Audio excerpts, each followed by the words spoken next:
Check, test, test, test.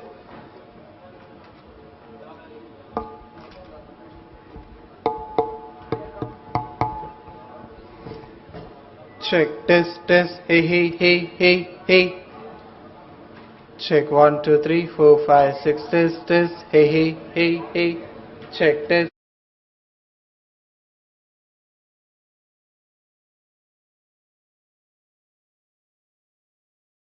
Check, test, test. Check.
Namaskar and a very good morning, ladies and gentlemen.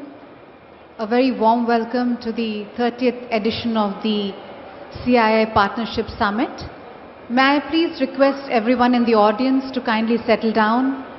Please take your respective seats, and also a very gentle reminder to all of you to kindly switch off your mobile phones or put it on the silent mode during the entire proceedings of the inaugural function. As you're aware, we have some very esteemed dignitaries joining us for the inaugural session. The Honorable Vice President of India will be joining us for the inaugural session. I request everyone to kindly take their respective seats, settle down as quickly as possible, please maintain silence. And once again, a gentle reminder to kindly switch off your mobile phones or put it on the silent mode during the entire proceedings of the inaugural function. Thank you.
Delegates in the front to kindly take your respective seats. We've been informed by the security of the Honorable Vice President to kindly keep the front area clear. As you're aware that our highly esteemed dignitaries are going to be joining us shortly, and we would like to request everybody to please take their seats, especially our dignitaries and delegates in the front. Please take your respective seats. We've been informed by the Honorable Vice President Security to keep the hall clear. Please take your respective seats and settle down as quickly as possible. Thank you.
We request all the delegates to kindly take their seats. We request all the delegates to kindly take their seats.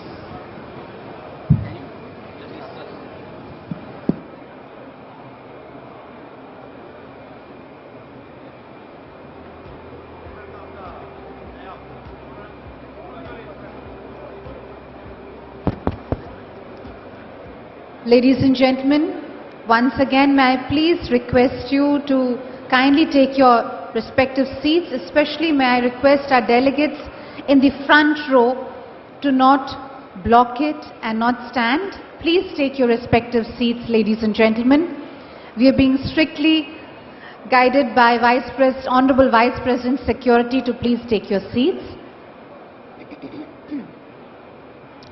May I request distinguished delegates on to my right to please take your seats and kindly settle down. Thank you.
Ladies and gentlemen, may I please request people on the sideways, especially onto my left and also onto my right, especially at the entry and exit ways, to kindly not crowd that area, and please take your respective seats.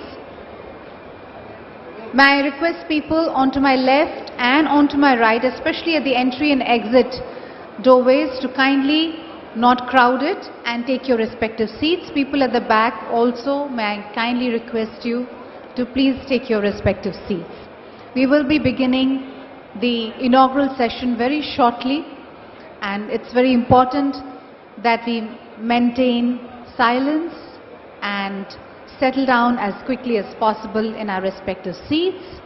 Once again, a gentle reminder to all of you to kindly switch off your mobile phones or put it on the silent mode during the entire proceedings of the inaugural session. Thank you.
Ladies and gentlemen, we are now just minutes away from the arrival of the Honorable Vice President of India onto the dais for the inaugural session of the 30th edition of the CII Partnership Summit 2025. So once again, I humbly request everyone, those who are not yet seated, to kindly be seated and take your respective seats. Especially people onto my left and onto my right, I can see many people at the entry and exit doorways. I'll request them to kindly not crowd the entry and exit doorways and take your respective seats and settle down as quickly as possible. Thank you.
Let's look at our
May I request our esteemed dignitaries on the stage to kindly take the respective seats.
May I request all to kindly settle down, please.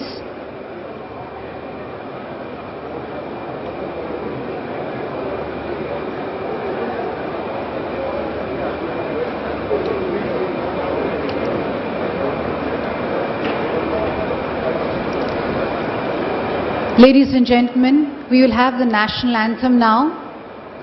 May I please request everyone to kindly rise for the national anthem. Jana Gana मन अधिनायक जय हे भारत भाग्य विधाता पंजाब सिंध गुजरात मराठा द्राविड़ उत्कल गंगा विंध्य हिमाचल यमुना गंगा उच्चल जलधि तरंगा तव शुभ नामे जागे तव शुभ आशीष मांगे गाहे तव जय गाथा जन गण मंगलदायक जय हे भारत भाग्य विधाता जय हे जय हे जय हे जय जय जय जय हे.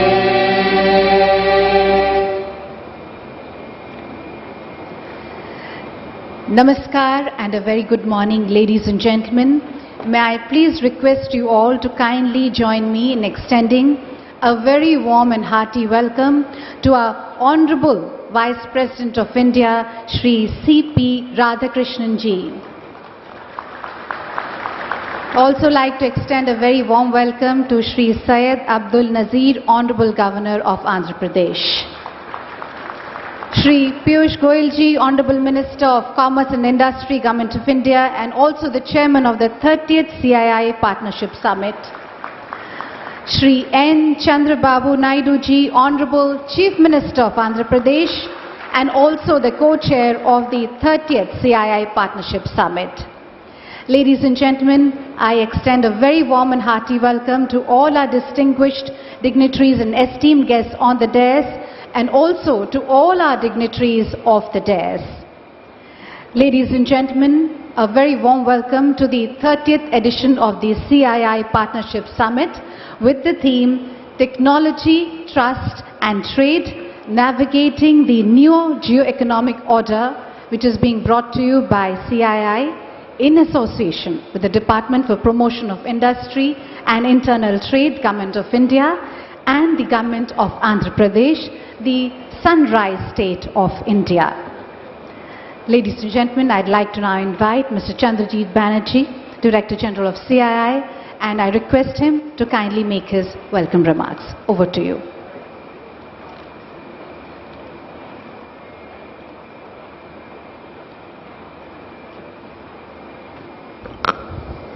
The Most Honorable Vice President of India, His Excellency Mr. C.P. Radhakrishnan ji, the Honorable Governor of Andhra Pradesh, Mr. Syed Abdul Nazir ji, the Honorable Chief Minister of Andhra Pradesh, Shri N. Chandrababu Naidu Garu ji, the Honorable Minister for Commerce and Industry of the Government of India, Shri Piyush Goyal ji. We have many of our senior ministers present here from, of course, the Union Government, the Honorable Minister of Civil Aviation, Mr. Chandrababu Naidu, and of course, ministers from the Government of Andhra Pradesh, Shri Nara Garu, we have also some of our ministers of states from the Government of India, Dr. P.C. Chandrasekhar, the Honorable Minister of State for Rural Development and Communication, the Minister of State, Mr. B. Raju Srinivasa Verma, the Honorable Minister for State for Steel and Heavy Industries, the Government of India, and of course, Mr. N. Manohar, the Honorable Minister of Civil Aviation, Food and Consumer Affairs of the Government of Andhra Pradesh, and Mr. T.G. Bhagrat, the Honorable Minister of Industries, Commerce and Food Processing of the Government of Andhra Pradesh. Excellencies, ambassadors, ministers from various countries that we have over here, 30 odd ministers we have from different parts of the world, a phenomenal participation from over 700 people who have from the business and from officials from across the world into this summit. And we are so delighted that we are being able to have this in Andhra Pradesh, and it's of great privilege and pride to us that the Honorable Vice President of India chose to be the chief guest at this summit today here with us. Honorable Vice President, you make this to be such an important occasion because today is the 30th Partnership Summit, and this milestone edition, your presence gives us energy, your presence gives us a lot of boost to the number of people who have come from both India as outside. Sir, we are indeed grateful that you could take out time and come to Andhra Pradesh for this particular summit, the Partnership Summit. Thank you, sir. Thank you very much. I'd now like to turn, of course, to the Andhra Pradesh, the Governor, sir. Most warm welcome to you and for being here with us. And I must say that this summit, the shape of this summit, the interest that one has taken, that for which the Partnership Summit is being held for the 7th time in a row, 7th time not in a row, but 7th time out of the 30 years in Andhra Pradesh, is because of you, Honorable Chief Minister of Andhra Pradesh. He has been a phenomenal host co-chair of the summit, and the arrangements, the detailing in which he went made it so easy for us to see. And people who have come here were enthralled, Honorable Chief Minister, when they landed into the airport and received that phenomenal special welcome at every point. I now turn to the person who has actually chaired this summit over years, who has shaped the summit over years, who has actually contributed into the content of this summit over the many, many years, and who has also actually seen to it that we get this wonderful presence from the globe and has always been able to engage. The type of one-to-one meetings that the Honorable Commerce and Industry Minister would have between today and tomorrow exceeds, I do not know which number, whether to call it 100 or a few hundreds of meetings that he will be having individually, besides addressing many plenaries. Honorable Commerce and Industry Minister of India, Mr. Piyush Goyal ji, thank you for leading us and thank you for making this so very special. Ladies and gentlemen, I would just only want to welcome and say that please participate in all the sessions, contribute with your ideas, and also do let us know what we could do next in terms of both for our country as well as how we connect to the rest of the world. And also, I'd request all our business colleagues who have come from all over the world to kindly participate, besides the sessions, into the more than 1,000 B2B meetings that we have lined up between company to companies in India. This is a great platform. Honorable guests, ladies and gentlemen, excellencies, let's really celebrate the 30th partnership in the presence of our policymakers and our businesses in a manner that befits. Thank you very much and a warm welcome.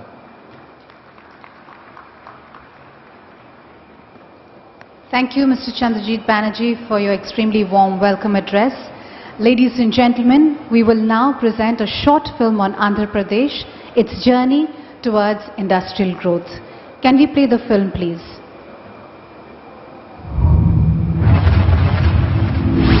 In Andhra Pradesh, tomorrow takes shape.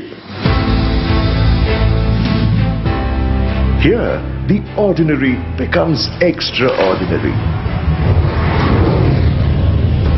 This is Andhra Pradesh, shaping the future.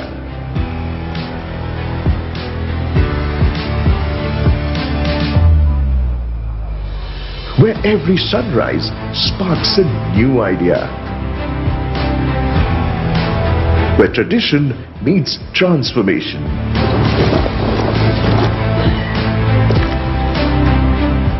Where imagination becomes infrastructure. From water, we build resilience. From energy, we build hope. This is where impossibility turns into invention. Where quantum dreams power real worlds. The future is engineered here. From AP to AI, we power intelligence with intent. Where data learns and dreams accelerate. Where innovation becomes identity. From textile looms to turbines, from food to future tech, we make in Andhra Pradesh. Today, we build for tomorrow in electronics, aerospace, and space. The world's factories of the future are taking shape here.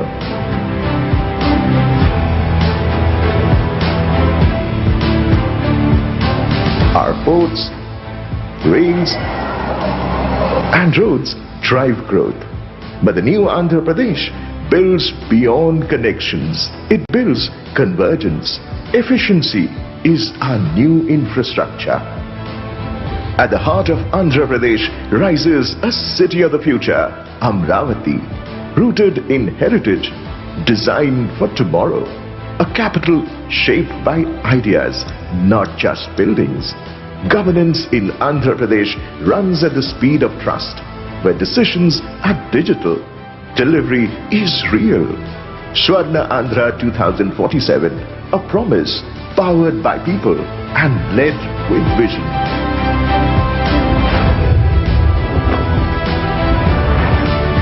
Andhra Pradesh, shaping the future. An inspiring story of the phenomenal growth of the state of Andhra Pradesh. Ladies and gentlemen, we will now have our industry leaders sharing their perspectives with us today. May I firstly invite Mr. Rajiv Mimami, President CII, and request him to kindly make his remarks.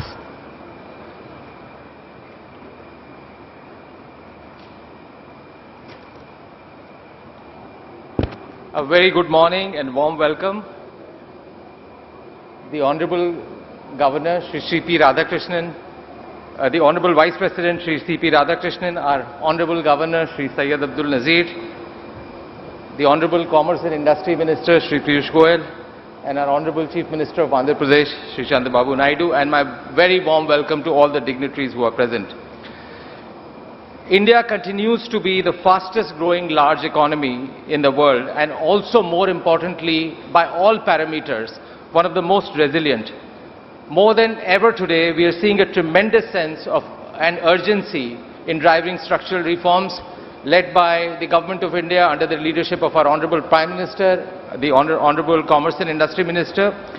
And these are for, whether it's for enhancing ease of doing business, for bringing in efficiencies in factors of production, opening up new sectors, and they are all enhancing attractiveness and competitiveness of the Indian industry. As we saw from the video, it's not just the traditional manufacturing and infrastructure sectors, but there is an emergence of new sectors which we had never seen before. Both the central and state governments have been promoting these sectors, bringing in new incentives, bringing in new policies, and facilitating implementation. To share a few examples, cell phone exports, which didn't happen earlier, till about 3-4 years back, 5 years back, last month was almost $2.5 billion a month. Investments of US $20 billion in semiconductor fabrication have been approved. In defense, new military aircraft assembly lines have been established. And similarly, massive investments are happening in the space of energy transition right across the value chain, and including the downstream impact. And states like Andhra Pradesh are leading the charge. Services has always been the strength of India, and we continue to grow at a fast clip. Today, India has almost 2 new global capability centers that are opened by global majors every week. And this demonstrates the trust that they have in India, the trust that they have in Indian people, and the trust they have in Indian technology. India's AI story is marked by rapid adoption fueled by its young, tech-savvy population. Both government and industry are working actively and closely together, including developing use cases and local models that are tailored for Indian languages and using local content. Digital infrastructure is also being built to support the adoption, including one of the most significant ones that was recently announced in Andhra Pradesh, creating one of the largest data centers and, more importantly, green. The economic-wide momentum across sectors and in technology reflects the steadfast focus on reforms by both center and states. And there is a great example of cooperative federalism that we are seeing here, witnessing here and right across the country. And I must say, states like Andhra Pradesh are leading the pack with the clear vision of the Chief Minister very clearly outlined for the next 2 decades the investment-friendly policies, flawless execution, single window clearance, and development of infrastructure like industrial corridors and promotion of the high growth sectors. I will conclude by saying that by building bridges of technology, trust and trade, we can create a world where progress is shared and partnerships endure. Thank you very much. Thank you.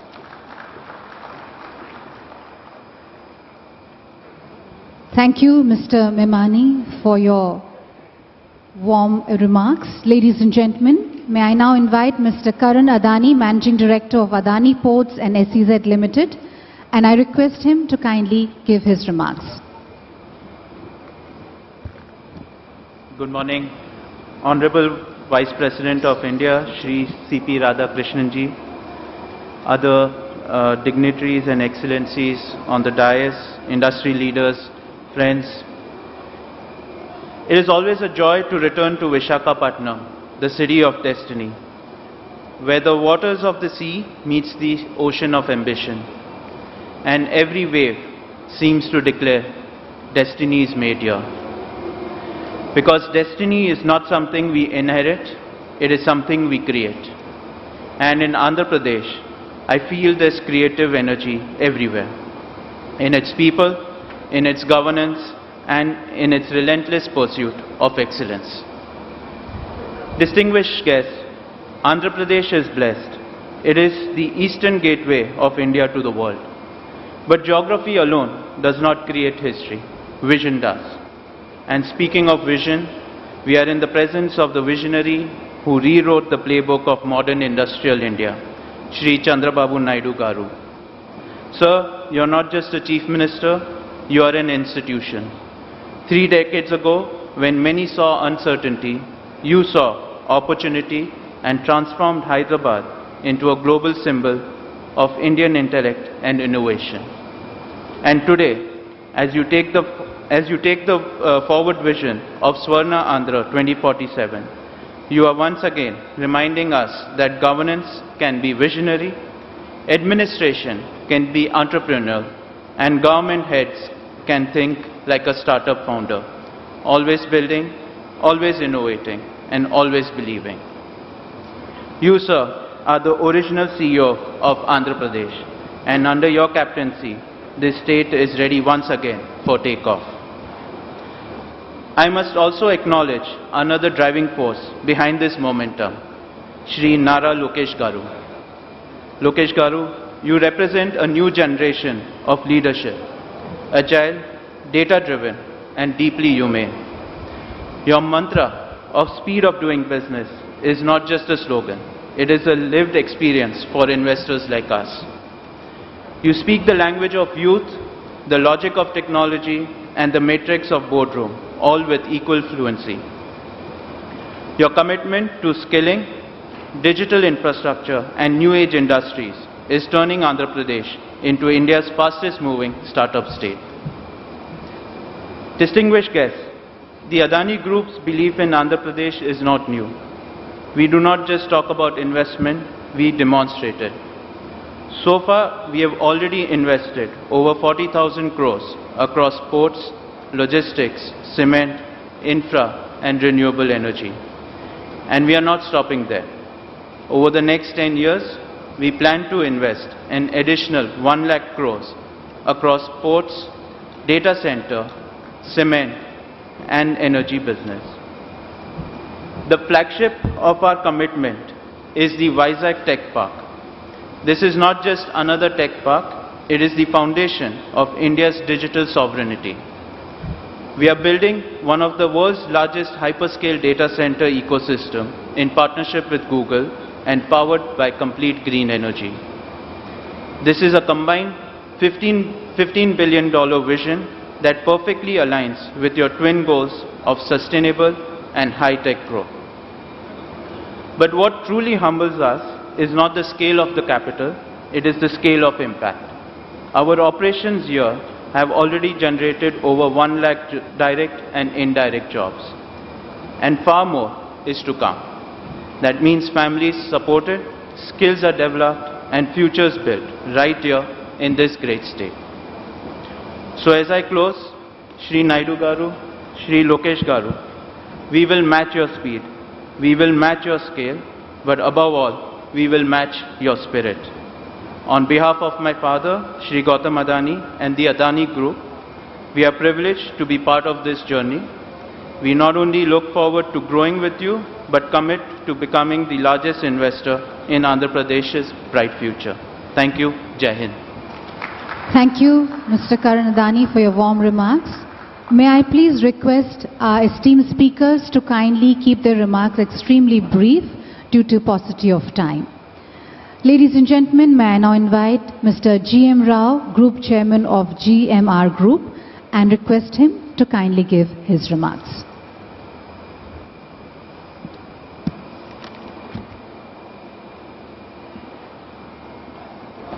Good morning. Honorable Vice President of India, Sri Radhakrishna Garu, Excellency, Other Excellency and other dignitaries on the dais, other friends and colleagues in this, Namaste Andi. It is a privilege to address this partnership summit in this vibrant city of Vizag, a city that stands today as a symbol of India's new geo-economic confidence. Firstly, I want to place on record my heartfelt appreciation to Honorable Chief Minister Chandrababu Naidu Garu, a visionary leader who has consistently redefined what is possible for Andhra Pradesh. His big thinking, his global outlook and unmatched execution capability have transformed regions into centers of opportunity. Sir, Honorable Vice President Garu, just I want to give attention. I recall a previous era of transformation when the Honorable Chandrababu Naidu Garu vision of a dare to image new future for combined state. He championed India's first greenfield airport in Hyderabad. We as a GMR Group has the privilege of building that vision. How much time Chandrababu Naidu Garu has taken with the fashion, he is a completely for aviation, he is the main founder. A lot of time is spent on that because time is very short, I don't want to mention, sir. That project was more than an airport, it was an economic catalyst. It became the gateway that attracted global giants and GCCs, transforming Hyderabad into a global IT hub. That vision did not just build an airport, it built an economic ecosystem. My dear friends, history is not just repeating itself, it is accelerating. Under Honorable CM Chandrababu Naidu Garu and Sri Lokesh Garu, Vizag is set to become an economic capital of the East. We at GMR Group are honored to build the Bhogapuram International Airport, the new gateway of Eastern India to the world. Further, in line with the vision of the Honorable CM Chandrababu Naidu Garu, we are also developing an integrated aerospace ecosystem in 500 acres of land. This park will attract a global aerospace and defense manufacturers and house the world's largest MRO and create a complete aerospace ecosystem and also OEMs, R&D, training and suppliers right here in Andhra Pradesh, in Bhogapuram Airport itself. This shall lead to unlock a vast pool of job opportunities, empowering the region's youth and driving economic growth. Friends, today the world is being reshaped by technology, resilience and regional cooperation. In this new order, India, under our Honorable Prime Minister Shri Narendra Modi Garu, is leading with confidence. His vision of Viksit Bharat 2047 inspires all of us to build globally competitive and sustainable ecosystem. Andhra Pradesh, with the Honorable CM Sri Chandrababu Naidu Garu leadership is fully aligned with this national mission.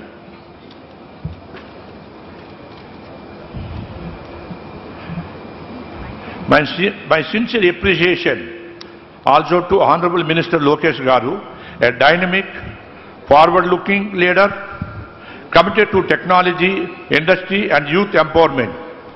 His clarity, digital focus and commitment to building a knowledge-driven state are preparing Andhra Pradesh for a world-class future. The recent $15 billion Google investment to establish the world's largest data center in Visakhapatnam is a historic milestone. It is a big game changer. It signals a global confidence in Andhra Pradesh governance and future. Together with the airport and aerospace ecosystem, it will transform this region into a digital and industrial powerhouse. At GMR, we match vision with execution to honor the pace set by the Honorable Prime Minister and the Honorable Chief Minister. We are committed to complete the Bhogapuram Airport well ahead of the schedule, sir. 6 months ahead, June 26 will be ready, sir. That is our pledge to visit Andhra Pradesh and visit Bharat. I also commend and thank you, Honorable Minister Sri Rammohan Naidu Garu, for his exceptional oversight, providing guidance and closely reviewing the progress of the Bhogapuram Airport project on nearly monthly basis, sir. Driving momentum and ensuring its completion ahead of schedule. Sir, Bhogapuram Airport is a transforming catalyst, attracting global investments and positioning Visakhapatnam as an East Coast economic hub with the potential to mirror Bombay's financial success.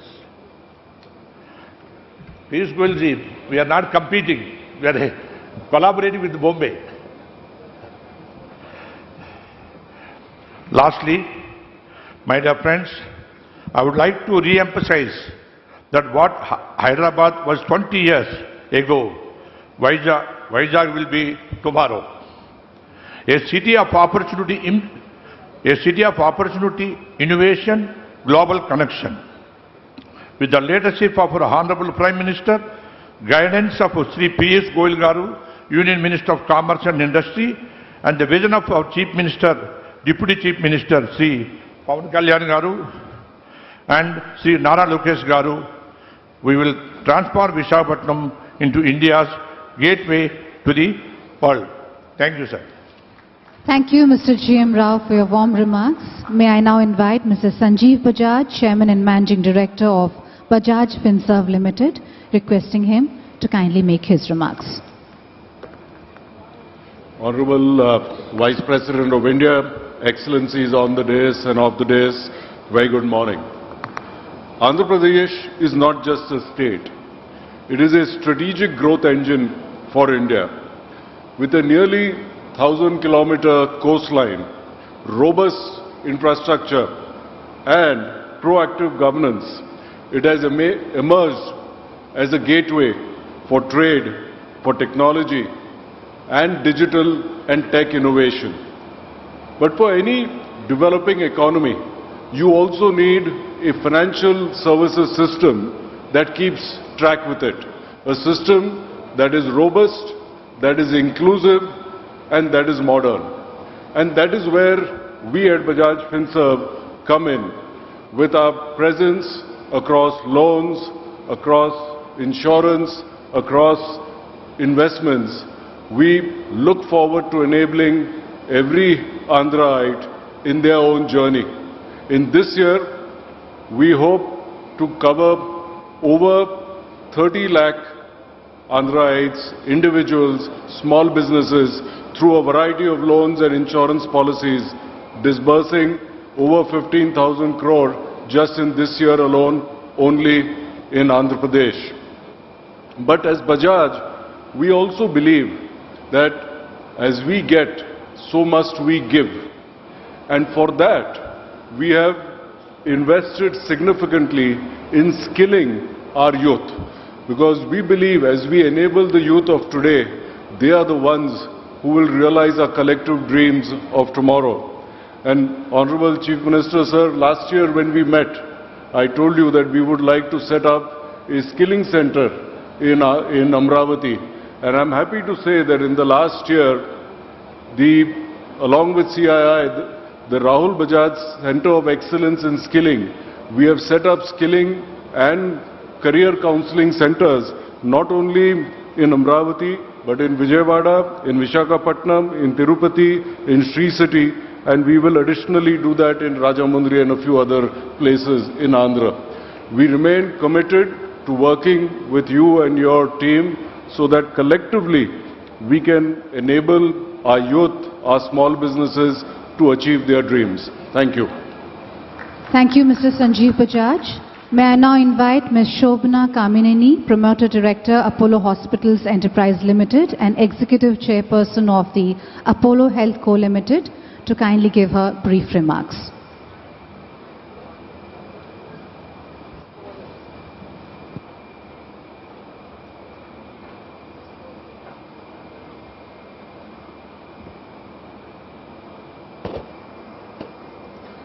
Good morning and namaskaram to the Honorable Vice President of India, Radhakrishna Garu, Chief Minister, Union Ministers, dignitaries on the dais, excellencies, and everyone gathered here today.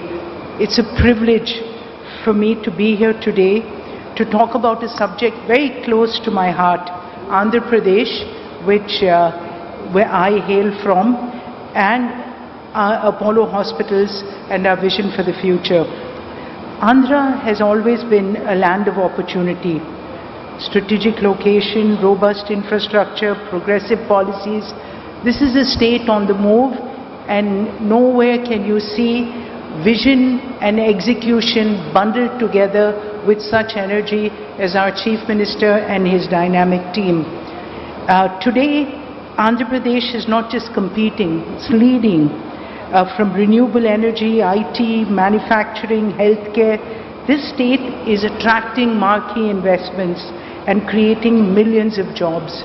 It's a testament to its vision and agility. Healthcare in particular is a sector where Andhra Pradesh has made remarkable strides. The state's focus on improving healthcare indicators, expanding medical education, leveraging technology for rural outreach is commendable. Initiatives like the Dr. NTR Vaidya Seva and the telemedicine programs have brought quality care closer to communities, and as we look ahead, the demand for advanced healthcare, infrastructure, specialized services is only going to grow, and this is where Apollo steps in. For over 4 decades, Apollo Hospital has been synonymous with world-class healthcare. Our mission has always been to make cutting-edge treatment accessible for every Indian. In this state, we're not just building hospitals, we're building a healthcare ecosystem. We have strengthened our presence in cities like Vizag, of course, Tirupati, Vijayawada, Chittoor, where we have hospitals, but we also have digital platforms. We're in districts, we're in villages of Andhra Pradesh, and this is a state where we have almost 21,000 people working in the Apollo family for this state, and these are all great jobs that are being created. Last night, and our telemedicine foundation during COVID and since the time that Chandrababu Naidu Garu started it, we've done over 20 million teleconsultations, and this will scale further and connect more people. We're also investing in next-gen healthcare solutions. This year, Apollo partnered with the University of Leicester to establish a Center for Digital Health Precision Medicine at Apollo University in Chittoor. And I must tell you again, our Chief Minister has actually pioneered the model of having more medical colleges We were the first people that he offered the government medical infrastructure, the hospital, which we took over and built a medical college. This is really the vision for us when we say that India needs to create more jobs. And our Chief Minister's vision, last night he said, I want 250 million Indians to go abroad, not just the people that are there already, but we have to train this workforce, and these are the places. Healthcare provides great jobs, and Apollo hospitals will double down, sir. At least 10% of your vision, I think, will be trained from our state by us to be able to send to the world and for India. So our vision aligns so perfectly with Andhra Pradesh's ambition to become a $1 trillion investment destination. Together, we'll also create a healthcare model that's inclusive, technology-driven, future-ready, and a model that not just serves the people of this state, but the people of India and the people of the world. And we're committed to partnering with Andhra Pradesh. Sir, 4 years ago, I actually cycled 400 kilometers in this state when I was going from Hyderabad to Chennai, and I can't tell you, it's about the energy, the happiness of people that we continue to see every time we come back, my hometown in Chittoor, or wherever that we come, Vizag, all the places in Andhra. It's about when you have a happy state, when you have a hopeful state, and I think this is the place where really this vision and execution come together. Thank you for allowing us to be part of your team. Thank you. Thank you, Ms. Shobna Kamineni. May I now invite Dr. Suchitra Kela, Vice President of CII, and request her to kindly give her brief remarks.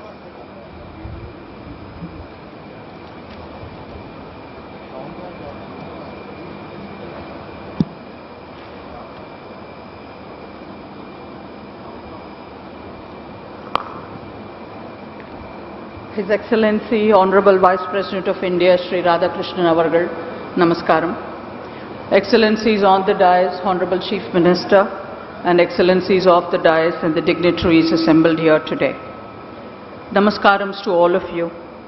It is both an honor and a privilege to address this inaugural session of the 30th edition of the CII Partnership Summit being held here in Vizag.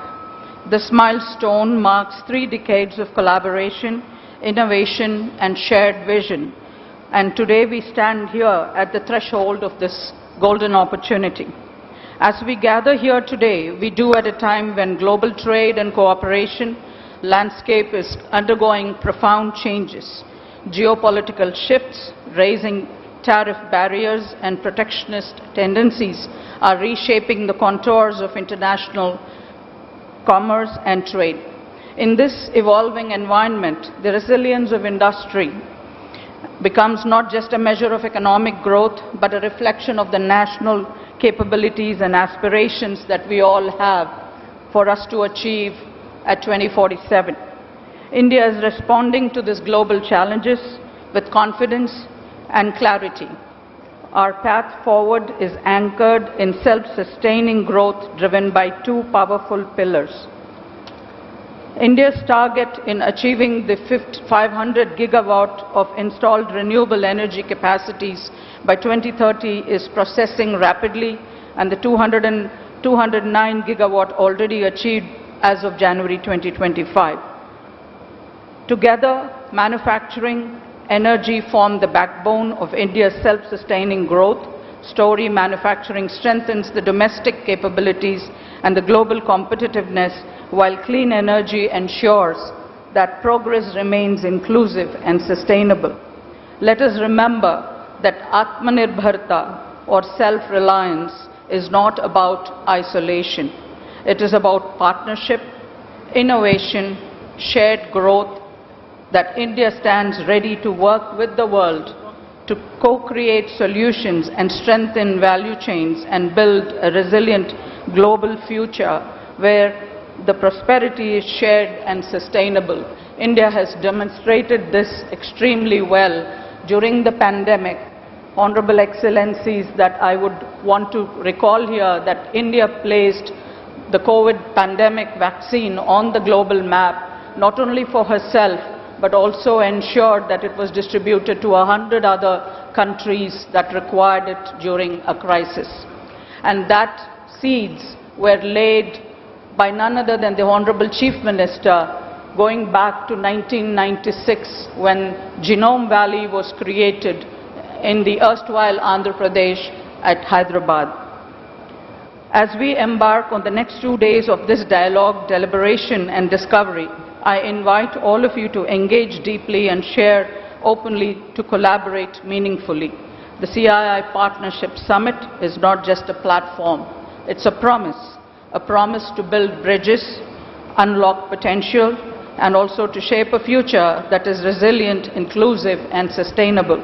Honorable Chief Minister and Excellencies on the dais, I would like to reiterate that the Bharat Biotech Foundation is working closely with the Confederation of Indian Industry for transforming education into skill building and scaling it up to livelihoods in the state of Andhra Pradesh.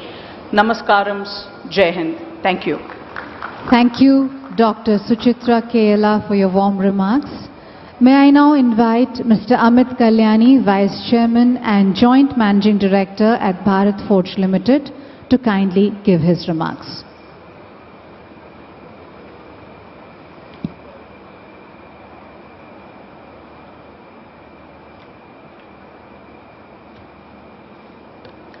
His Excellency, the Honorable Vice President of India, Shri Radhakrishnan Ji, Excellencies on the dais and present here, good morning. It's a privilege to be here with you in this beautiful city of Visakhapatnam for this CII Partnership Summit. Our company, Bharat Forge, has been invested in the state of Andhra Pradesh since the Honorable CM's first term in 2018 when we set up a plant near Nellore. And we are now, with the experience in hindsight and the positive experience we have had, are increasing our investments in the state in multiple new areas that we are present in, including defense, in the shipbuilding supply chain and industrial areas.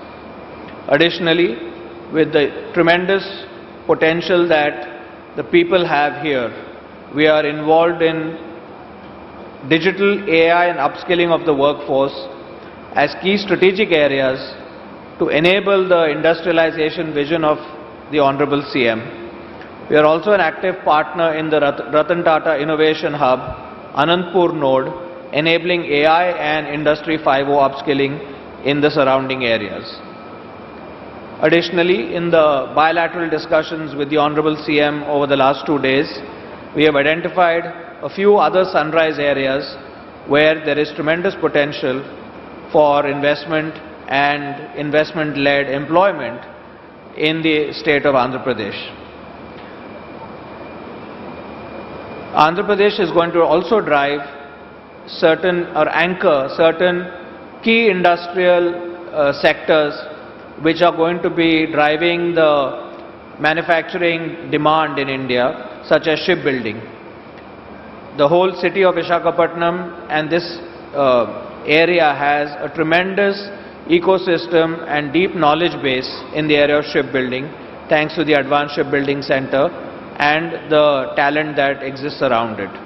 So this is a key enabler to create a large new shipbuilding complex, which I think will be a growth driver for the Indian industry. Our experience in the last 7-8 years and the roadmap laid out by the Honorable CM and the government of Andhra Pradesh embolden us in making new investments, because it's a well thought out plan which takes care of all aspects of future demand, right from data to manpower to skill, energy, and I think this could be a great new growth node for all Indian industry and industries from across the world. So congratulations to the state and CII for organizing this wonderful event and to enable partners from India and outside to see the opportunity of our country and the state and to create a new growth avenue from here. Thank you very much.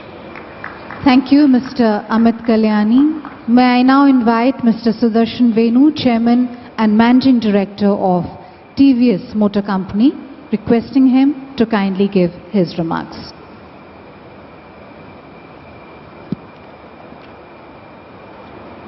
His Excellency Shri C.P. Radhakrishnan Ji, Honorable Vice President of India, distinguished guests on and off the stage.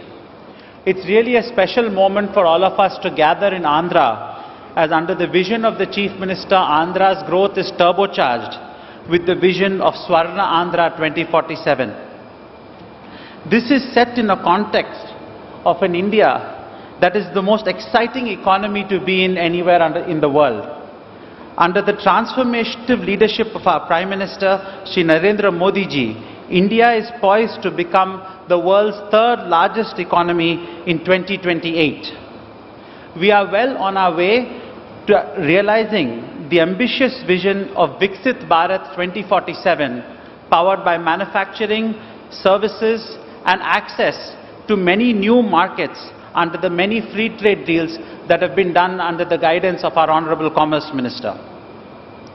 In this vision, Andhra has a very special place to play. The visionary Chief Minister has conceived a concept of Swarna Andhra Pradesh 2047 with an aim to transform the state into a $2.4 trillion economy with a per capita GDP of over $42,000. This would mean a remarkable double-digit growth every year from now onwards, creating huge opportunities for all of us. We all were inspired by the progressive thoughts of Sri Nara Lokesh Garu in his recent YouTube interview, where with an aim of attracting over $1 trillion in investments over the next 5 years and developing crucial infrastructure in multimodal logistics, industrial parks and power generation facilities. The vision targets all sectors of the economy: manufacturing, aquaculture, clean energy and the social development as well. With its strategic location, Andhra is one of the most attractive investment destinations in India today, supported by a dynamic vision and strong governance. Residing and coming from Singapore, Singapore companies have always had tremendous opportunity to partner with and partake in the vision of our Honorable Chief Minister, and I'm sure that this will happen in the coming years as well, as India and Singapore further strengthen their partnership. On behalf of the TVS Group, we are really excited for the development of Andhra in all aspects: industry, the social side and the vision of the Chief Minister, and we look forward to having an opportunity to play a part in its growth. Thank you very much. Thank you, Mr. Sudarshan Venu. May I now invite Mr. Yusuf Ali, Chairman and Managing Director of Lulu Group International, and request him to kindly give his remarks. In the name of God, the most merciful, the most beneficent, Honorable Vice President, dignitaries, including my very dear Chief Minister, and Piyush Goyal ji, and Lokesh, and other ministers, friends, dignitaries from all over the world.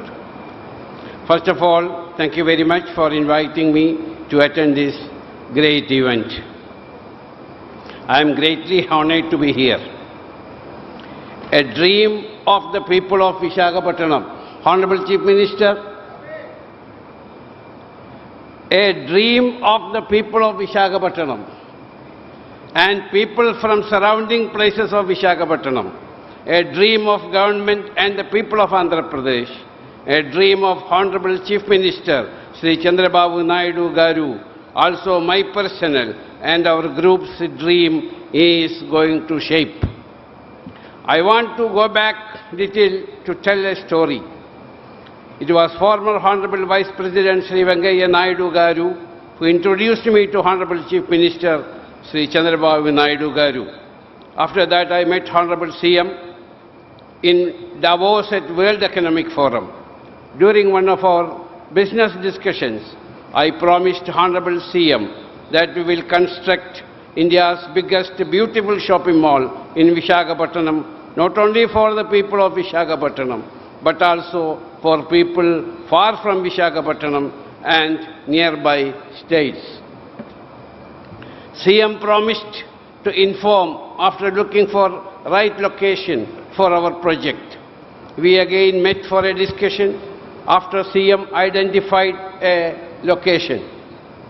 During that time, CM informed me that he needs to convince himself about our capacity and capability to fulfill our promise. I invited Chief Minister to visit our shopping mall in Cochin, which was the biggest shopping mall in India at that time. Honorable Chief Minister, along with his team, visited Kochi to see our shopping mall, saw the crowd, saw tourists from other states and other countries, saw the amusement area where children play, saw the different types of restaurants and food courts, saw the best food products at affordable price, and was convinced. Honorable Vice President Sri Naidu at that time laid the foundation stone of our project on 24th February 2018 during the Partnership Summit.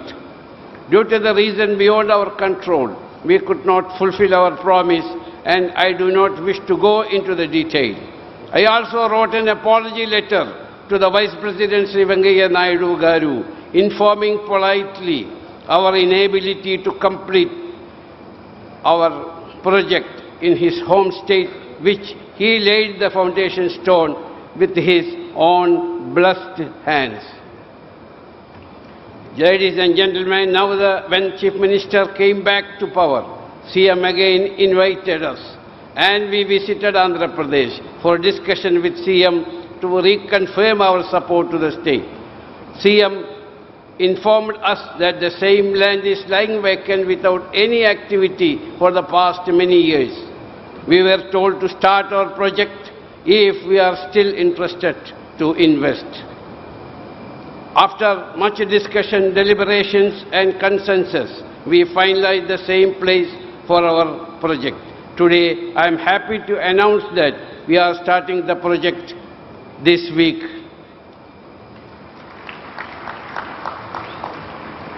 As part of our promise, we will also complete the project within 3 years. Our project, when completed, will provide employment opportunities directly 5,000 people and indirectly 12,000 people. In addition to this, the construction of our state-of-the-art export-oriented food processing plant in Malavalli in Vijayawada is complete, which will be opening in the first week of January. We are the largest retailers in the Middle East.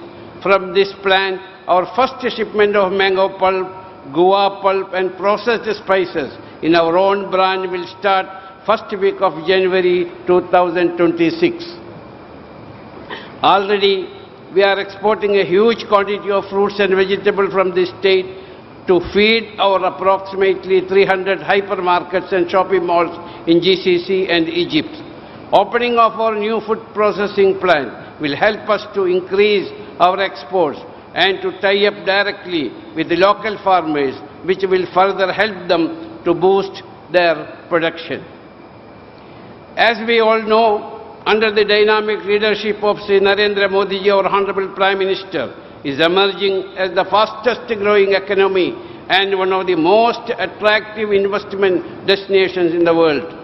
Our country is marching to soon become a $5 trillion economy and third largest economy in the world.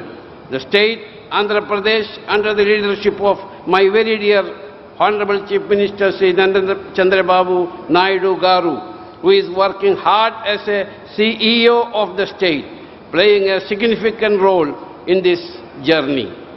Our group will also contribute in our own humble ways in this journey. With these words, let me wish this summit all success and thank you. Jai Hind. Thank you, Mr. Yusuf Ali, for your remarks. Ladies and gentlemen, we will now begin the ministerial addresses.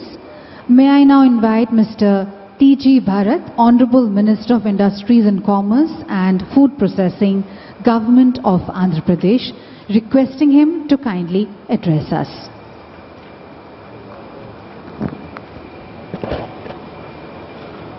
Honorable Vice President of India, Sri C.P. Radhakrishna Garu, Honorable Governor of Andhra Pradesh, Sri Abdul Nazir Garu, Honorable Union Minister for Commerce and Industry, Sri Piyush Goyal Garu, Honorable Chief Minister, Sri N. Chandrababu Naidu Garu, Honorable Minister, Sri Nara Lokesh Garu, Honorable Central Ministers, Honorable State Ministers, distinguished ambassadors, international trade ministers and diplomats, captains of industry, and friends from around the world, good morning.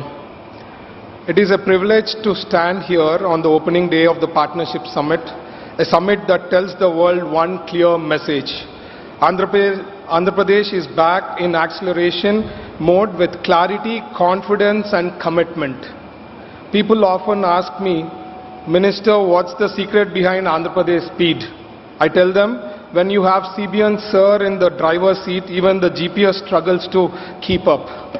Because under the visionary leadership of our Honorable Chief Minister, Chandrababu Naidu Garu, and with the dynamic support of Honorable Minister Nara Lokesh Garu, decision making in Andhra Pradesh is fast, transparent, and future focused. When CBN Sir focuses on growth, progress doesn't walk, it runs. We have seen it before and we have witnessed it again. Faster, smarter, and more inclusive than ever. Today we bring together technology, manufacturing, infrastructure, energy, food, processing, and logistics, all in one ecosystem for opportunity.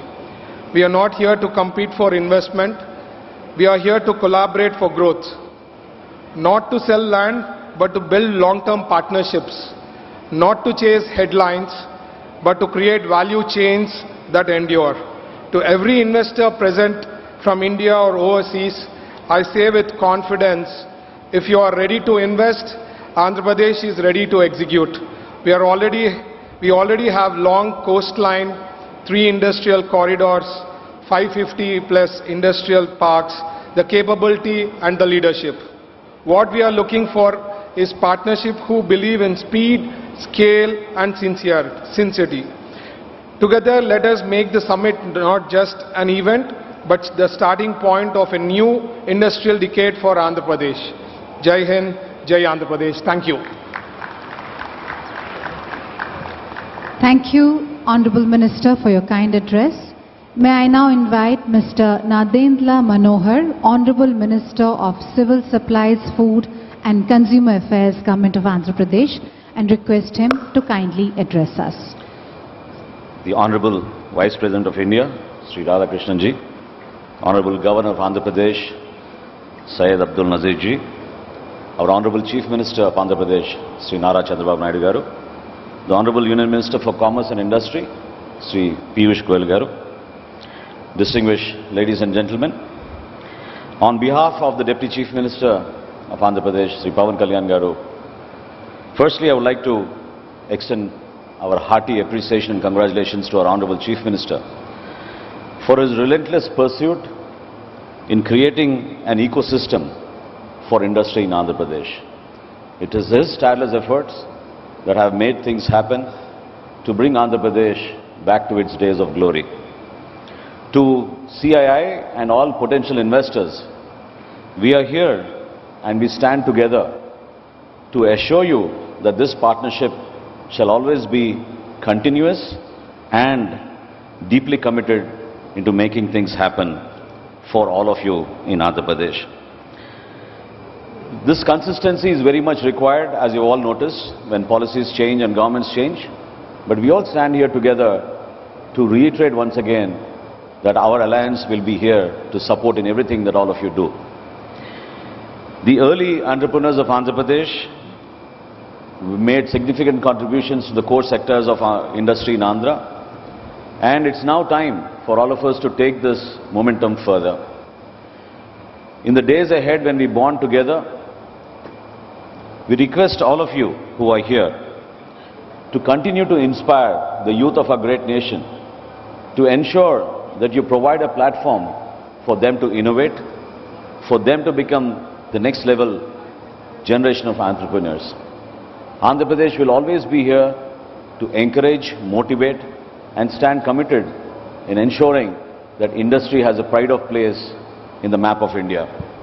Thank you all for reaching out and coming to Andhra Pradesh, and this partnership summit should definitely leave an excellent mark in the industrial policy of Andhra Pradesh. With best wishes to all of you and especially to Nara Lokesh Garu for ensuring the speed of doing business is not a slogan, but it is a lot of hard work and relentless effort to make things happen. Thank you very much. Thank you, Honourable Minister, for your kind address. May I now invite Mr. Bhupati Raju Srinivasa Varma, Honourable Minister of State for Heavy Industries and Steel, Government of India, requesting him to kindly address us.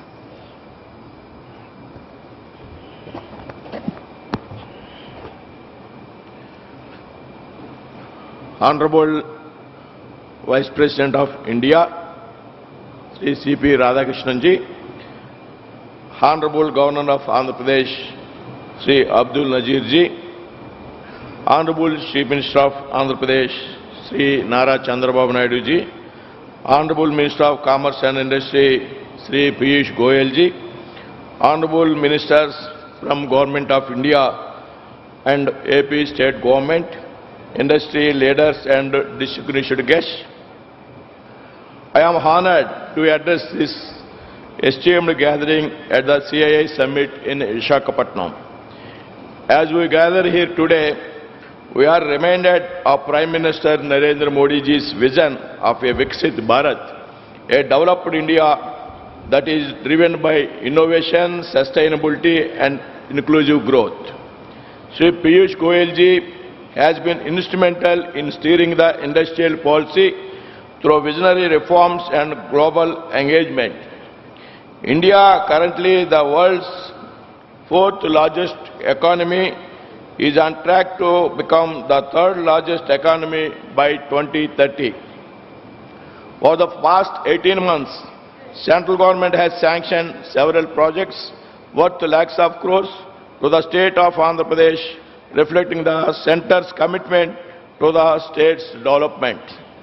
Today, Andhra Pradesh is playing a key role in realizing the Prime Minister Modi's vision of Viksit Bharat.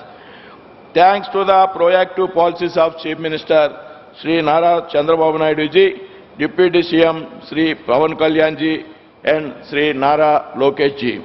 Under Chandrababu Naidu ji's leadership, Andhra Pradesh has made significant strides in creating a business-friendly ecosystem, driving innovation and promoting sustainable development.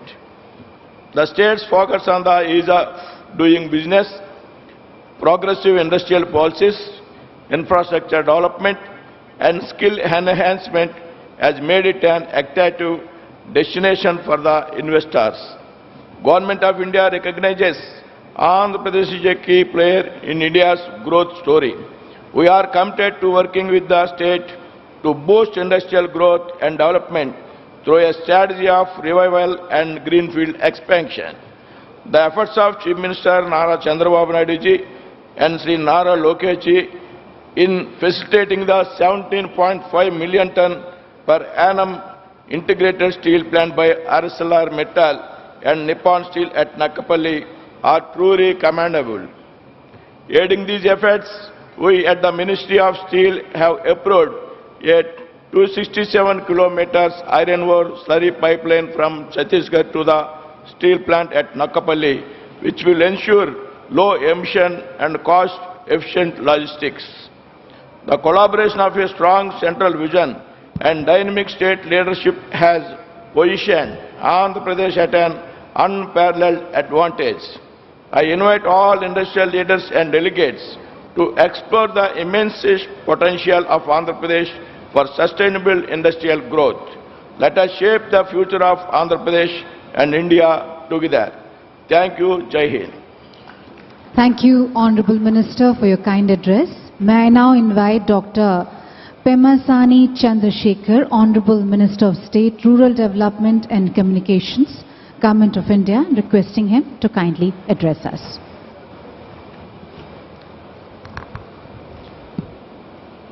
Honorable Vice President of India, Shri C.P. Radhakrishnan ji, distinguished leaders from government and industry, global investors and friends from across the world, Namaskaram. Standing on the shores of the Bay of Bengal, I am reminded that the greatest civilizations are built when people believe in their own potential. Today, India stands at that very threshold. Over the past decade, India has rapidly evolved from a consumer to a creator, partner and trusted provider of world-class solutions. India's shift from consumer to creator within a few years didn't happen by chance. It happened by choice.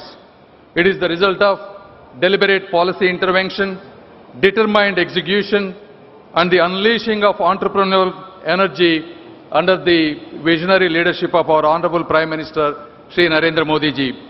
We invested $1.4 trillion in roads, ports, airports and digital public infrastructure, creating connectivity at unprecedented speed.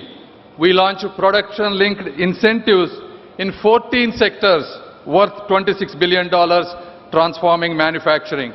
We consolidated 29 labor laws into 4 labor codes, transforming our business environment. We abolished retrospective taxation, enabling policy certainty. We created one nation, one tax through GST, establishing a unified market. We enacted the Insolvency and Bankruptcy Code, bringing predictability to business. These reforms reflect a fundamental shift from license Raj to trust-first approach, from seeing entrepreneurs with suspicion to celebrating them as nation builders. Perhaps the most profound change has been psychological, the mindset metamorphosis. We have moved from a defensive we can't to an assertive why not us. This shift in national consciousness may be our greatest achievement of all. Now when it comes to Andhra Pradesh, our dynamic visionary Chief Minister Shri Nara Chandrababu Naidu ji has built ecosystems that transformed Hyderabad into a IT capital Cyberabad, Vizag into industrial and fintech city, Anantapur into automobile hub, Tirupati into electricity, electronics and mobile manufacturing hub. He brought future-focused industries like Genome Valley, creating jobs and global confidence. Andhra Pradesh offers what global investors seek, from pharmaceuticals to fintech, from agriculture to aerospace. AP is where India's sectoral strengths concentrate. AP has vast coastlines with 6 major ports, pre-cleared industrial land parcels, abundant renewable energy potential, and most importantly, a government committed to both incentives and speed. The center and Andhra Pradesh work in the same spirit, one vision, one mission, and shared progress. With a team of young, ambitious, and dynamic ministers like Shri Nara Lokesh and T.G. Bharat, Andhra is no longer just investment ready, we are investment hungry. When it comes to my own department, telecommunications, India represents a $25 billion opportunity in component manufacturing alone. My ministry stands ready to fast-track your entry into this space. Friends, when you invest in India, you are not just building factories. You are tapping into the world's largest rising middle class that will reshape global business for generations. Therefore, partner with India, not because it is a safe choice, because it is the right choice. Today, India is not just riding the tide. We are the tide. History will record that the 21st century belonged to Asia, and Asia's century was powered by India's rise. The real and on one question is, will you be the co-author of this story? Thank you. Jai Hind. Thank you, Honorable Minister, for your kind address. May I please request our speakers to kindly keep their remarks brief due to paucity of time. May I now invite Mr. Kinjarappu Ram Mohan Naidu, Honorable Minister Civil Aviation, Government of India, requesting him to kindly deliver his address.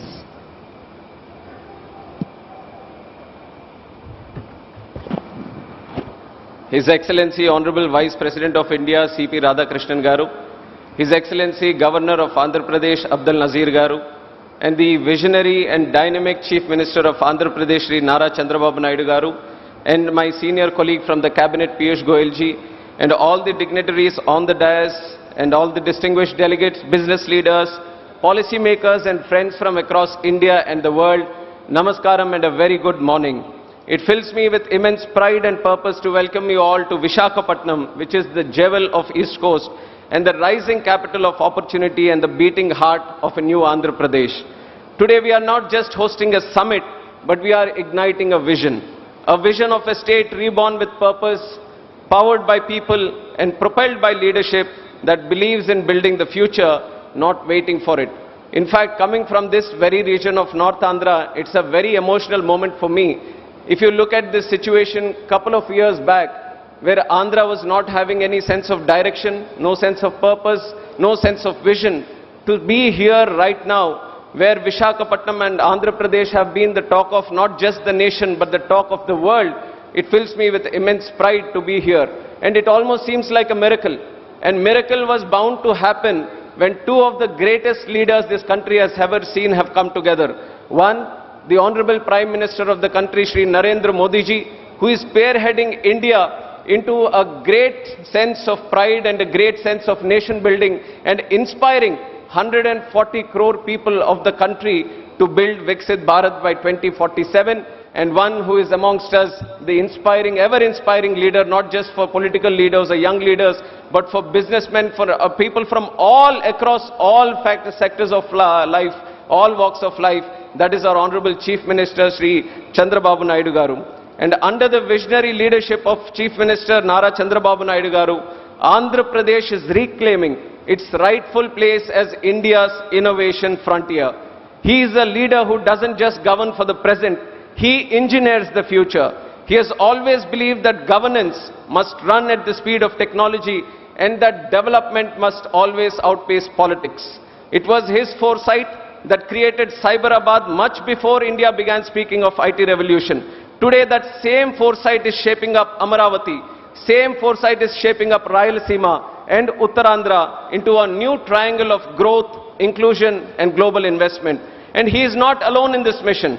Working shoulder to shoulder with him is a leader of intellect, energy and empathy, which is our own young and dynamic Minister, Sri Nara Lokesh Annagaru. And he represents a new generation of politics which is data-driven, outcome-focused and deeply grounded in cultural values. His clarity of thought and speed of execution are transforming how government interacts with citizens and investors alike. Under his leadership, our digital infrastructure and the startup ecosystem and skilling platforms are evolving not year by year, but week by week. We are also strengthened by the integrity and emotional connect of our Deputy Chief Minister Pawan Kalyan Garu, a leader who reflects the voice and hope of the people. And overarching all of this is the guiding vision of our Honorable Prime Minister Shri Narendra Modi ji, a leader who has redefined how the world perceives India. The most popular leader with a strong and decisive leadership and with clarity on conviction on how India should be viewed by the 2047. Viksit Bharat 2047 is not a challenge before the country, but it is unlimited amount of opportunities that are there with us. And today Andhra Pradesh is reaping out all the opportunities that are presented in front of us. That is the power of double engine Sarkar. When the state government and central government with unity and clarity and conviction, they all come together. The strength that is shown today in the Andhra Pradesh. Friends, when you invest in Andhra Pradesh, you're not just investing in a state, but you're investing in a mindset of speed where approvals move faster than ambitions, a mindset of trust where policy doesn't change with politics but with purpose, and a mindset of excellence where we don't compete with other states, we compete with the world. And this mindset isn't just philosophy, it is performance driven. Because in Andhra Pradesh, we don't announce intentions, we announce outcomes. In the last few months alone, we have moved faster than most economy moves in years, cleared major infrastructure projects worth thousands of crores from Bhogapuram International Airport to Amaravati Capital Works, launched digital single window systems that reduce approvals from 90 days to under 21 days, and also fast-tracked many projects which are not only for what is for the future, but which are going to be the game changers for the future technologies. And we have all heard of ease of doing business, but in AP we are going one step further, and we have made it the speed of doing business. And today into global economy, we all know that time is the ultimate currency, and which is why AP is stressing upon the time. But friends, here when we all meet, speed is also nothing without the soul. And the soul today is its people, the Andhra's people and the people of the country who are hardworking, humble and hungry to grow. So this is a great opportunity for all of us here to invest in Andhra Pradesh and to take this great nation forward. And it comes to aviation also, we have been doing great things. And in fact, the foundation has been laid 11 years before by our Honorable Prime Minister Narendra Modi ji. And today we are the third largest domestic aviation market in the world. Every 50 days we are opening a new airport, which is unprecedented anywhere in the globe. And that is the kind of success we have achieved in terms of building up of airports, the passenger capacity and many other verticals in aviation.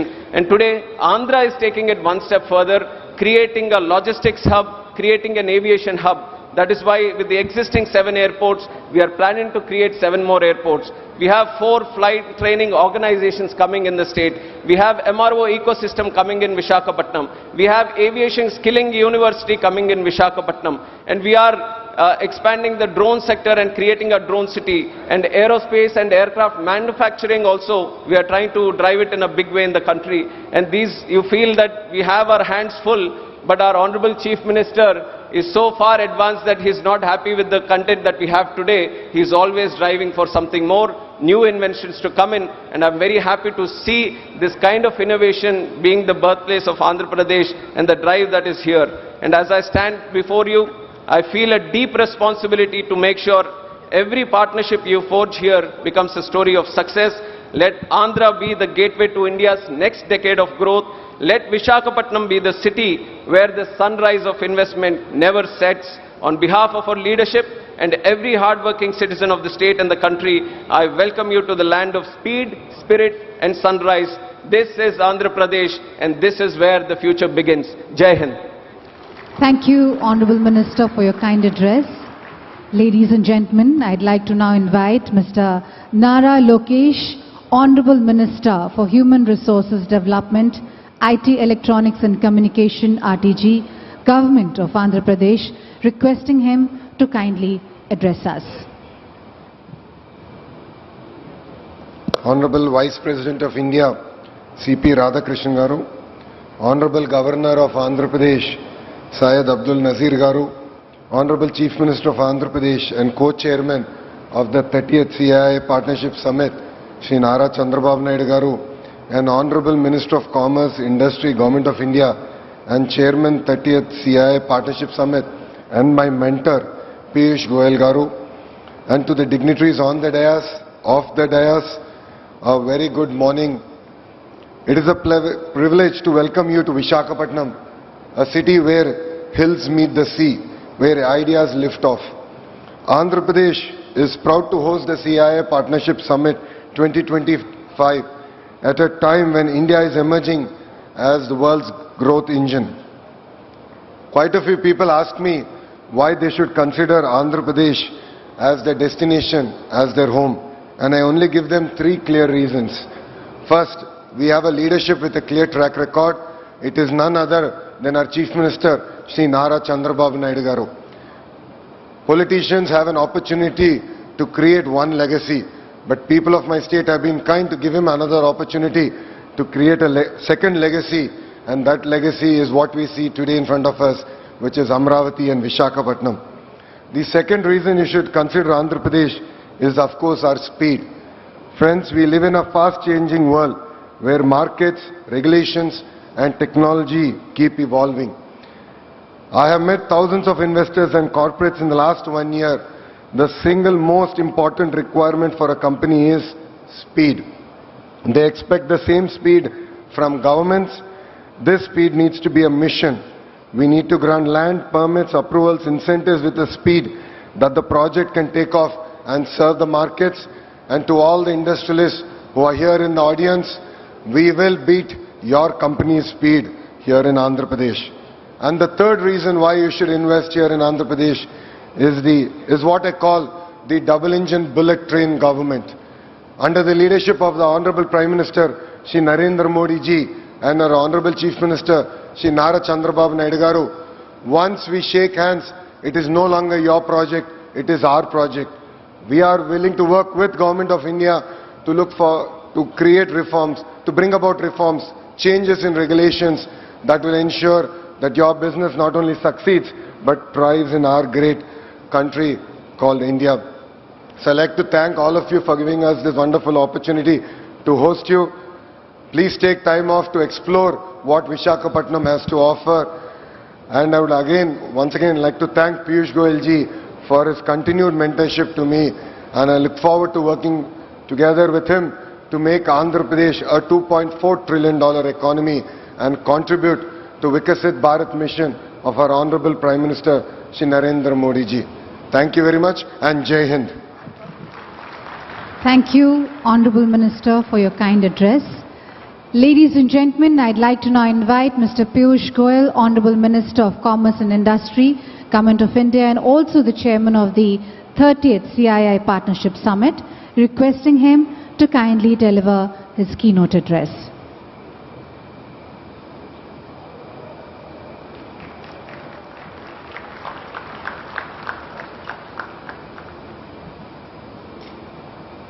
The very distinguished and eminent Vice President of India, Mahamahim Shri C.P. Radhakrishnan ji, the Honorable Governor of Andhra Pradesh, His Excellency Shri Syed Abdul Nazir ji, my good friend, my elder brother, and somebody with whom I have very deep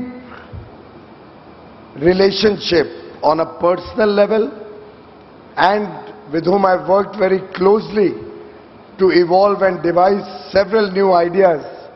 Somebody who comes with a vision not only for the development of Andhra Pradesh but for the holistic development of India under the leadership of Prime Minister Narendra Modi towards Viksit Bharat 2047, a developed, a prosperous nation where every state of India will prosper, where every citizen of India will get a high, good quality of life, where every child born in Andhra Pradesh will have a bright future ahead of him.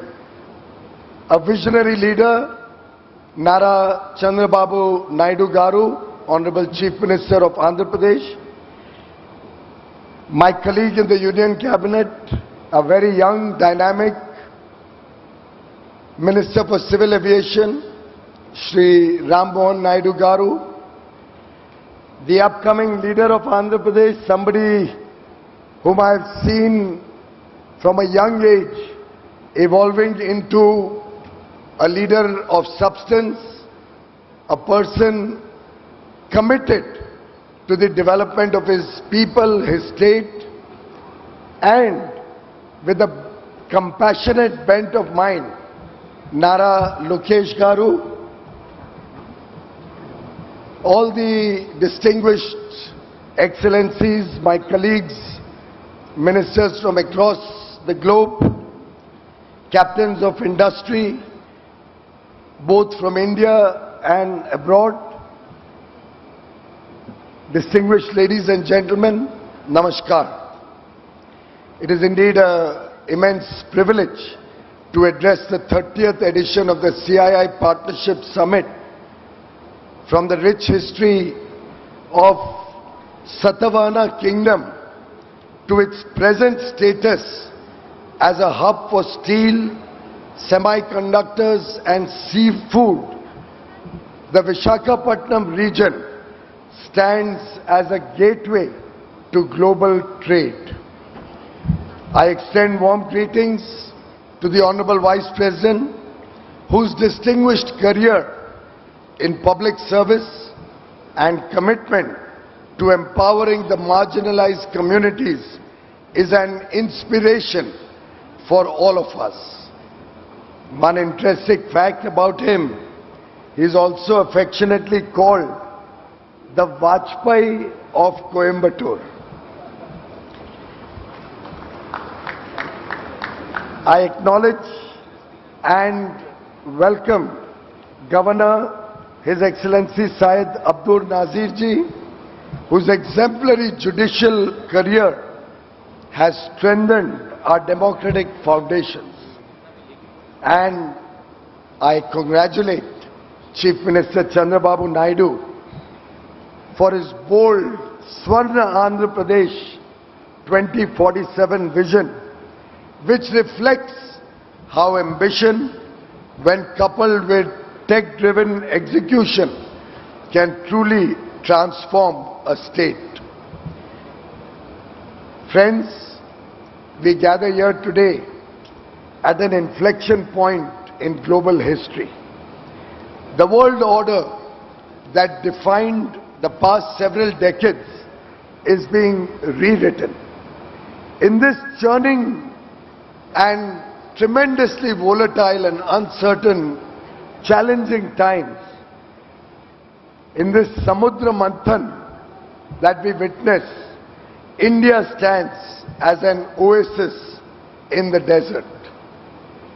Prime Minister Narendra Modi has very aptly said, and I quote, "For global peace, stability and prosperity, the world's most populous country must become self-reliant," unquote. We draw from our ancient wisdom of Vasudhaiva Kutumbakam.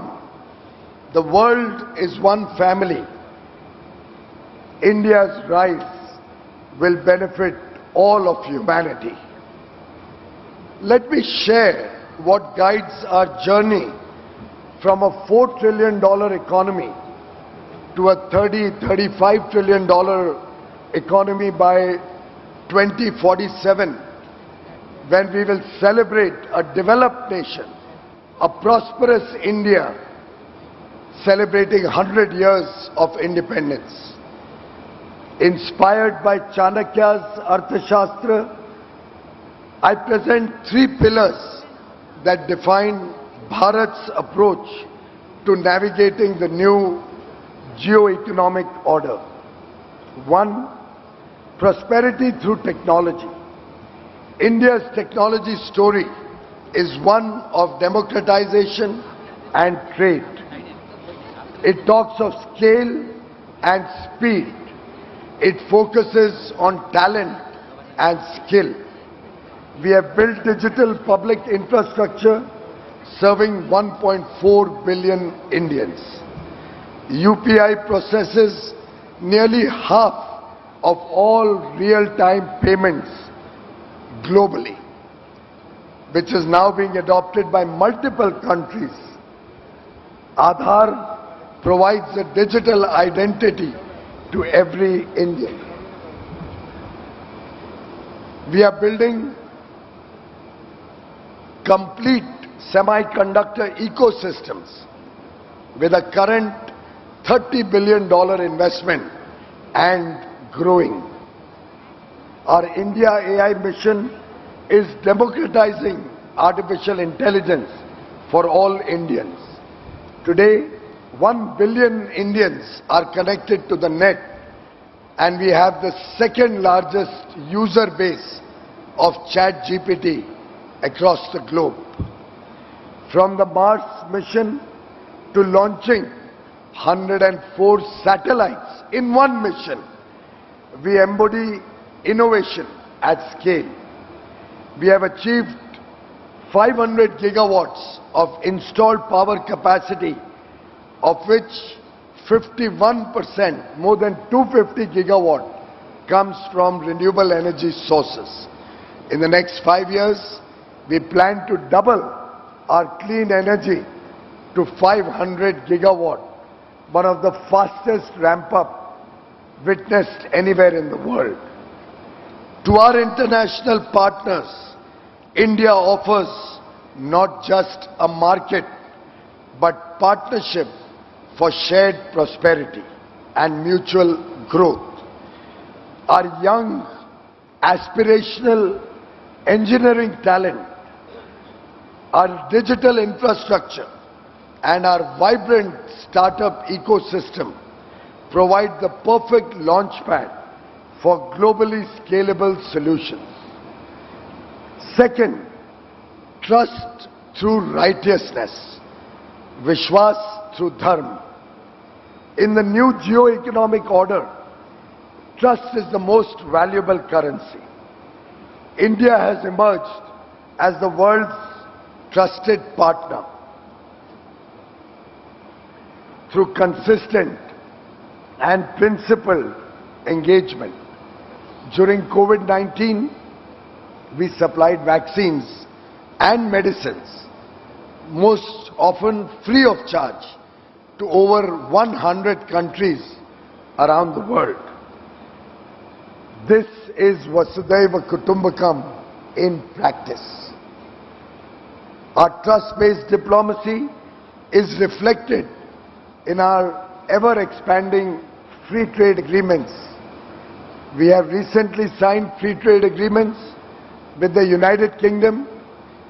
We have operationalized free trade agreements with the four-nation EFTA bloc, Switzerland, Norway, Liechtenstein, and Iceland, who have also committed $100 billion foreign direct investment and the creation of 1 million direct jobs, along with free trade between the two countries.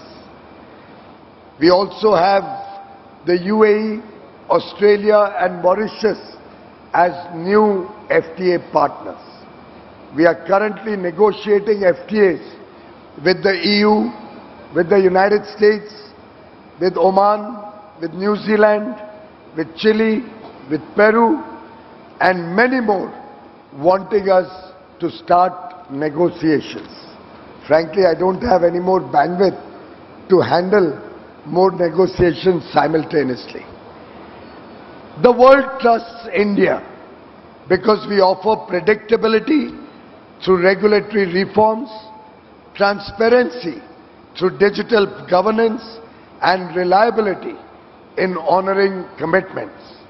We have removed more than 42,000 compliances and abolished 1,500 obsolete laws. Our next generation GST reforms will further ensure ease of doing business and rapidly expand consumer spending. When you partner with India, friends, you partner with a civilization that views relations through dharma, doing what is right. Third, trade through capability. India's last year trade performance tells a remarkable story. Our exports crossed $825 billion for the first time despite global headwinds. FDI flows stood at a record $81 billion, a testament to investors' trust in India. It also reflects our focus on building capabilities at home through the Make in India program, infrastructure at scale, diversifying markets across multiple countries, and moving up the value chain through investments in technology. In some sense, we are drawing the benefits from Michael Porter's theory of competitive advantage. As he famously said, and I quote, "National prosperity is created, not inherited." Friends, in conclusion, I offer 3 key recommendations to expand global cooperation. 1, let's facilitate two-way investments by lowering trade barriers and creating an open, transparent environment that enables the free flow of goods, services, and capital. Second, let's strengthen technology cooperation by co-developing frontier technologies and investing in high-impact innovation.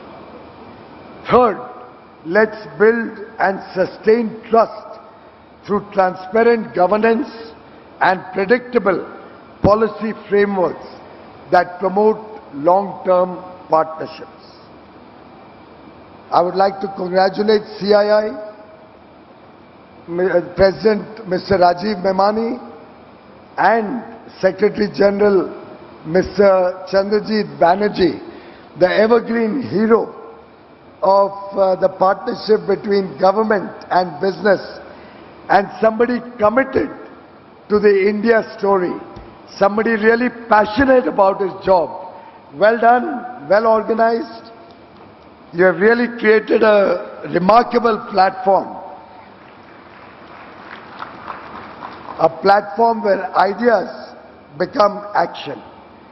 And I'd like to thank Chandrababu Garu Naidu and Lokesh Garu for making this 30th Partnership Summit such a grand success through their perseverance, through their hard work, and through their commitment to the India growth story.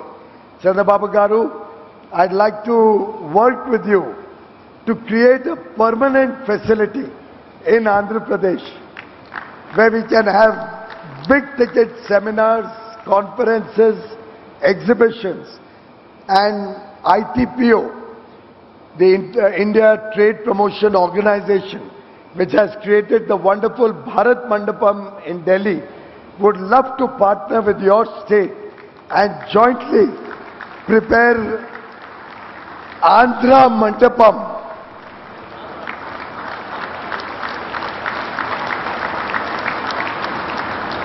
So that in the years to come, our partnership summit will not be under a marquee or a tent or temporary facilities, but will be at a world-class convention center,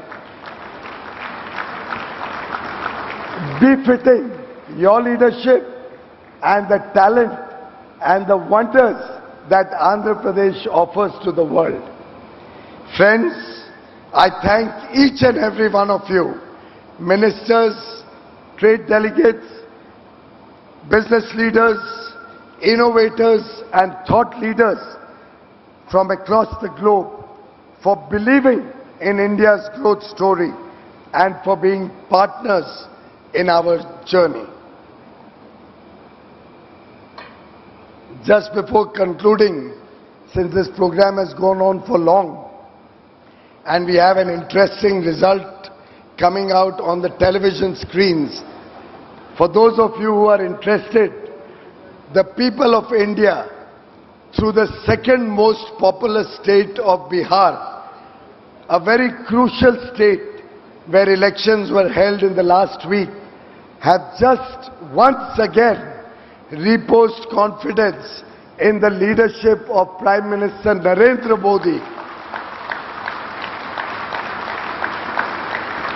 and the leadership of the National Democratic Alliance, of which Chandrababu Garu is one of the strong pillars, through a two-third majority.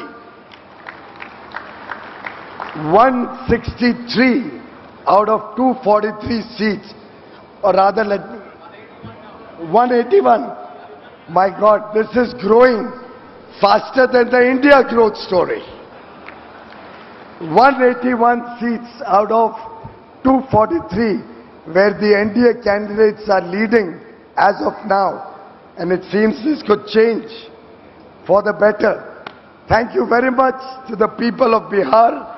Thank you very much to the people of India for their faith in Modi ji's leadership, for their faith in the leadership of the National Democratic Alliance, our leader Nitish Kumar, the Chief Minister of Bihar, and for their commitment to the India story of Viksit Bharat 2047. Jai Hind, thank you very much. Thank you, Honorable Minister Shri Piyush Goyal ji, for your notable keynote address. Ladies and gentlemen, I would like to now invite Shri N. Chandrababu Naidu, Honorable Chief Minister of Andhra Pradesh and the co-chair of the 30th CII Partnership Summit, requesting him to kindly deliver the keynote address.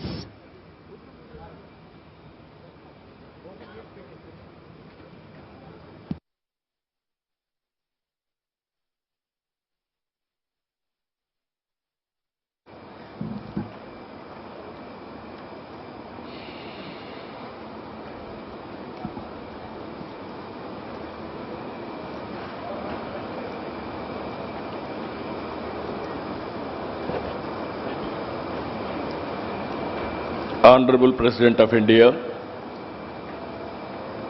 Sri C.P. Radhakrishnan Garu, Honorable Governor of Andhra Pradesh, Sri Abdul Nazir Garu, Honorable Union Minister for Commerce and Industry, Government of India, Sri Piyush Goyal Garu, Honorable Union Minister Ram Mohan Naidu Garu, Chandrasekhar Garu, Bhupati Srinivas Verma Garu, President, Confederation of Indian Industry, Rajiv Memani Garu, Director General, Confederation of Indian Industry, Chandrajit Banerjee Garu, Honorable Ministers from my cabinet, Nara Lokesh Garu, T.G. Bharat Garu, Nadella Manohar Garu, industrialist on the dais, Suchitra Ella Garu, Sanjeev Bajaj Garu, G.M. Rao Garu,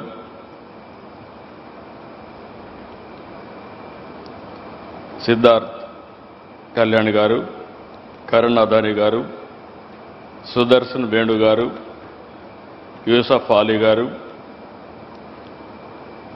Kamineni Shobhana Garu, Chief Secretary Vijayanand Garu, His Excellencies from different countries, and also today it is very, very important day in my life. Nearly 522 international participants, nearly 72 countries are representing, and so many overseas ministers, national leaders, business leaders nearly 600, local prospective and existing entrepreneurs nearly 1,500. Totally 2,500 participants are here. I welcome all of you. All the best for all of us.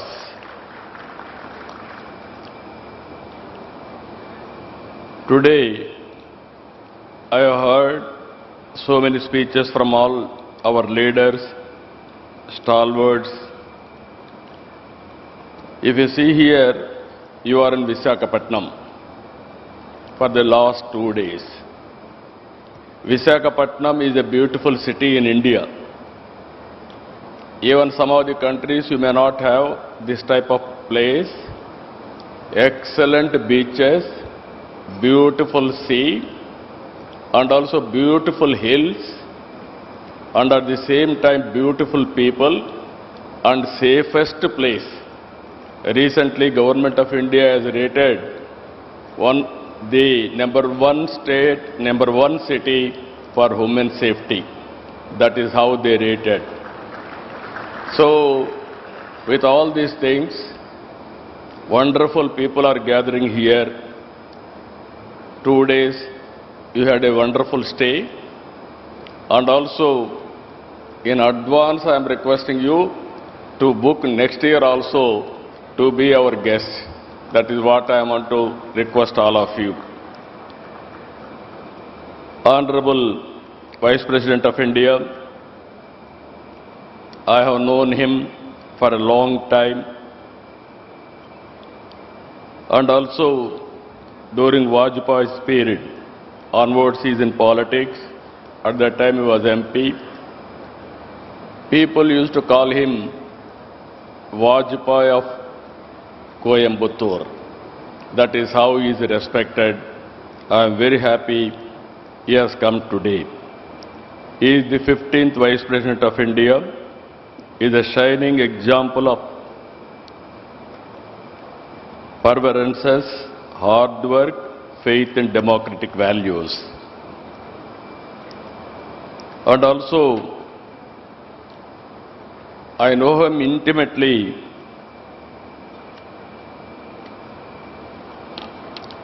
The Vice President, and also he is the Chairman of Rajya Sabha. His calm conduct, sharp intellect, and inclusive approach will guide the House towards constructive debate and consensus building. What sets him apart is his unshakable commitment to public service and humility. Even while holding the nation's second highest constitutional office, he remains deeply connected to the concerns of ordinary citizens, reflecting his lifelong conviction that leadership is not about privilege, but about purpose and service. On behalf of Andhra Pradesh, I welcome him, and also I am very thankful to him for coming this occasion to grace all of us. Our Honorable Prime Governor, you are all watching, is very strong in legal field, and also he is guiding me to take Andhra Pradesh forward. I had a long association with Piyush ji. He is very dynamic and also very creative. Under his leadership, I am very confident India will emerge best destination for investment. I am assuring you, with all your good words, you can do business in Andhra Pradesh. Andhra Pradesh will be a gateway for investment, and India will be future destination. Nobody can change it. And also CII, I had a long association. Out of 30 CII partnerships, 7 were hosted from Andhra Pradesh. That is our credibility. Today, President and also Chandrababu Banerjee, they are working extraordinarily, and also the amount of response overseas because of our CII, I really appreciate him. And also if you see today, all investors are here. Just now, our Honorable Minister has announced Bihar elections. One example I am telling you. Bihar elections, last time NDA has won, we have won, present government. And at the same time today, as of now, 190 seats they are going to win. By end of this meeting, around 200 seats they are going to win, NDA. It shows people are with Narendra Modi ji. It is going to happen permanently. No other country, no other leader is enjoying people trust. I can say in a democratic country, only Narendra Modi ji is only the man who is enjoying absolute confidence and trust.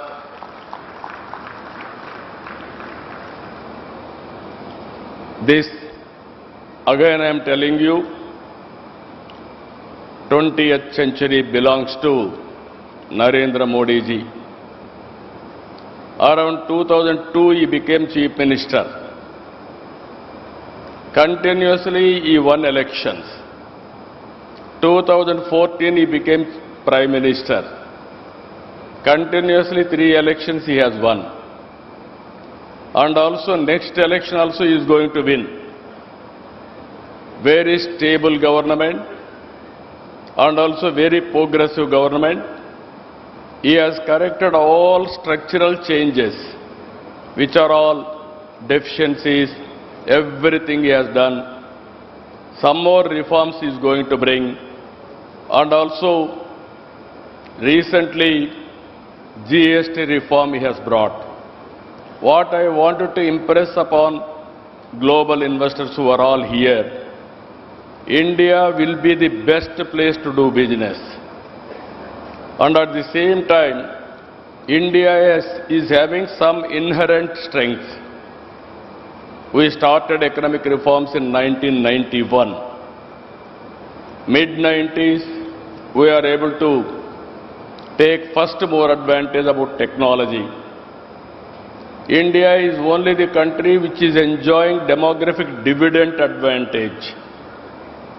With all these things again, right time, right leader, right place, that is Narendra Modi ji. No, I am telling you, as on today, during his tenure, from 11th largest economy, we are able to reach 4th largest economy. Next year, we are going to reach 3rd largest economy. By 2047, India will be #1 economy. It is unstoppable. It is going to happen. This is the strength of India as on today. Regarding Andhra Pradesh, you are all aware, excellent natural advantages. 1,000 kilometers sea coast. It is a gateway of India on east coast. And also we are very strong in doing business. We are having earlier track record and also proof of concept also. This is where earlier always we are #1 in ease of doing business. Now we have shifted the gear, speed of doing business. Anybody will invest in Andhra Pradesh.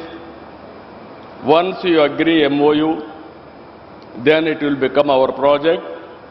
We will get it done, everything on real time. Again, I am telling you, we are working differently. 10 principles we are keeping in mind. If you see all 10 principles, this is zero poverty. How to reduce inequalities, that is one principle. Job, employment generation. It is our top priority. Water security, farmers and agri-tech.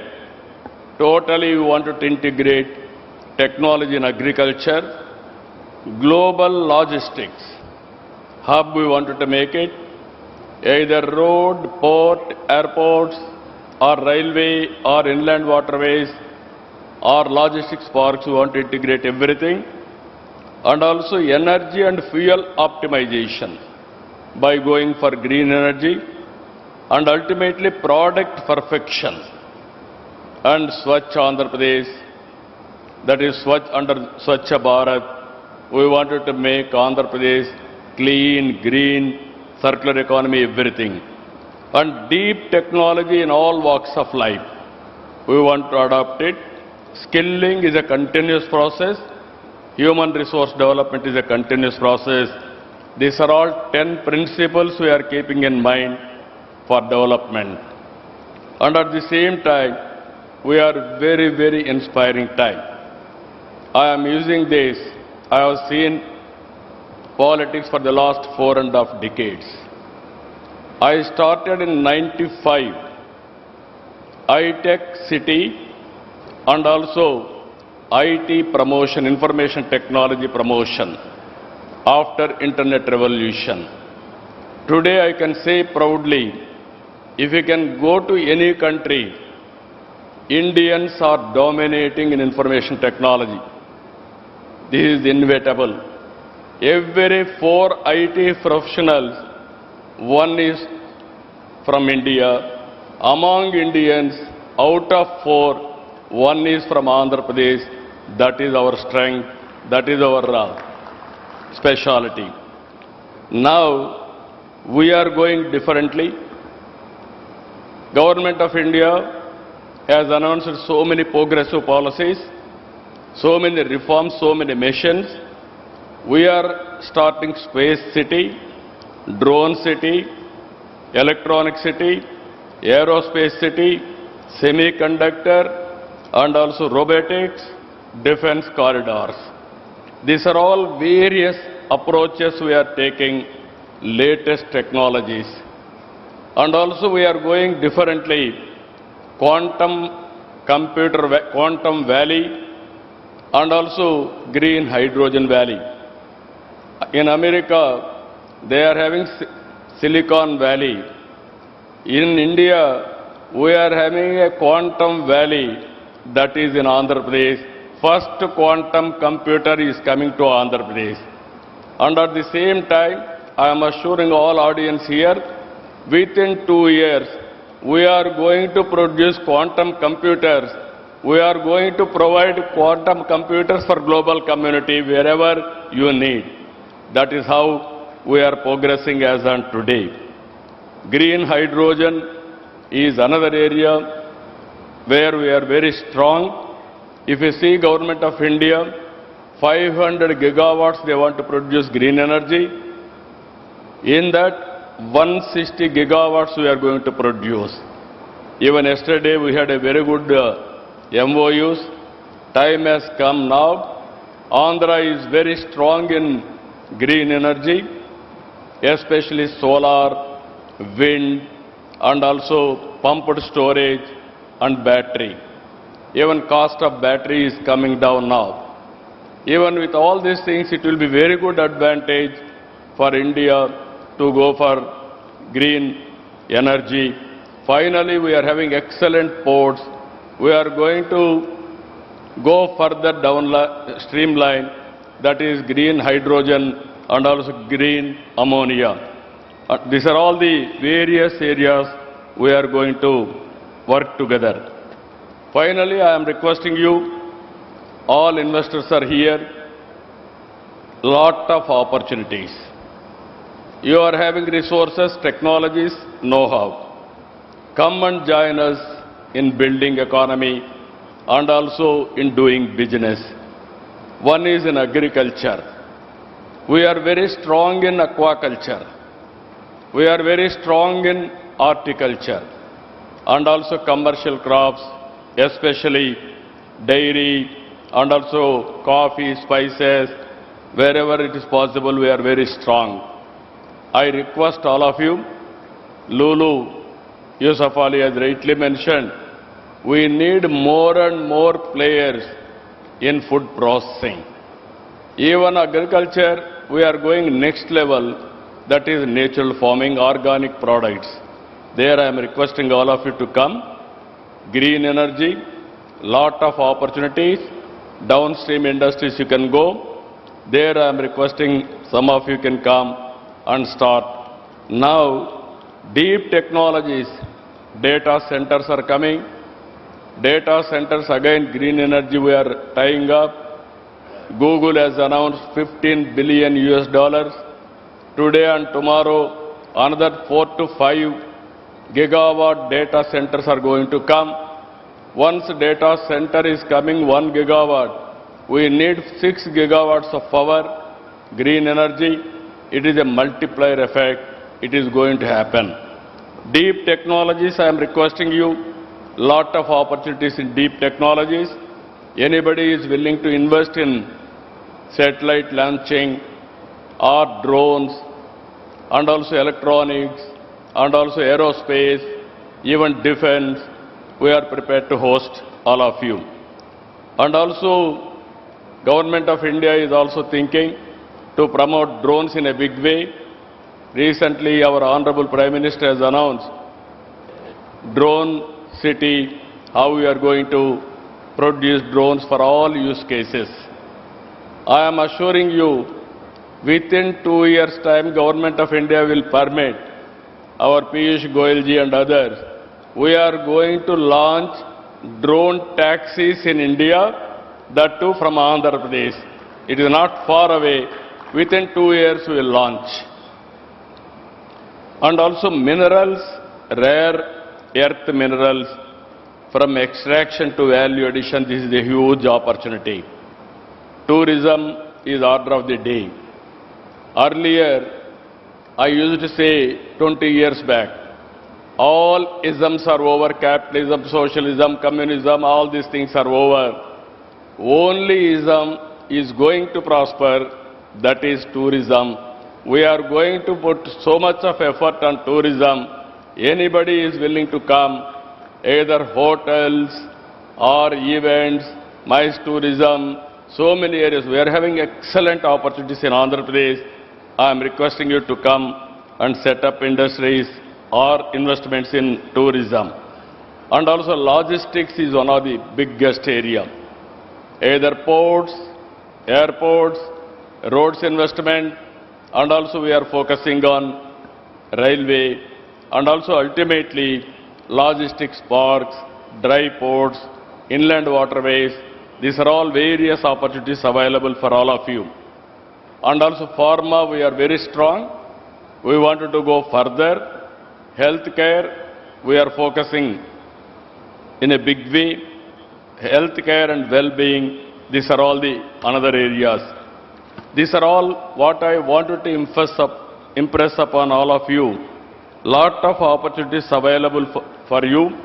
We can offer all these things for you in course of time. To accelerate industrial innovation, Andhra Pradesh is nurturing a robust startup ecosystem integrated with our universities and industrial clusters. The Andhra Pradesh Innovation Mission is supporting entrepreneurs in sectors like deep tech, med tech, agri-tech, and EV technology. We are also leveraging artificial intelligence, Internet of Things, and data analytics to strengthen governance, logistics, and industry operations. Our young workforce, talented, disciplined, and multilingual, is one of our greatest assets. Just now, these are all our strength I want to place before you. Again, same time next year, I am requesting CII and Government of India to host CII partnership in a big way or modified way, improved version. We are going to host in Visakhapatnam. I request all of you to reserve from now itself and have business with Andhra Pradesh. And also our minister has rightly mentioned one more announcement, that is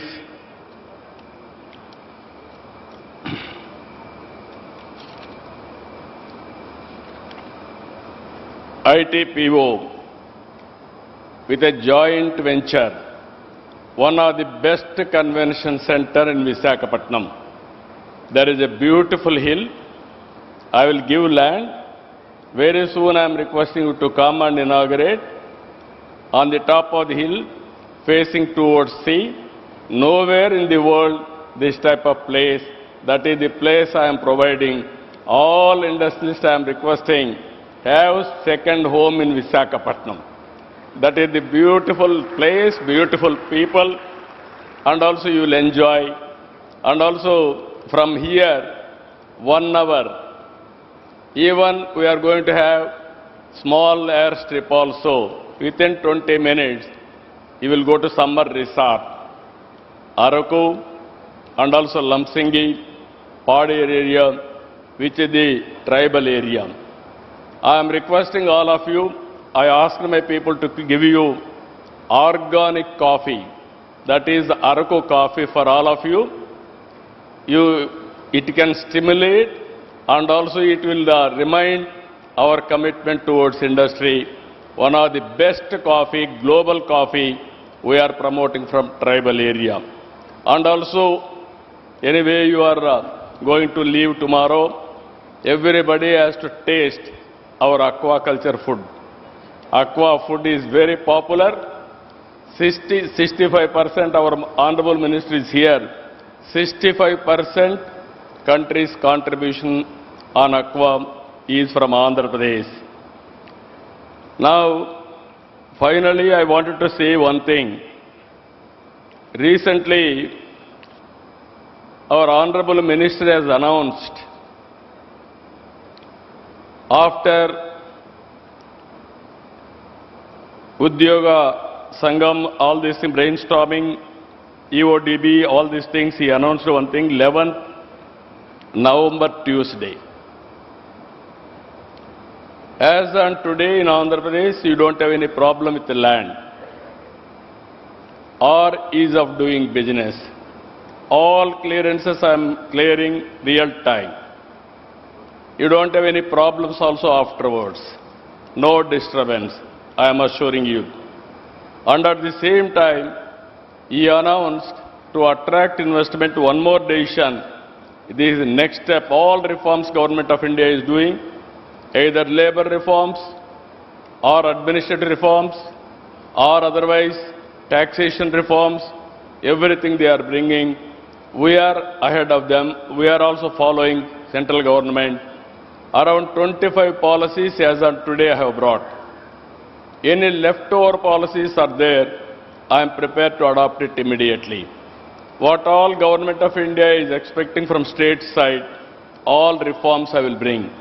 Added to that, very auspicious time, he has announced escrow account for all your incentives. First state in India, I am announcing, very soon I am going to start escrow account. You need not go to any investor or you need not go to any government officer. Directly once you sign, I will give you escrow account. Then automatically on that day, you can get your money through bank. Even if necessary, I am going to implement sovereign guarantee also. This is the best way I can do it. Now all reforms we have brought, best incentives we are giving, best policies we are giving. Now escrow account also we are creating with sovereign power. Now it is with you to come and invest. For the last 18 months, we are able to attract $20 billion to create 20 lakh employment. Now I am expecting another 3 years' time, $500 billion, that is $500 billion, to create 50 lakh employment, 5 million employment. Now with all policies available, global leaders are here. As our Honorable Minister has rightly mentioned, you come and invest in Andhra Pradesh, in India. We are prepared to come and invest in your countries also. Now, no more, we are all regional leaders or local leaders. All industrial friends, I am requesting you, world has become a global village. Wherever you are, you can start a company, you can put an investment, and also you can monitor real time. All these things are happening. And also India is a democratic country, stable government, then your investment will be safe. This is where I am asking you, before leaving, have one MOU with us. After MOU, our people will be after you. You will not remind us. That is our credibility, that is our track record. My aim is very clear. I wanted to attract over a period of time, minimum 10 years, $1 trillion investment in Andhra Pradesh and also India, you can imagine. Ultimately, I wanted to create wealthy, healthy, happy society. For that we need investors, we need investment, and also we have to cater our welfare programs and empowerment for the needy people. With this, I am thanking all of you. Today and tomorrow we are here. We are going to do some more business. not only business, it is exchange of ideas. It is networking, understanding each other, knowing what is happening globally. These are all important issues that I give more importance for this type of activities. Investment automatically will come. With this wonderful time, enjoy your stay and also memorable stay, and also every person has to take one takeaway from this place. That is where Visakhapatnam declaration, that is where Visakhapatnam will give you ideas. With this, I am thanking all of you. Thank you, one and all. Thank you, Honorable Chief Minister of Andhra Pradesh, Shri N. Chandrababu Naidu ji, for your extremely inspirational keynote address. Ladies and gentlemen, I would like to now invite His Excellency Shri S. Abdul Nazir, Honorable Governor of Andhra Pradesh, and I request him to kindly deliver his address.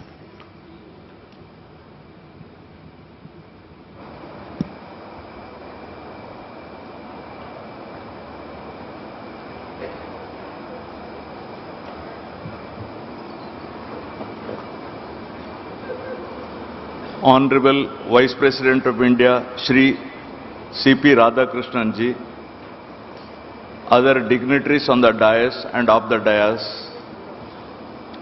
I think after listening to our Honorable Chief Minister, I need not speak, I suppose. Only a few sentences, right?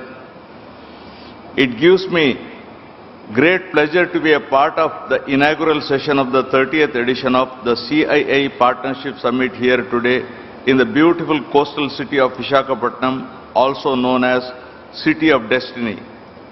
This summit, jointly hosted by the Government of Andhra Pradesh, the Ministry of Commerce and Industry, Government of India and CII. CII is one of India's most respected global business platform.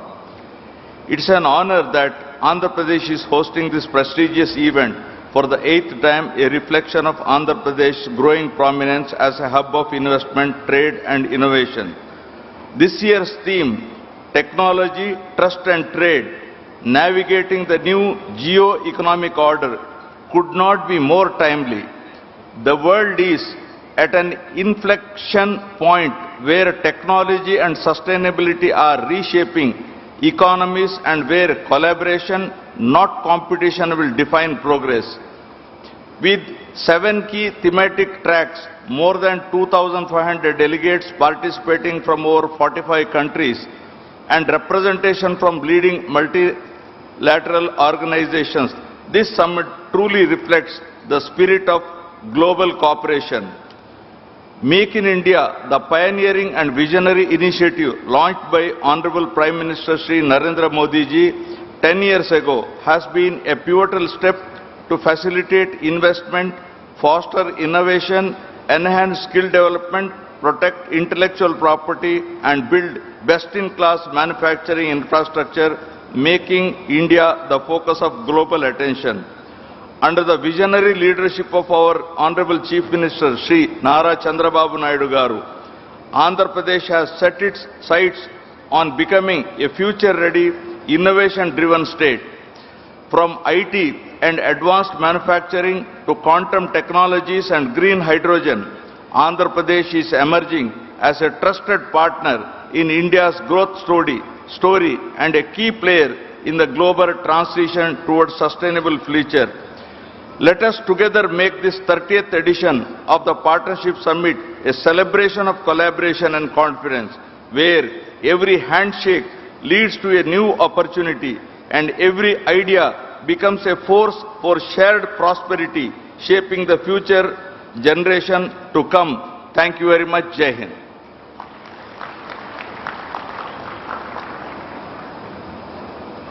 Thank you, sir.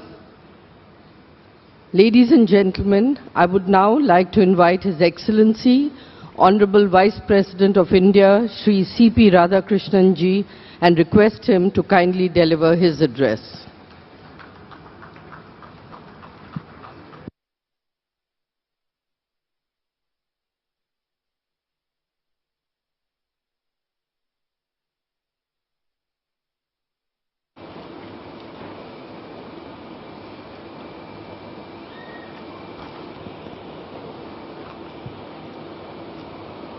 I touch and salute the holy feet of Bharata Mata, the most powerful and the most merciful. On this day, the 30th CII Partnership Summit 2025 at Visakhapatnam, the great personalities who are sharing the dais with me, Honorable Governor of Andhra Pradesh, the ever soft-spoken Sriman S. Abdul Nazir ji, my good friend for more than nearly 3 decades, the Chief Minister of Andhra Pradesh, Sriman Chandrababu Naidu garu,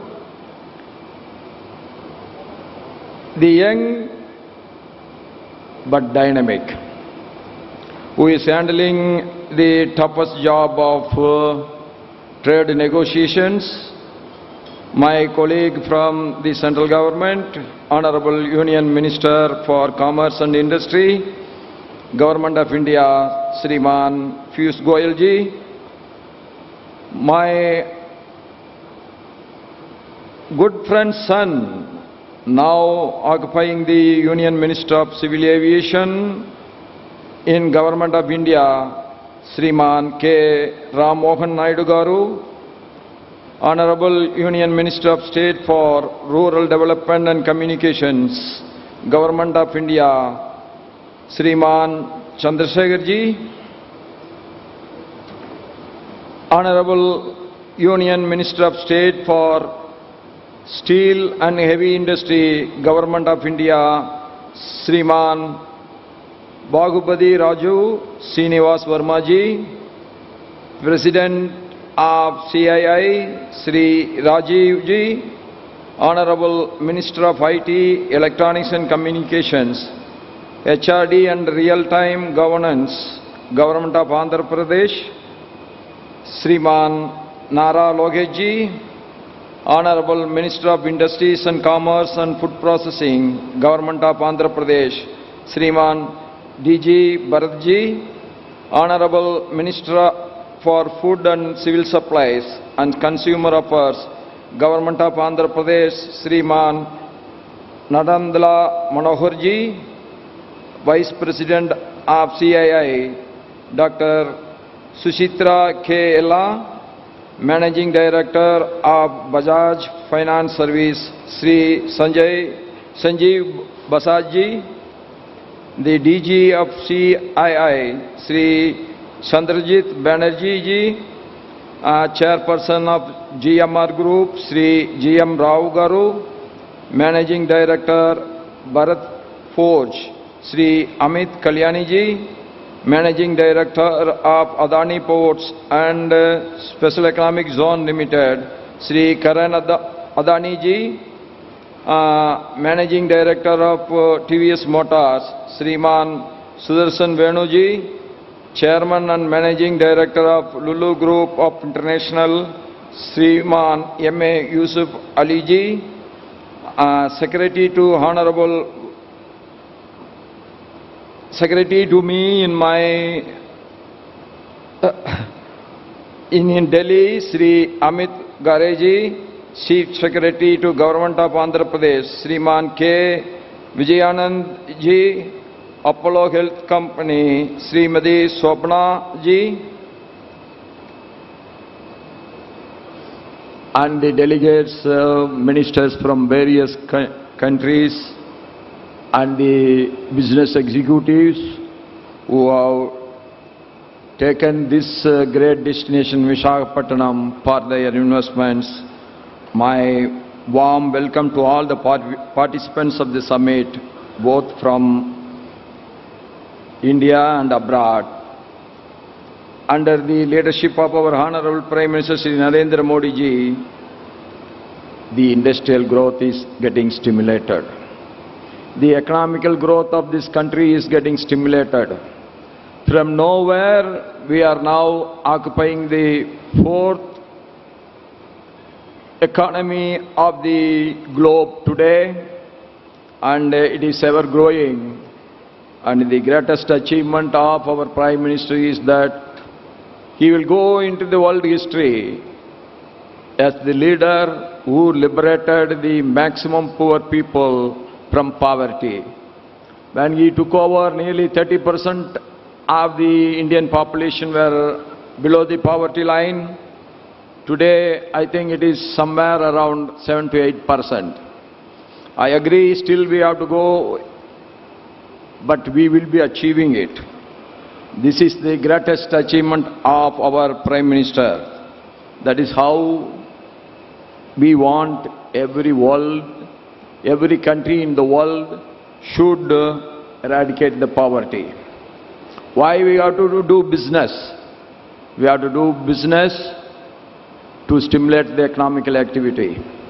Why we have to stimulate the economical activity? That is the only way that we can create wealth. Why we have to create wealth?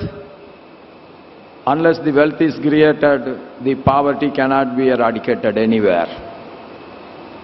So doing business should be ease.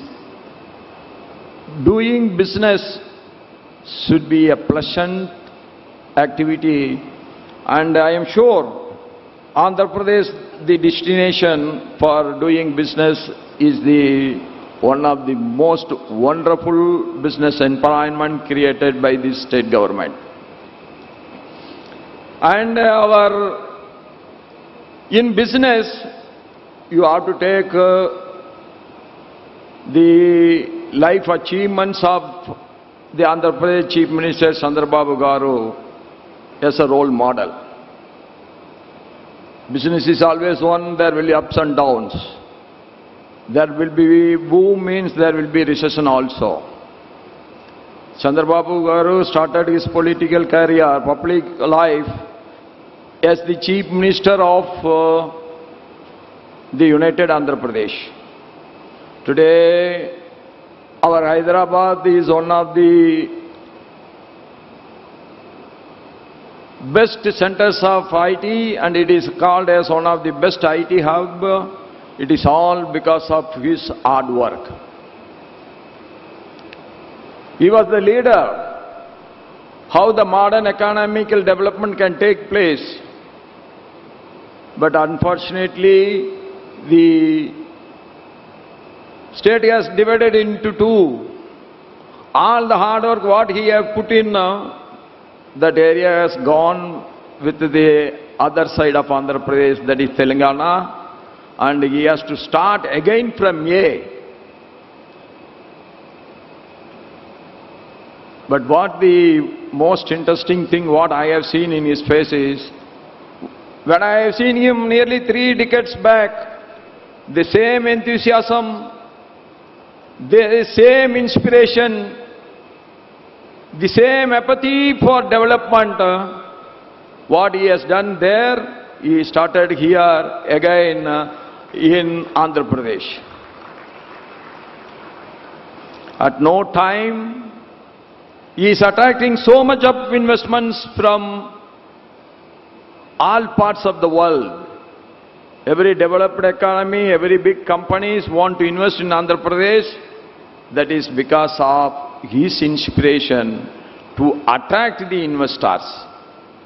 That is, he is creating an atmosphere where the investors feel very safe, the investors feel they are guaranteed, and the investors feel that ease of doing business is not on paper but in practice.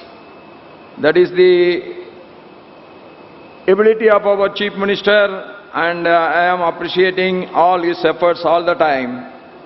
And this summit is one of the wonderful summit, and this is going to be one of the most successful summit also.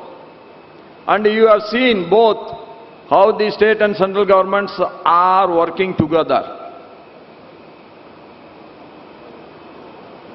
The central minister wants, not in the next convention should not be in a temporary shed, it should be in the most internationally appreciable venue and also one of the best building that has to be created. That shows the interest, that shows that we want to achieve, that shows that we want to grow. And both the center and the state are working together. The achievements are immense. To achieve a great targets is easy. That is what I have seen in both the speeches of the Chief Minister and our Central Minister, Piyush Goyal ji. And I am again telling, the ease of business is going to be one of the best in India because the reforms are taking place in every sector. Reforms in labor laws, reforms in tax system, reforms in creating infrastructure. Anything you name, there the reforms is taking place under the able leadership of our Prime Minister Narendra Modi ji. That is the reason that from nowhere we are today the 4th largest economy. And I am sure this is the right time for you to invest in the fastest growing economy of the world. You have come in the right time, you have come to the right place, you have come with the right ideas. That means the success is going to be yours. Any sector, whether it is food process, whether it is blue economy or green economy, this is the right time to invest in India, and you all are welcome. We all know that business is based on commitment, one. Second is our commitment towards the commitments. Then the third one is the commitments by the governments that also should be honored. That all the three are happening together, that means business is going to be the most successful one. It is an honor and privilege for me to participate in this along with you, and the e-governance and the digital infrastructure have also reduced the transaction cost, improved transparency, and enhanced the ease of doing business. These developments have made us a reliable and efficient partner in global trade. By merging technology with commerce, we have now become a knowledge-driven economy, and you are a part of it. And I am always telling, it's not only the investment should be made at the right time.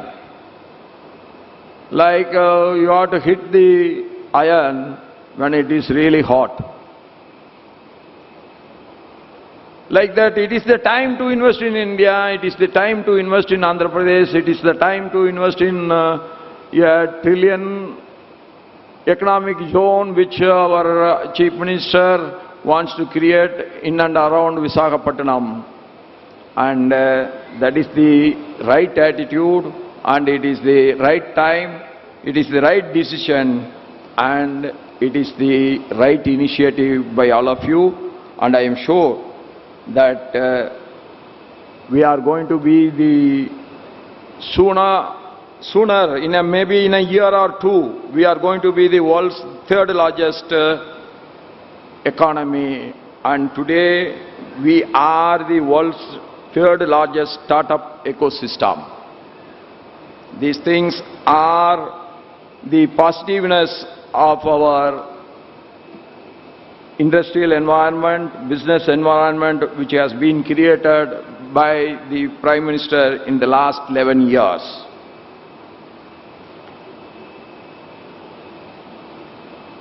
Energy sector of our country Our goals offer new opportunities. At present, we have crossed the total installed electricity generation capacity of 500 gigawatts. Non-fossil fuel sources including renewable energy, hydro, nuclear account for over 51% of the total capacity. We can soon become a global hub for clean technology exports. We want to grow. At the same time, we have to protect the environment. Our commitment towards protecting the environment, we never go back from our commitments. Even the big economies also now want to go back from their commitment, but we never. India is one country which made a commitment, means that is a commitment for lifetime. We will never go back. India is always want to be very friendly with everyone.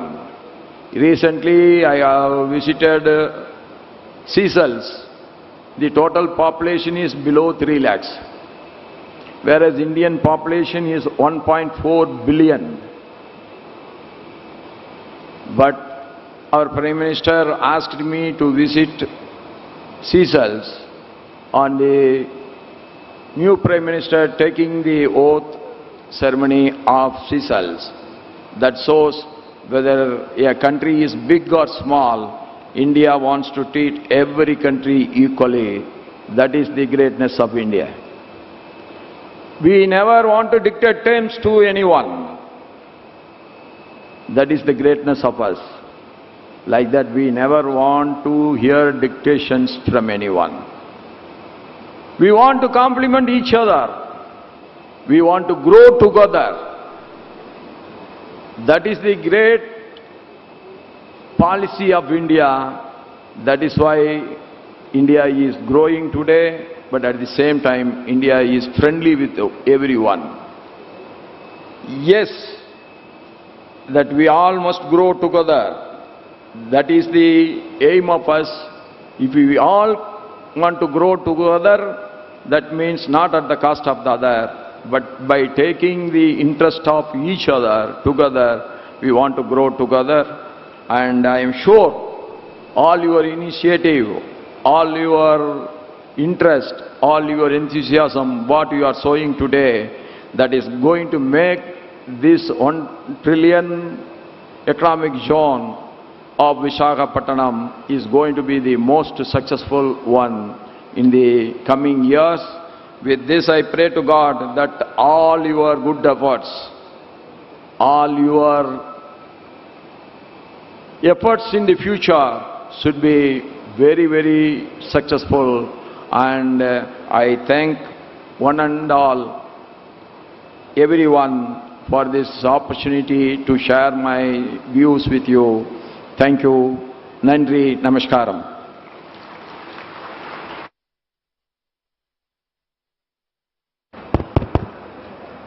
Thank you, Your Excellency, Honorable Vice President of India, Shri C.P. Radhakrishnan Ji, for your notable and inspirational address. Ladies and gentlemen, I would like to now request Honorable Chief Minister of Andhra Pradesh, Shri N. Chandrababu Naidu Ji, to kindly present a memento to His Excellency, Honorable Vice President of India. This is a small token of appreciation, respect and honor.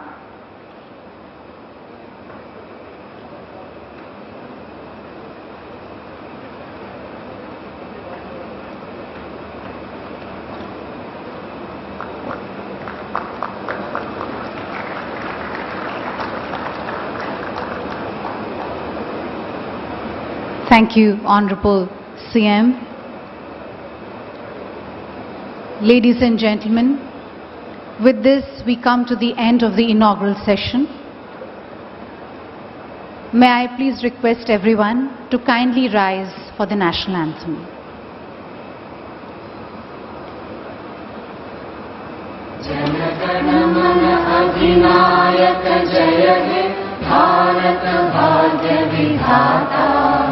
Punjab Sindh Gujarat Maratha Dravida Utkal बंगा विंध्य हिमालय हिमाचल यमुना गंगा उच्चल जलधितरंगा तव शुभ नामे जागे तव शुभ आशीष मांगे गाहे तव जय गाथा जन गण मंगलदायक जय हे भारत भाग्य विधाता जय हे जय हे जय हे जय जय जय जय हे.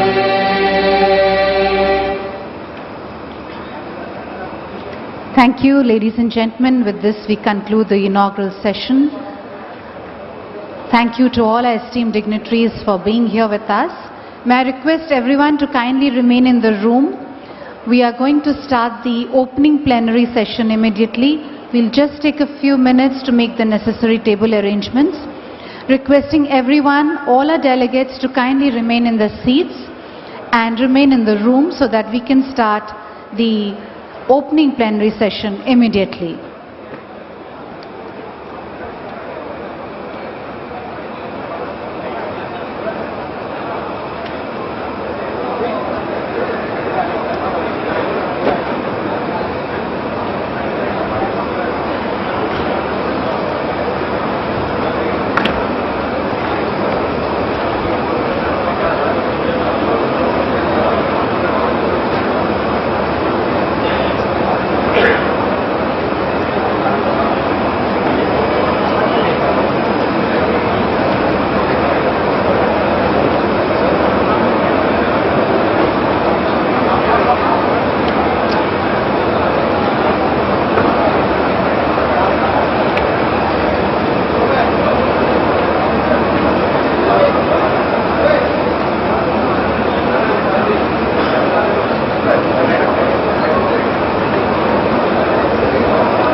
यहीं पे है next session.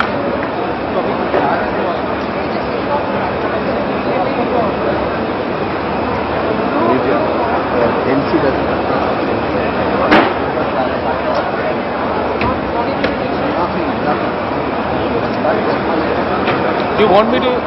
If you want, I can't.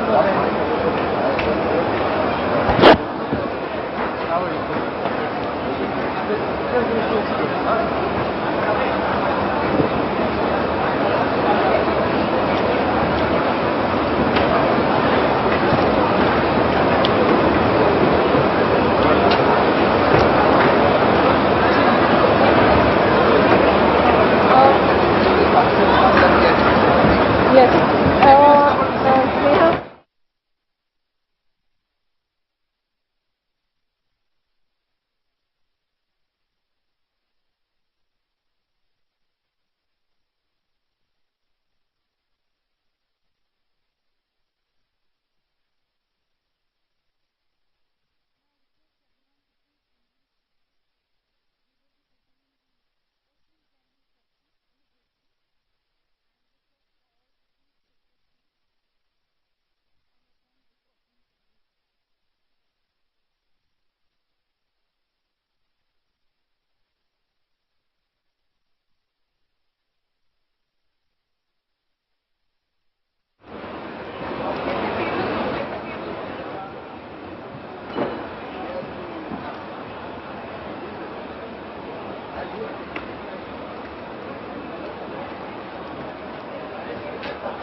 Minister Shri Piyush Goyal ji and Honorable Chief Minister of Andhra Pradesh Shri N. Chandrababu Naidu ji.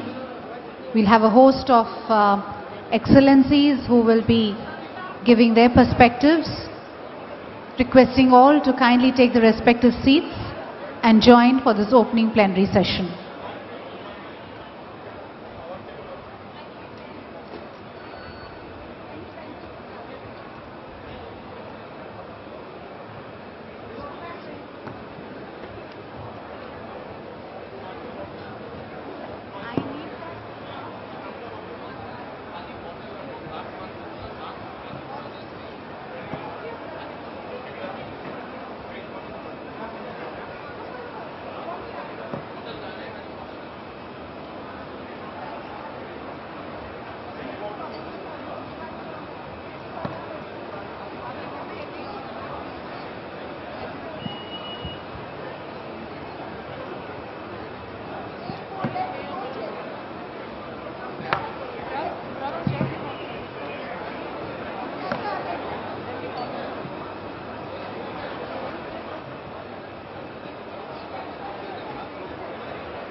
That's open.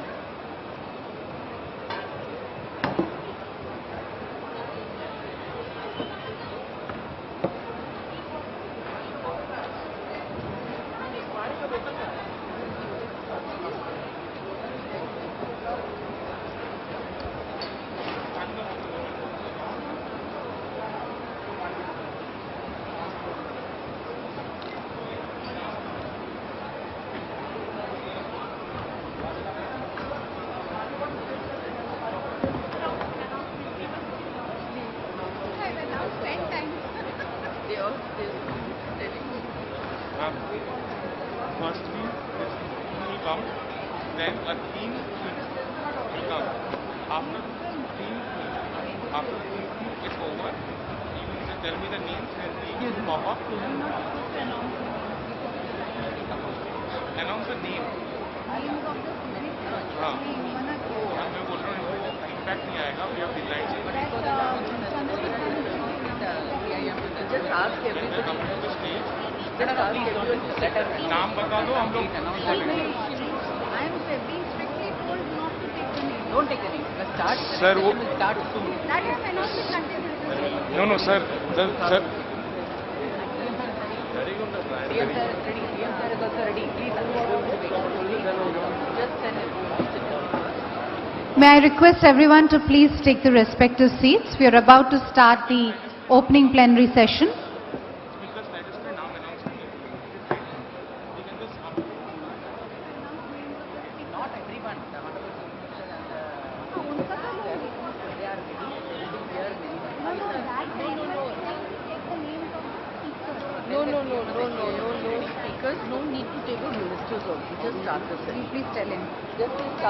Hand over to Chandraji's banner.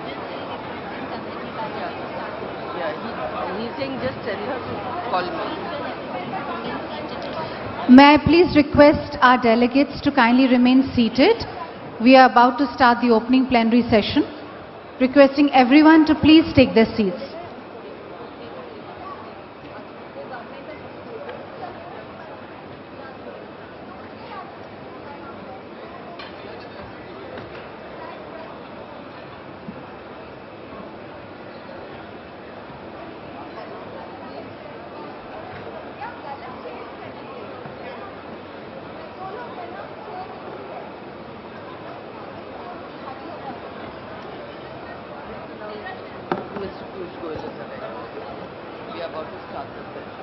Ladies and gentlemen, Honorable Minister Shri Piyush Goyal ji is joining us for this opening plenary session. May I request everyone to please take the respective seats.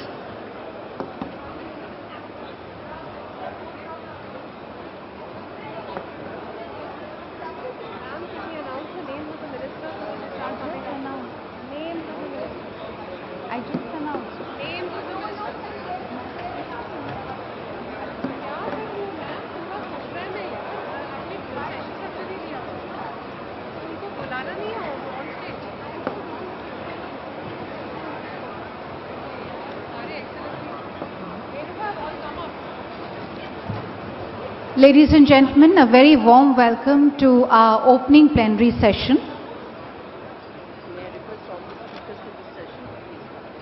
May I request all the esteemed speakers for this session to kindly join us on stage.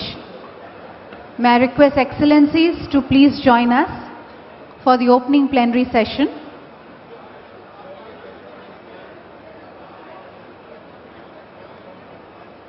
Requesting all our esteemed speakers for this session to please join on stage.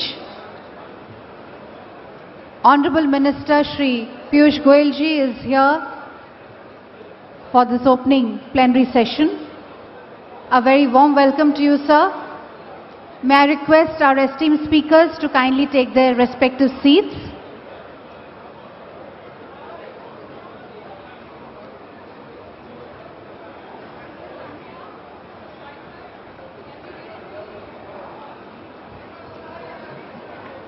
May I request our esteemed speakers to kindly take their respective seats.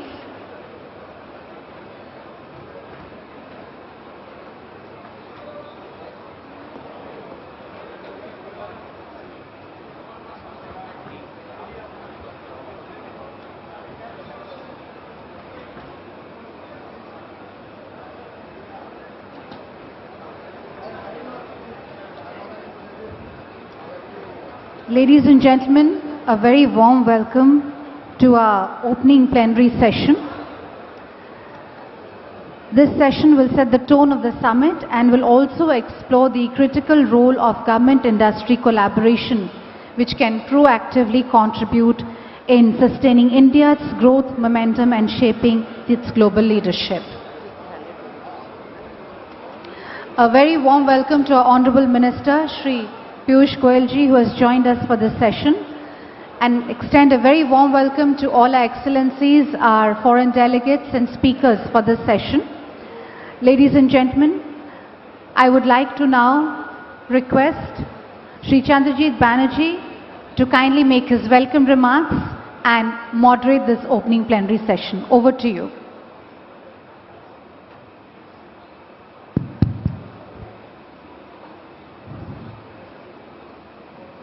Honorable Commerce Minister of India, Honorable Ministers, Excellencies on the dais,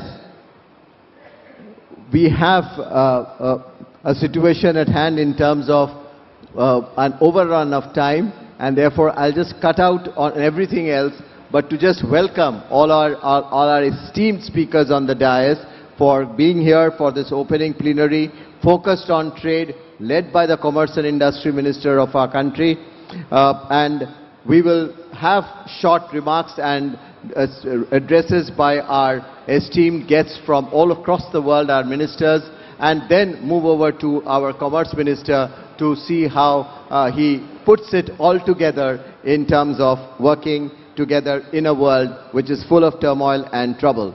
So I'll start with the Honorable Director General of the World Trade Organization, Dr. Ngozi, someone who has been with come to CII. Madam Director General.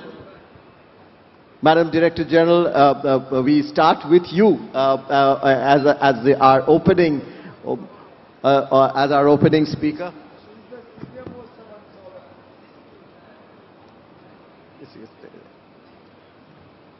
Excellency, you have addressed us many times before, and we are so proud and happy that you could make it in spite of your busy schedule. Over to you.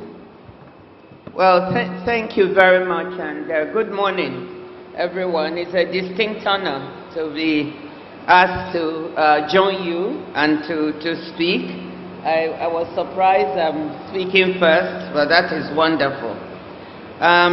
Excellencies, ladies and gentlemen, it's really wonderful to have this opportunity to exchange views. So let me start by thanking His Excellency Honorable Minister Piyush Goyal and his team in the Commerce Ministry, as well as His Excellency Chandrajit Banerjee and his team at the Confederation of Indian Industry for making this possible. I would also like to thank His Excellency Chandrababu Naidu, the Chief Minister of Andhra Pradesh, for inviting us to this beautiful city and this beautiful state. I'm always excited to be in India, a country that is doing so well. The world's fastest growing large economy for a few years now, better than 6% in 2024, 2025, and projected to continue at this fast pace. As we all heard in the opening session, India is a leader in technology and digital innovation, a place where growth is being driven by strong domestic demand, sustained domestic and foreign investment, and stable macroeconomic conditions. So I want to congratulate His Excellency Prime Minister Modi and the entire government of India and its people for this progress. Already the world's third largest economy in purchasing power parity terms, India is on track to surpass Germany and Japan to reach that rank at market exchange rates by the end of the decade. India has the scale, the dynamism, and the credibility to provide leadership, not just in this region, but globally. And this is demonstrated by this very forum with so many people from all over the world, but also by the number of partnerships and free trade agreements and negotiations underway, as we heard from Minister Piyush. So I'm from the World Trade Organization. I'm the head of the World Trade Organization. And the message I want to give you here is that in addition to all the bilateral deals and partnerships that are being made, the world still needs multilateral organizations, particularly in trade, in order to be able to have global cooperation and global growth. You cannot have global growth without global trade growth. You cannot have even growth in India without growth in trade. So that's the premise. You cannot even have global financial stability without global trade stability. To do that, you need both the bilateral agreements, the investments, but you also need the multilateral fora in order to be able to move forward. So that is why the organization I had, the World Trade Organization, is very, very important. And I want you to know that we are experiencing the greatest disruptions in global trade in 8 decades. It's unprecedented, the undermining of the rules of trade. But my message to you today is that in spite of this undermining, the global trading system remains resilient. Almost 3/4 of world's goods trade, 72% to be exact, is still going on WTO terms. When I say these numbers, people are surprised because they think that the trading system has been very broken. It's been battered, as I always said, bruised, but it's still standing and is very resilient. So 72% of world trade is going on WTO terms. The WTO still provides all those bodies of agreements and rules that provide stability and predictability to world trade. It is not government officials that trade, it is the business sector. You know what you need in order for you to have stability and predictability in trade. And I think the business community are some of the biggest supporters of the World Trade Organization. Most of the delegations that I receive in Geneva come from the business community, and they say what you provide as the WTO helps us make business work. So that's one of the reasons I thought it would be important to be here today to say that even as you invest and you talk of partnerships, you also need to think about trade and the multilateral engine that makes trade work. So the WTO has agreements on customs valuation, how your goods are valued when they arrive at a country. I call it a very unsexy agreement. Not many people think about it, but just imagine if you as a business person sent your goods to a destination with one valuation in mind and you got another one, you could lose lots of money. But we have the agreement that makes sure that common methodologies are followed to value your goods. We have the intellectual property agreement. We have the technical barriers to trade agreement, a science-based approach that ensures that quality, human health and safety are respected and that these are not used as protectionist measures. Intellectual property agreement alone ensures $500 billion in earnings, over $500 billion each year are earned by businesses from patents and royalty rights as a result of this agreement at the WTO. $144 billion of that last year went to the United States, a quarter of the total amount to the EU and the rest to the rest of the world. Without this agreement, we would not be able to have that. So this is why the World Trade Organization, just among many reasons, is important, and why it is important for all of us to see how to maintain the resilience. We are projecting 2.4% growth in world trade this year, less than the 2% we had projected before tariffs. And we are also looking at, this is much, much higher than the 0.9% we projected in August when we were looking at the impact of reciprocal tariffs. So why is it better? Because business people have reconfigured the way they trade. There has been front-loading in the US ahead of the tariffs, front-loading of goods. South-South trade is growing faster than other types of trade. AI, 42% of the growth in trade today is driven by AI-related goods. That is amazing. So we see this global resilience in trade. But it is fragile, and it cannot be taken for granted. And that is the next message I would like to leave with you. We are actually projecting world growth in trade for next year at 0.5%. And in my view, if we do not work hard to reform those things within the system that don't work so well, then we will not be able to sustain the resilience. So that's the second part of the message I want to give you today. And that work, it means a great deal of reform of the multilateral trading system and the WTO. We agree that the system has been bruised. As I said, if you look at the scale of the US's unilateral tariff actions, it's dramatic. The average trade-weighted tariff of the US has increased from about 2.5% at the beginning of this year to about 17%, well, at this very month that we're talking. So the scale and rise of impediments to the system are there. But whether we agree with the US's unilateral actions or not, we must listen to what they say about the criticisms. And as I often say, I agree with a lot of the criticisms that the US has made about the way the multilateral trading system has functioned and the WTO. Whether they are talking about the rise of non-tariff and tariff barriers over time, the lack of transparency in the system, unfair trading practices, level playing field issues, and so forth, I think we need to pay attention to these complaints, because if we do not, we will miss the opportunity to take care of them. But they are not the only ones that have complaints about the multilateral trading system.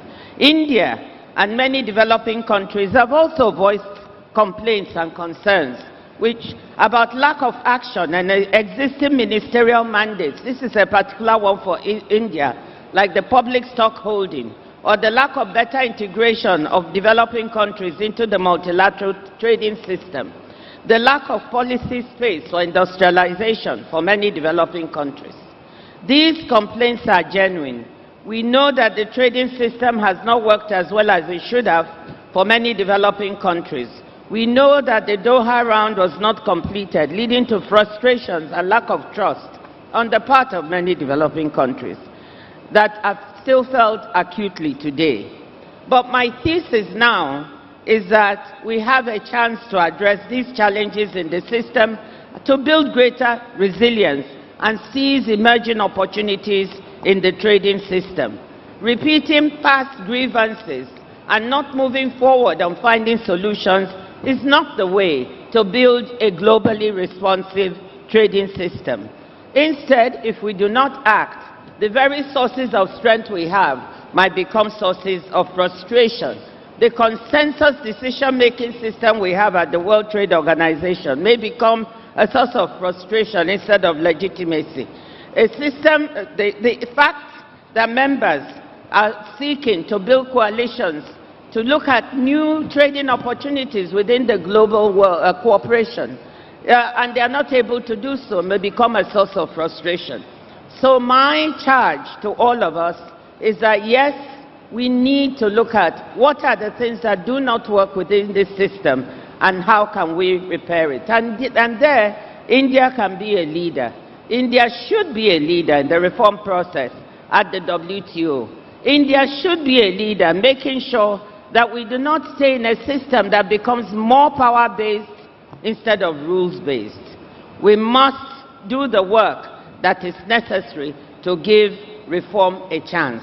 We must correct old wrongs and seize opportunities that are emerging. And what are these opportunities? We can see supply chains reconfiguring. India is a beneficiary of this reconfiguration of supply chains. We can see green trade emerging. We heard Andhra Pradesh is going to be a green hydrogen valley. We know digitally delivered services trade is growing at a very fast pace, 6 to 8%, and it's almost worth $5 trillion. And India has the unique opportunity to do well, is doing well in digitally delivered trade. So we see South-South trade growing. Again, India has big opportunities here. So I'm here to give the message that, look, we have the opportunity to reform, to seize these emerging opportunities in the trading world. India should be a big part of this reform. It should allow us to move the system so it can have more flexibility to allow even smaller developing countries to benefit. So what am I saying? I'm here really asking that we all work together to improve and strengthen the global trading system that has largely delivered for the world. It can still deliver more for us. It should deliver more for developing countries, and we have the ingredients to make it do so. Let us work together, join hands, seize the opportunities, and move the global trading system and the WTO forward. Thank you.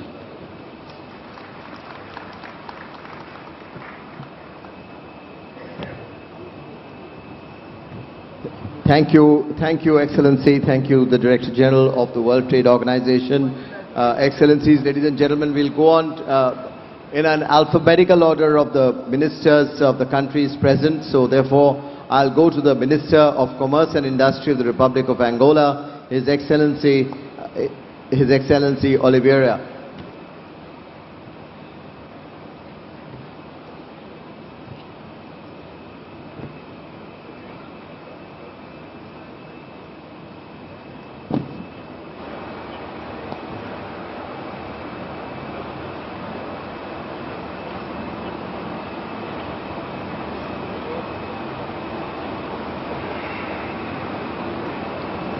Thank you very much.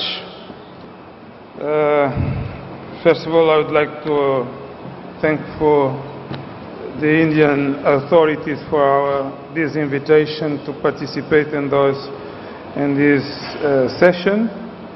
Excellencies and esteemed colleagues, distinguished leaders of Indian industry, it's an immense privilege to stand before you today in Visakhapatnam, this dynamic seat of industry and aspiration, for the opening session of the third CII Partnership Summit. I convey the warmest greetings for His Excellency, the President of João Manuel Gonçalves Lourenço, and the people of Angola. My presence here as Minister of Industry and Commerce and in our nation capacity as the current chair of the African Union underscores the deep strategic priority we place on our partnership with India. The theme of this summit, Technology, Trust and Trade, Navigating the New Geoeconomic Order, is not just a title.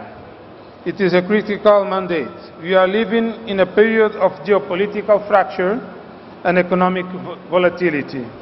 For the nations of the Global South, this reordering demands that we move beyond historical limitations and forge a new resilient multipolar economic architecture.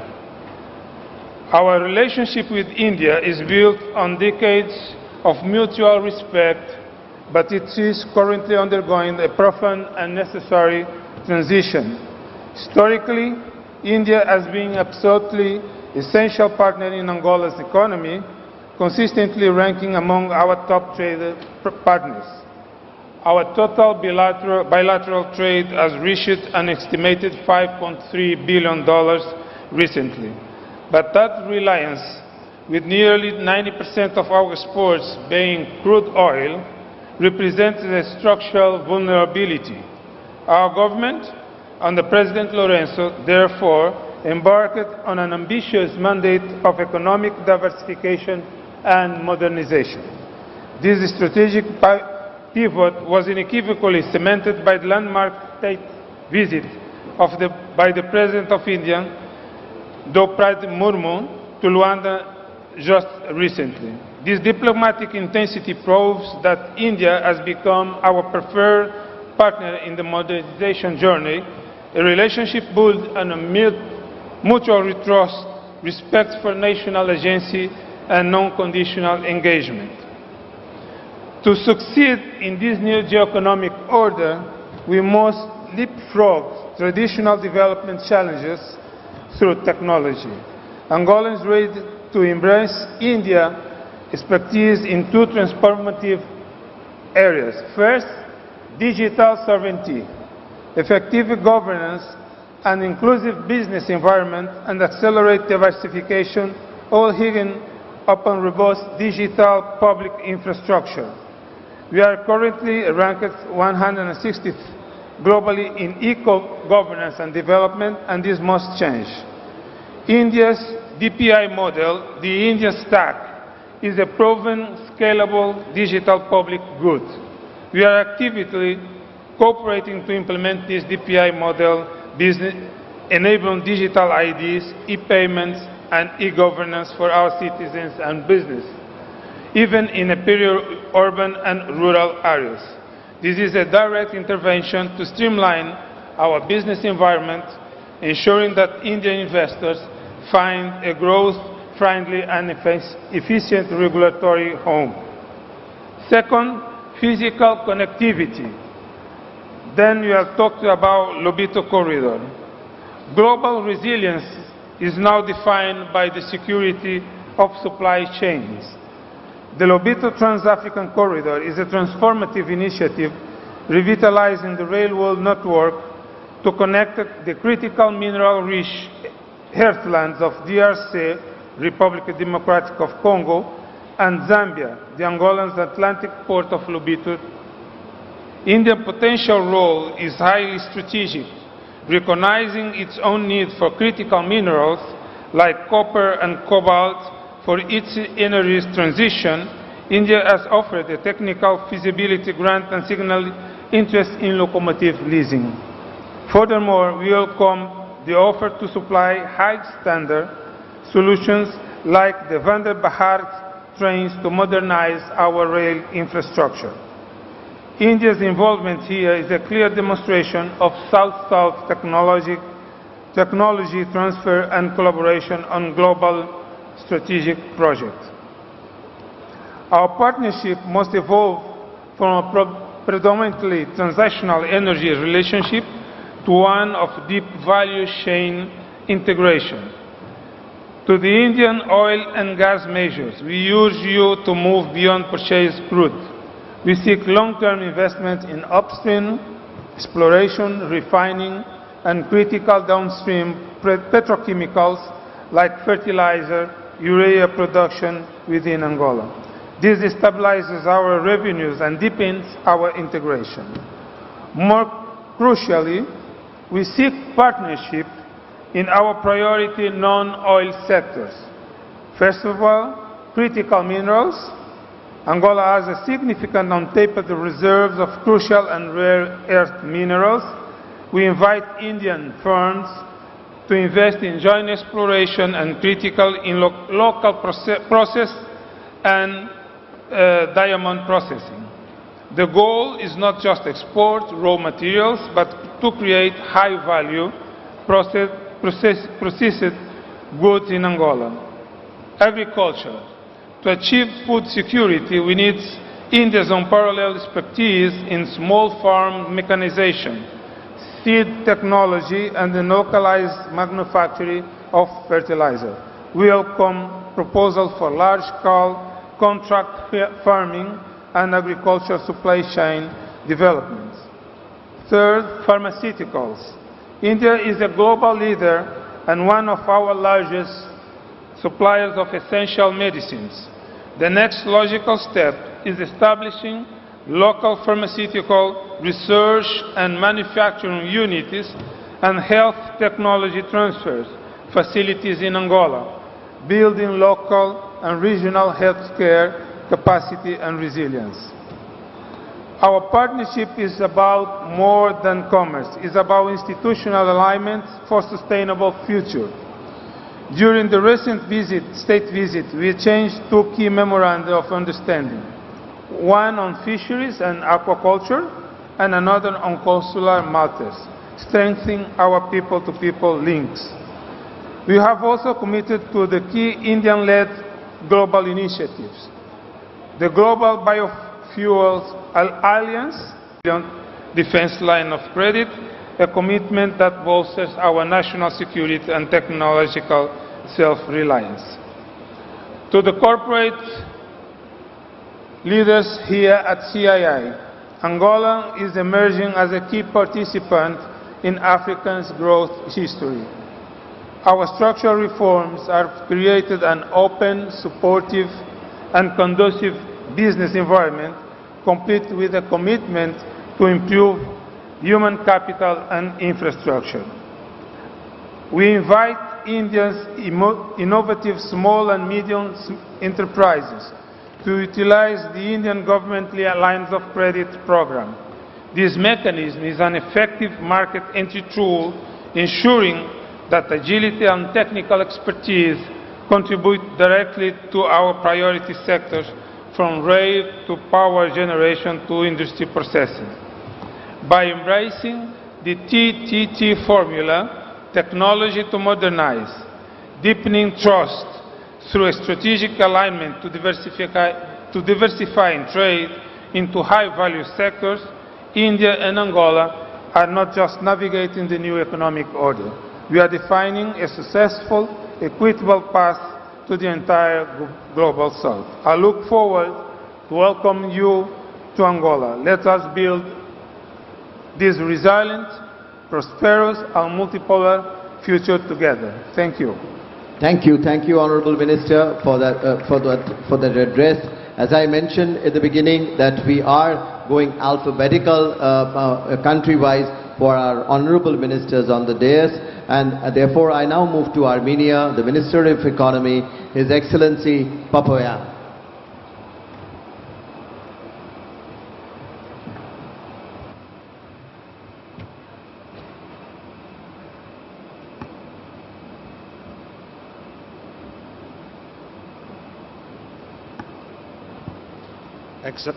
Excellencies, distinguished ministers, esteemed business leaders, ladies and gentlemen.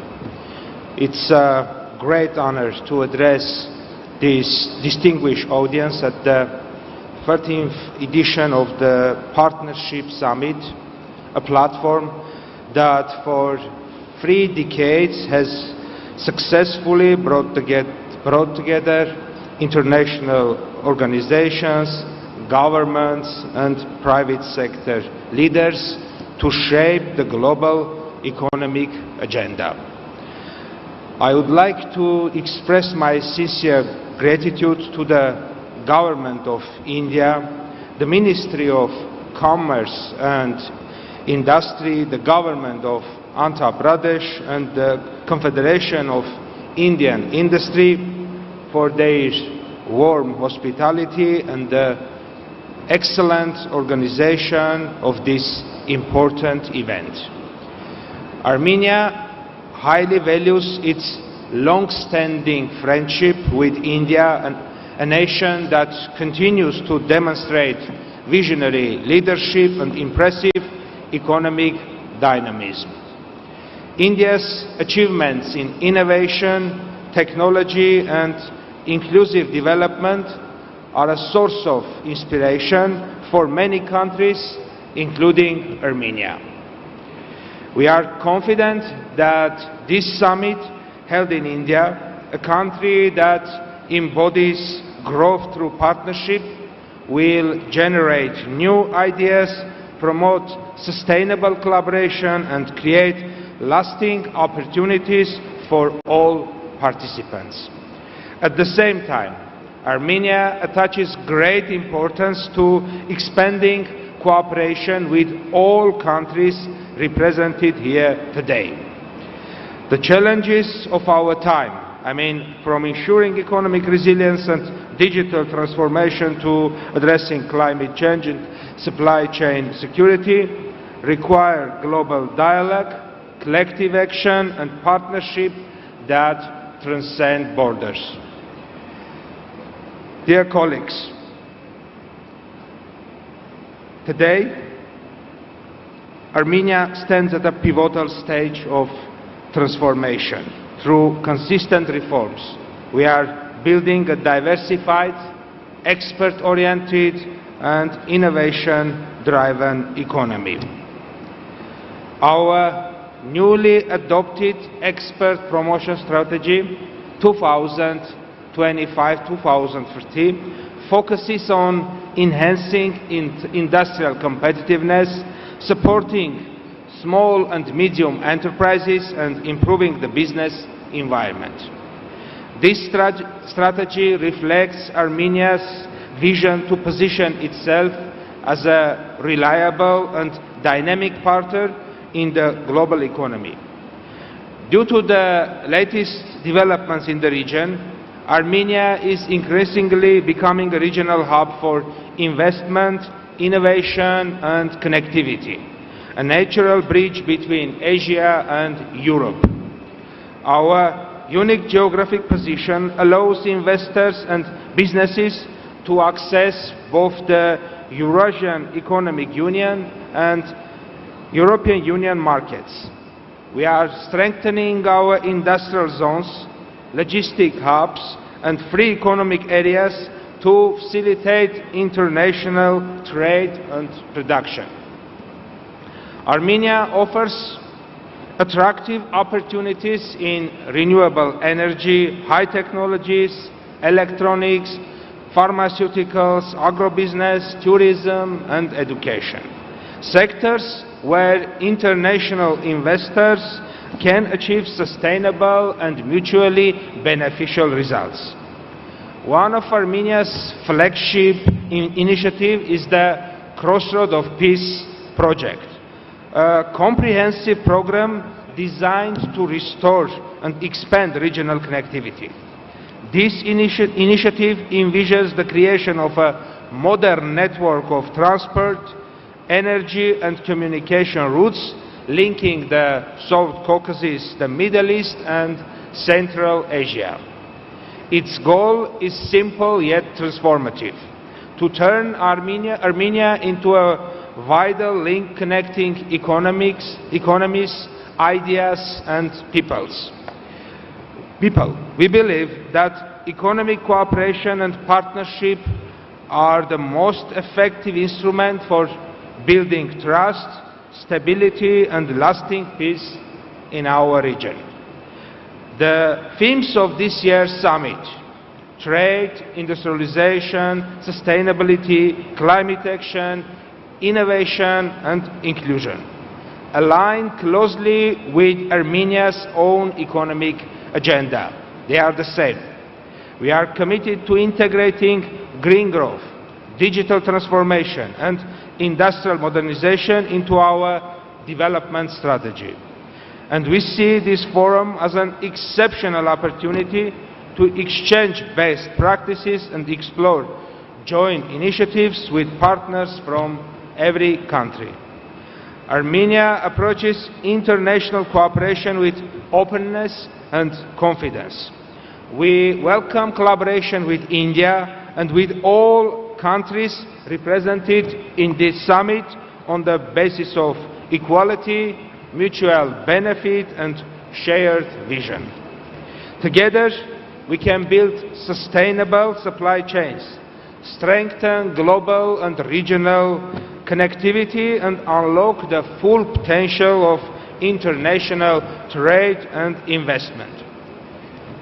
Ladies and gentlemen, in conclusion, I would like to reaffirm Armenia's readiness to engage in constructive partnership that advance shared prosperity and peace. The Partnership Summit reminds us that true progress comes not from competition, but from collaboration, from building bridges rather than barriers.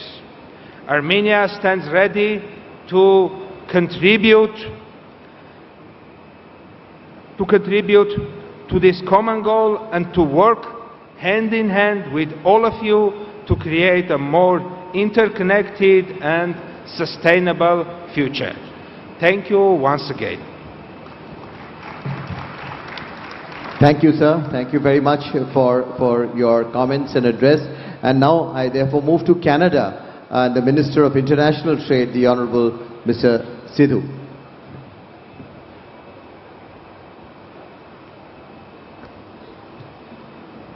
Well, thank you for that kind introduction. Hello, everyone. Bonjour et tous. Namaste. I'm delighted to be here in India for my first visit as Canada's Minister of International Trade. Minister Goyal, it was great to see you yesterday for a very productive meeting. And I want to thank you and, of course, Chief Minister Naidu for having us here today. I also want to thank the CII team, Director General Chandrababu Banerjee, and, of course, President Rajiv Memani, and your incredible team for bringing us all together. And a huge congratulations for your 30th summit. As you know, Canada, Prime Minister Mark Carney and I have set an ambitious target of doubling our non-U.S. exports to the tune of $300 billion. Our new government is making big changes. We passed legislation in June to get big nation-building projects built faster. Projects that would typically take 10, 20, 30 years, we're going to get that done in 2 years in terms of permitting. That means ports, energy projects, critical mineral projects will be built faster in partnership with the provinces, territories, indigenous communities. We're welcoming investors from all around the world. We're welcoming close to the tune of $500 billion to get these big projects built faster, and we welcome Indian investors.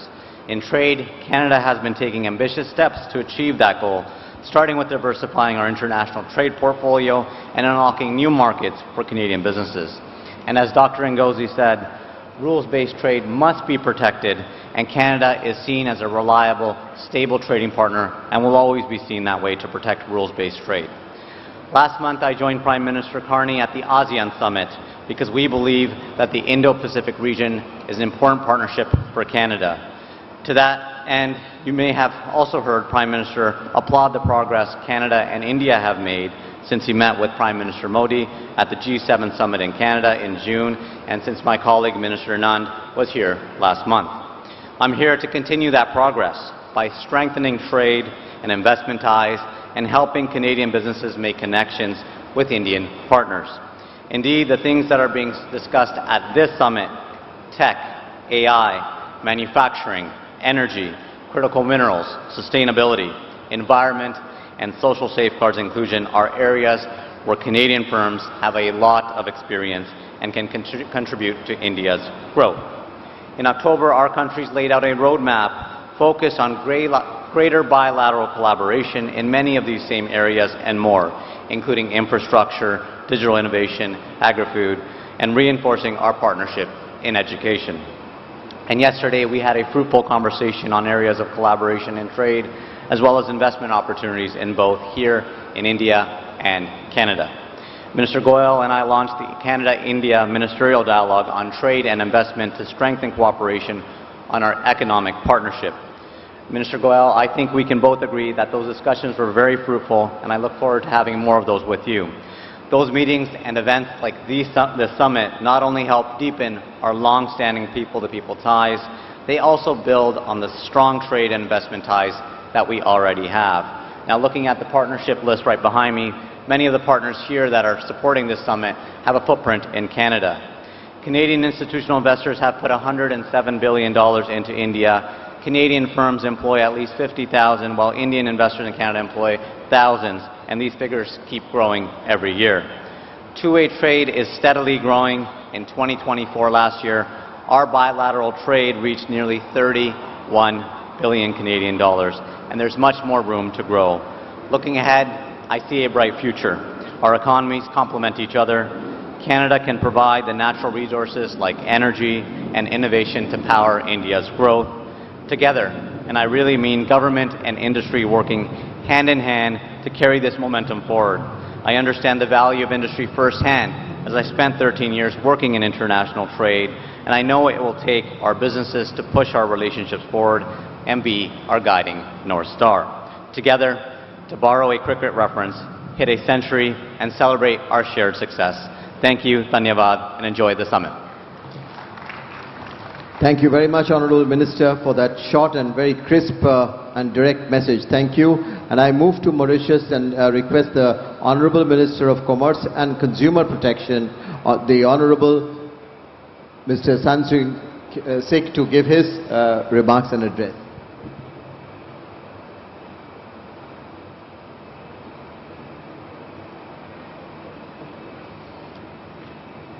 Honorable Chief Minister of Andhra Pradesh, Honorable Minister of Commerce and Industry of India, my good friend Honorable Piyush Goyal,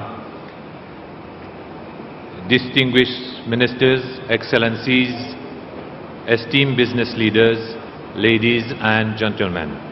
It is with great pleasure that I address you today.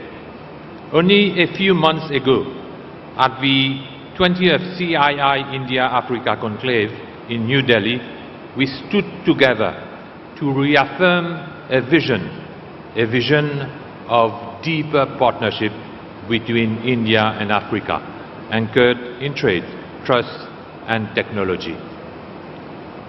That meeting was not a ceremonial exercise.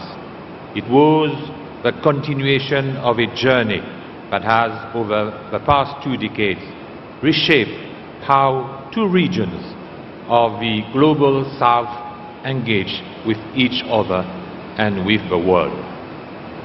Today, at the 30th CII Partnership Summit, we move from vision to execution, from frameworks to outcomes. When the conclave first convened in 2005, the world spoke of India-Africa as emerging regions of promise. Today, we no longer speak of promise, we speak of performance. Africa has become the fastest urbanizing continent, home to the world's youngest population. India stands as a global powerhouse in digital innovation and advanced manufacturing.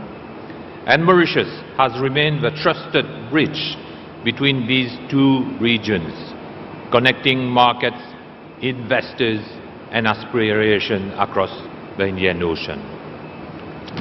Earlier this year, the visit of Prime Minister Shri Narendra Modi to Mauritius marked a defining moment with the adoption of the India-Mauritius joint vision for an enhanced strategic partnership, reaffirming both governments' commitment to deepen collaboration in trade, investment, innovation, and financial services.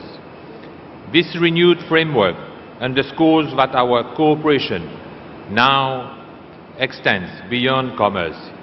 It is about building shared capacity and resilience across the Indian Ocean region. Mauritius has become the testing ground for this new architecture of trade between India and Africa. Indian enterprises today operate across our banking, ICT, construction, and energy sectors, while Mauritian investors are increasing their presence in India, particularly in financial and professional services. The relationship between India and Mauritius remains one of the enduring depth, building on trade, investment, and shared prosperity. Over the past 5 years, India has consistently ranked among the leading trading partners of Mauritius, representing about 11% of our total imports and standing as the third largest source of goods to the Mauritian markets. The volume of exports from India to Mauritius demonstrates the strength and stability of this partnership, valued at $646 million USD in 2023 and $766 million USD in 2024. India's top 5 exports to Mauritius include pharmaceuticals, cotton, cereals, motor vehicles, and mineral fuels. India also remains a key supplier of yarn and fabrics, which support Mauritius textile and clothing industry, one of the backbones of our manufacturing sector. Conversely, Mauritian exports to India have steadily diversified from 24 million USD in 2019 to 46 million USD in 2024, comprising mainly medical devices, waste, and scrap of cast iron, aluminum, alloy, steel, and lead acid accumulators. Investment flows tells an equally compelling story. Cumulative FDI, equity inflows from India to Mauritius between April 2000 and March 2025 totaled to 180 billion USD. Accounting for around 25% of India's total FDI inflows during that period. This partnership is reinforced by the strong institutional and corporate presence of India and Mauritius.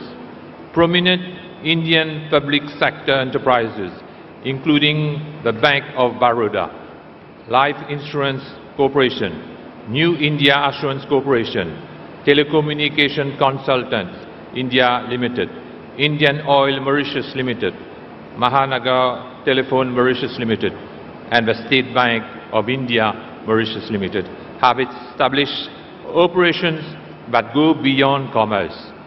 Through their corporate social responsibility programs, these entities have contributed significantly to community development, education, and skills transfer in Mauritius. The human dimension of this partnership is equally strong. Over 26,000 Indian nationals and 14,300 overseas citizens of India live and work in Mauritius today, contributing to the social and professional fabric of our society. Meanwhile, 64 Indian companies have invested across key sectors, including healthcare, education, ICT, free port, logistics, and financial services, with renowned names such as Amenity University, Infosys, Dr. Agarwal's Eye Hospital, and the Oberoi Group, playing a visible role in Mauritius' economic landscape. Ladies and gentlemen, government's forward-looking vision, Mauritius' new government program for 2025-2029 complement this renewed momentum. It outlines 6 priorities that align with the very themes of this summit. Number 1, a new economic model. Number 2, ocean economy. Number 3, food security and agro-industry. Number 4, green energy and climate diplomacy. Number 5, digital transformation. And number 6, consumer protection and fair markets. Each of these pillars is designed not only for national growth, but to strengthen our collective economic space, the India-Africa-Mauritius axis, of shared prosperity. The recent state visit of the Prime Minister of Mauritius, Dr. Navin Chandrababu, to India further deepened this momentum. It brought tangible outcomes from a special economic package worth $680 million USD, supporting infrastructure, health, and renewable energy products to new memoranda in science, education, and SME promotion. These outcomes testifies that our partnership continues to evolve from sentiments to substance, from shared heritage to shared prosperity. Ladies and gentlemen, the message from Mauritius is clear. We are not competitors, we are connectors. Mauritius is ready to be the platform where African resources meet India's innovation and scale. African manufacturing expands through Indian investment, and Africa's young talent learns through India's experience, anchored in Mauritius' regional infrastructure, education, and finance. The themes of this summit, technology, trust, and trade, are not abstract for us. They reflect how Mauritius operates and what we offer. Access through trade agreements across 3 continents. Stability through sound governance and transparent regulation.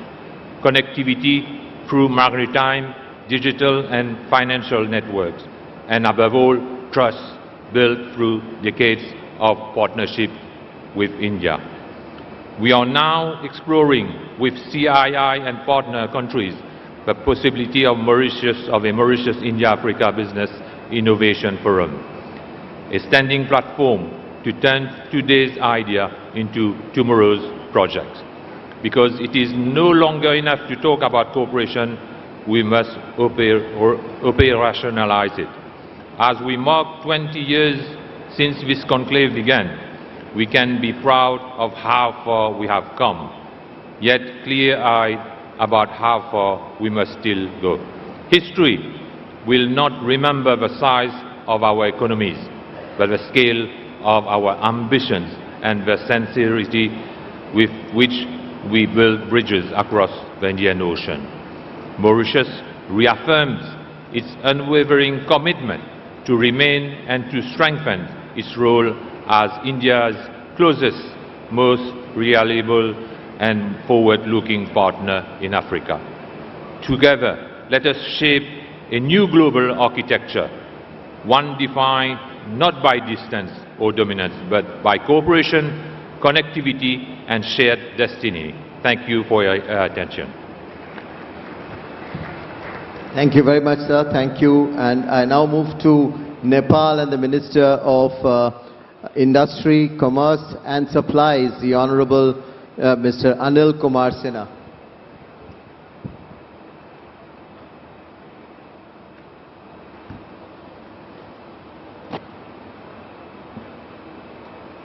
Excellency, Sri Piyush Goyal ji, Chair of the Summit and Minister of Commerce and Industry, Government of India. Excellency, Sri N. Chandrababu Naidu, Chief Minister of Andhra Pradesh. Excellencies, the distinguished guests, ladies and gentlemen. I extend my sincere thanks for Your Excellency, Sri Piyush Goyal ji, Chair of this Summit and Minister of Commerce and Industry of Government of India, for cordial invitation to me to in this vibrant summit. It is my pleasure to address this esteemed gathering at the 30th Partnership Summit in this beautiful city, Visakhapatnam, under the visionary leadership of Sri Chandrababu Naidu. I congratulate the Government of India, Government of Andhra Pradesh and Confederation of Indian Industry CII for organizing 30th edition of this summit, bringing diverse group of intellectuals and policymakers with a view of fostering partnership, collaboration and sharing potential growth and opportunities of mutual benefit. Excellencies, ladies and gentlemen, Nepal highly values its strong and enduring relationship with India, a relationship deep-rooted in our shared history, cultural ties, open border, and economic interdependence. India is Nepal's largest trading partner, main transit providing country for trade access with third countries, and one of the largest source of foreign direct investment. We are impressed how India is working towards becoming the third largest economy in the world with high economic growth. These efforts will not only support to achieve the dream of vibrant Viksit Bharat of Indian people, but also to contribute to the economic transformation of this region. Excellencies, ladies and gentlemen, there is a profound shift in the global economy. Geopolitical alignment, supply chain restructuring, digitization, and sustainability imperatives are creating new opportunities and challenges for trade and industry. Technology also offers new modes of service exports, digital trade, e-commerce, and cross-border platforms, which help us to integrate into regional and global value chains. In the view of new geo-economic order, technology alone is not enough. Trust is the bedrock upon which trade and investment flourish. The theme of this summit, technology, trust, and trade navigating the new geo-economic order, resonates deeply with Nepal's need to achieve economic development, as the country has now embarked onto the path of economic development and prosperity. On this occasion, let me allow to highlight a brief overview of Nepal's recent political change and economic development efforts made by the government to create enabling business and investment-friendly environment. Recent Gen Z movement in Nepal was unprecedented. Nepali youth raised a strong voice for more accountable, responsive, and corruption-free governance. This movement in Nepal has a clear message that our policies, programs, and actions should address the need of and aspirations of the youth. Responding to the call of the Gen Z movement, a new interim government has been formed under the leadership of Right Honorable Prime Minister Mrs. Sushila Karki. The House of Representatives has been dissolved and general election for federal level has been announced for 5th March 2026. At present, our government is committed to promoting accountable, responsive, and corruption-free governance, while keeping its main mandate, the election of the House of Representatives, at the center. Our Constitution has recognized the role of private sector as a key engine of economy. The government is committed to promote enabling business environment. As the Foreign Investment and Technology Transfer Act allows foreign companies or individuals to invest in almost all sectors except a very few listed sectors. Government of Nepal has implemented a fully online company administration management information system called CAMIS for the modernization of company administration and established a one-stop service center for facilitating registration and providing facilities to the investors. Nepal National Single Window has been implemented for facilitating international trade. Our commitment on multilateral, regional and bilateral trade agreements have made Nepal a most liberal and open market for international trade. Rising opportunities of software export, business process outsourcing, e-commerce, fintech and digital services in Nepal shows comparative advantage in the information and communication technology sector. Our overall indicators of Nepal's economy are positive and progressive. Foreign investors investing in Nepal are getting higher rate of return with guaranteed repatriation of profit and capital of their investment. Nepal is graduating from LDC category status in November 2026.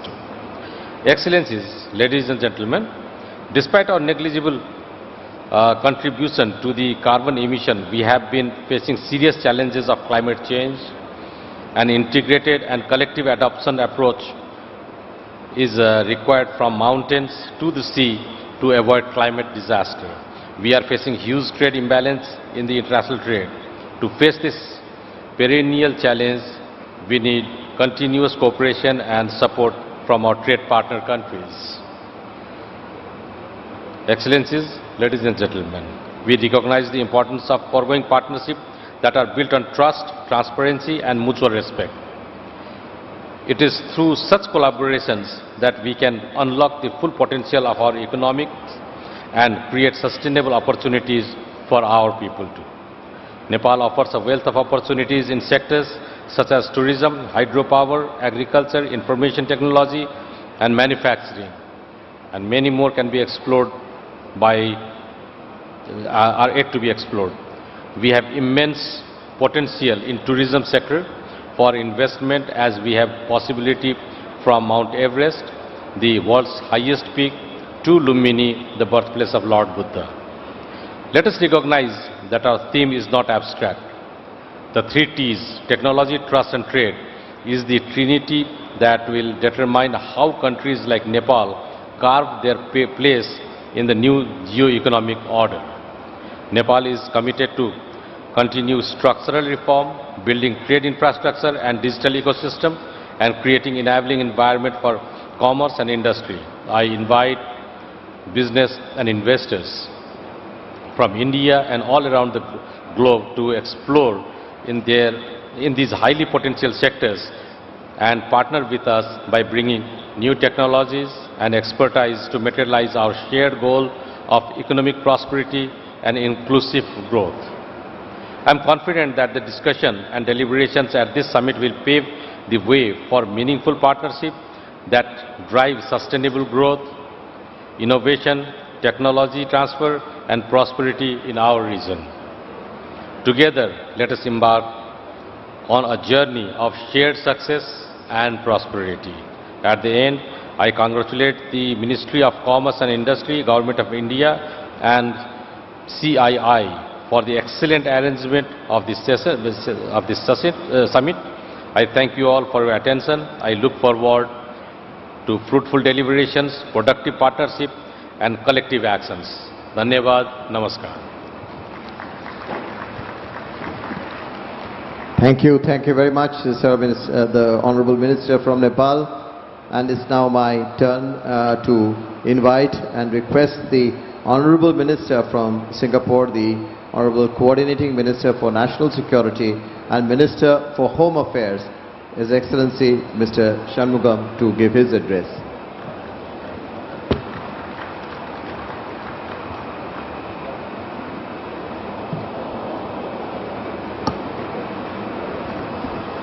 Honorable Chief Minister of Andhra Pradesh, Shri Chandrababu Naidu, Honorable Minister of Commerce and Industry, Shri Piyush Goyal, Ministers, Excellencies, business leaders, ladies and gentlemen. In the interest of time, I will skip some of my introductory remarks. This is a time of disruption to the world order. There is great uncertainty as to how the changes will work out. We in Singapore believe in the growth of India, and relations between India and Singapore are strong and they are expanding in scope and depth. We have put in place a wide-ranging, comprehensive strategic partnership between our 2 countries. The India-Singapore Ministerial Roundtable, ISMR, and the India-Singapore Business Roundtable, ISBR, are now in their 3rd year, and they are the structural mechanisms for the relationship between the 2 countries. And they underpin our cooperation in many areas, including what I would say the following pillars: sustainability, digitalization, skills development, connectivity, healthcare and medicine, and advanced manufacturing. And in these times of global uncertainty, where the global supply chains are being affected, global trade is being affected, strong ties between like-minded countries, either bilaterally or in groups, can help those who are involved to steer through the turbulence that all of us face. And between India and Singapore, our people-to-people ties, business-to-business ties are long-standing and they are extremely strong. Many Singaporeans have deep roots in India many Indian families have members who are either studying or working in Singapore. And many Singaporean companies are investing in India, doing good business with Indian partners, and vice versa. Last year, India attracted close to US $15 billion from investors in Singapore. That's 20% of all FDI into India. Yesterday, my colleague, Minister Gan Xiao Hung, visited the new AI SATS logistics park in Bengaluru. This development will give a boost to Indian companies in the export-import sector. Given our size, it is a challenge for us to be in all states in India. We focus on some states where the areas where we in Singapore do well have some relevance. Honorable Chief Minister, Mr. Naidu, has been a strong advocate of close cooperation with Singapore, and as a result, we have had a very good, long-standing partnership. And we hope to do more with Andhra Pradesh, and it's a show of our faith and our deep interest, and the interest our companies are showing, that we, Singapore, probably the smallest country represented here, has the biggest business delegation, and led by 2 ministers. You know, Singapore, we are quite careful in how we spend our money, so this is a statement of intention. Later today, our respective governments will sign a memorandum of understanding to establish a framework of cooperation in sustainable urban governance, digital governance, human resource development, and sustainable economic development. We hope this MOU will support the realization of the vision of Swarna Andhra 2047 for a wealthy, happy, healthy state. In closing, I wish everyone a fruitful partnership summit, and we look forward to deepening cooperation with our partners, working more closely together for the benefit of our peoples. Thank you. Thank you. Thank you very much, Honorable Minister, for that very sharp, short and sweet message. Thank you. And I now request the Honorable Minister from Venezuela, the Minister of People's Power of Ecological Mining Development, His Excellency Hector Hernandez, to please address us.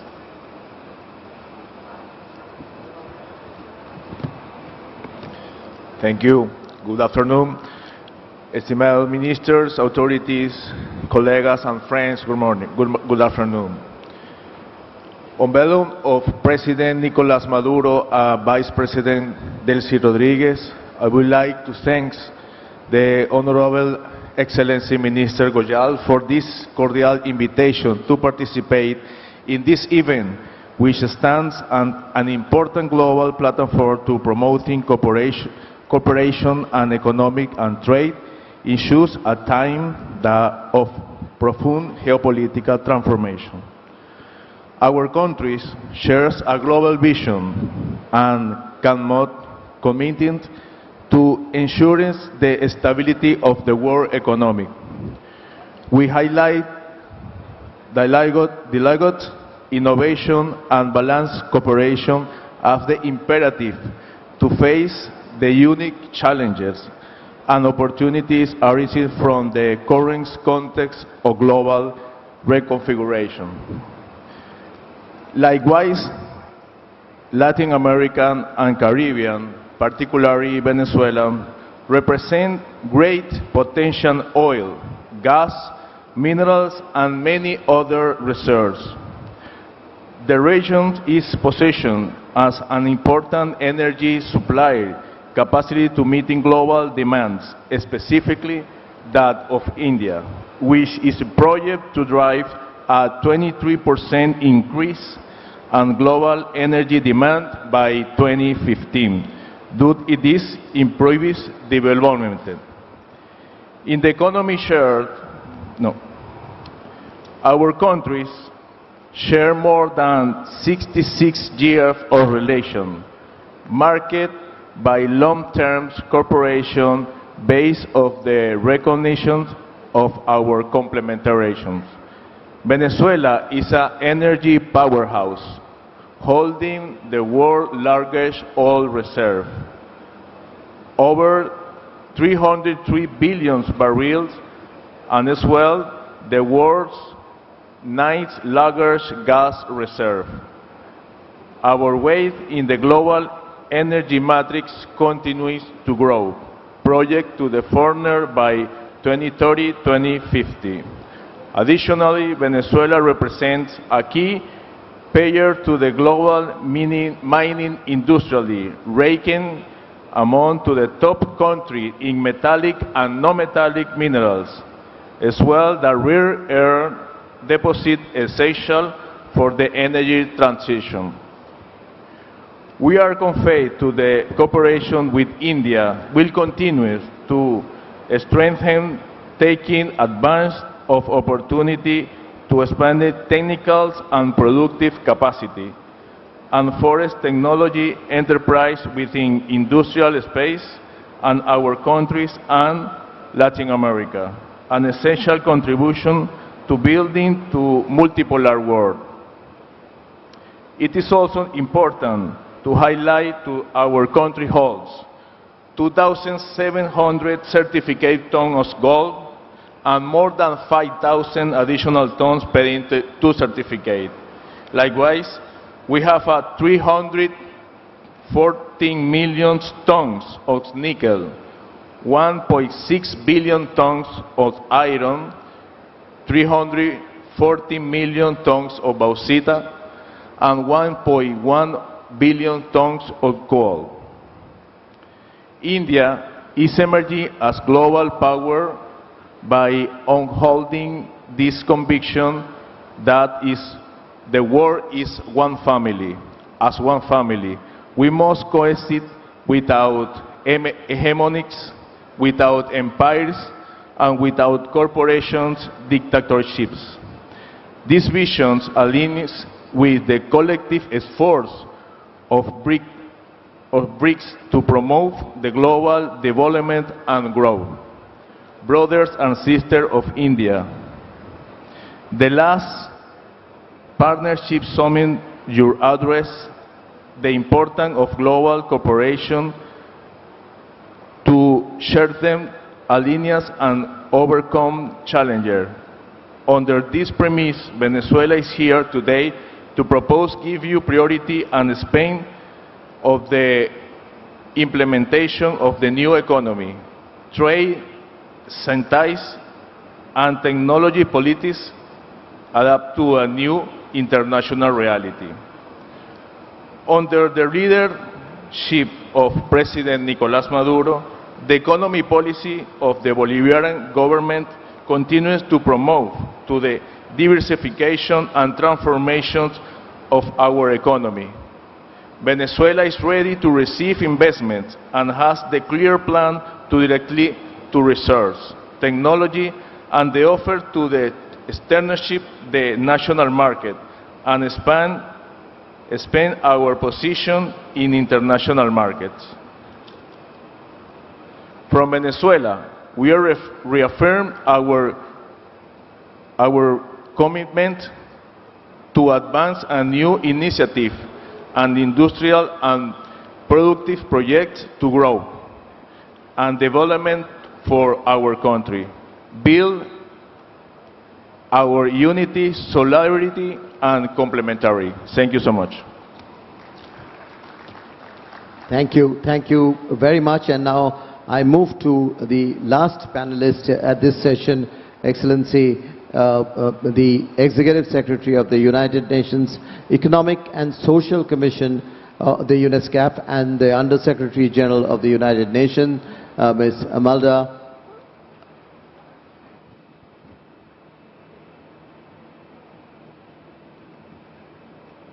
Honorable Minister Sri Piyush Goyal, Honorable Chief Minister Mr. Naidu, Honorable Ministers, Excellencies, eminent business leaders, ladies and gentlemen, it is my pleasure to join you all at this very important CII Partnership Summit. At the outset, I would like to thank the Honorable Minister Sri Piyush Goyal for the invitation. I also would like to congratulate the Government of India, Ministry of Commerce Industry, the Confederation of India Industry, and the government of Andhra Pradesh for this timely initiative. We gather at a very challenging time with persistent global headwinds and geopolitical disruptions affecting a country's development progress. Yet, amid this turbulence, India's economic performance is commendable. India's trade trajectory is characterized by a dual engine of growth, where the reliable services sector provides stability, while at the same time the merchandise sector undergoes a critical transformation. India consistently runs a substantial trade surplus in services. This growth is driven by high-value exports in IT and professional as well as digital consulting, which acts as the primary buffer against external shocks. The Indian economy continues to grow due to robust domestic demand and sustained capital investment, steadfastly on track to position itself to become the world's third largest economy by 2030. These are not mere statistics, they are a testament to being able to turn challenges into catalysts of seeing in adversity the seeds of innovation.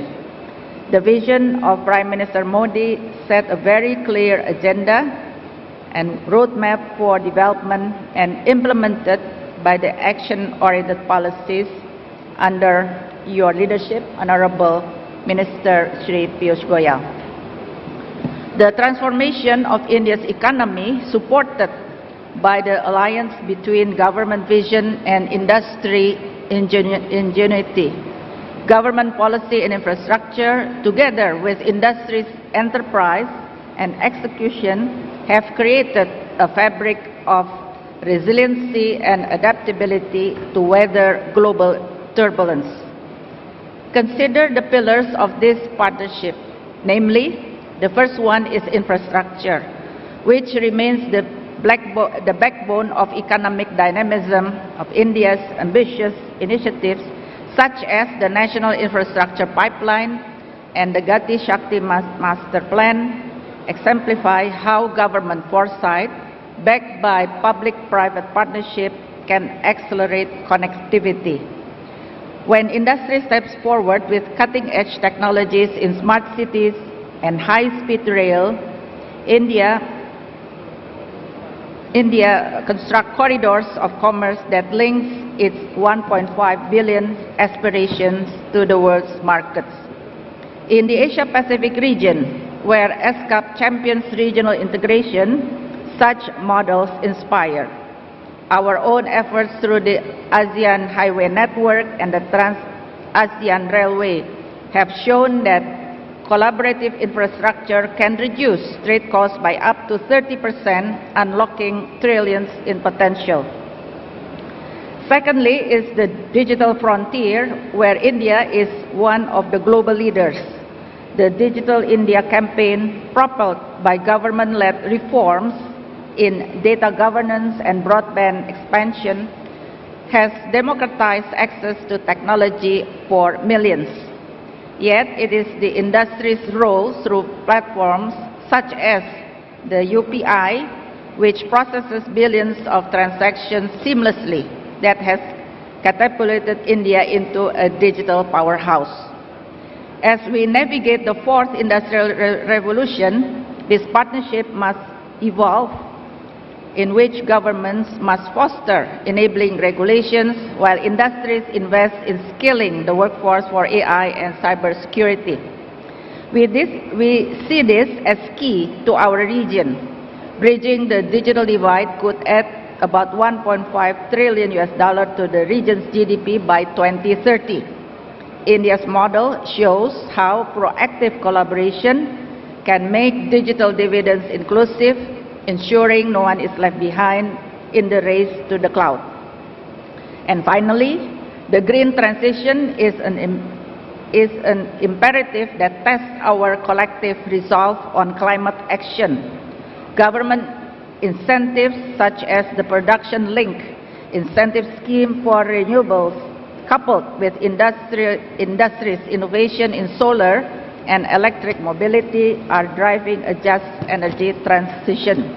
Together, they are creating jobs, curbing emissions, and positioning India as a leader in sustainable manufacturing. Imagine green hydrogen hubs powered by partnerships that export clean tech to a decarbonizing world. In closing, we see that India's 6.5% trajectory, we see it as your invitation to collaborate and not to compete. Let government and industry be partners in building not walls of protectionism, but windows of possibility and opportunity. Thank you very much for your kind attention. I wish you all a very successful summit. Thank you very much. Thank you. Thank you very much for your address, and really would be grateful to you for your continued engagement in the matters that you have raised. I now turn to our two chairs and co-chairs, and I'll first request our Honorable Minister for Commerce and Industry to give his comments and remarks. First, please. Yeah, you. Right. So thank you, Mr. Minister, and now may I therefore request Mr. Chandrababu Naidu Garu, the Honorable Chief Minister of Andhra Pradesh, to make his comments, please.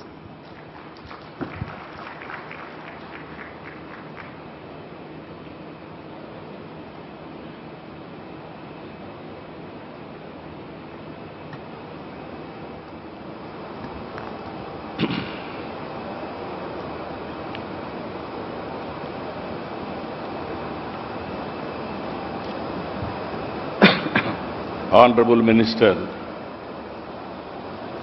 of Commerce and Industry, Government of India,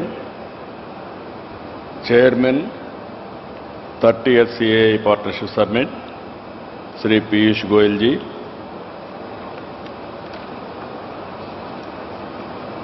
Honorable Ministers on the dais, Minister of Commerce and Industry of Republic of Angola, Oliveira, Honorable Minister of Economy, Armenia, His Excellency Papuan, Honorable Minister of International Trade, Canada, Honorable Mahendra Sindhu, Honorable Minister of Commerce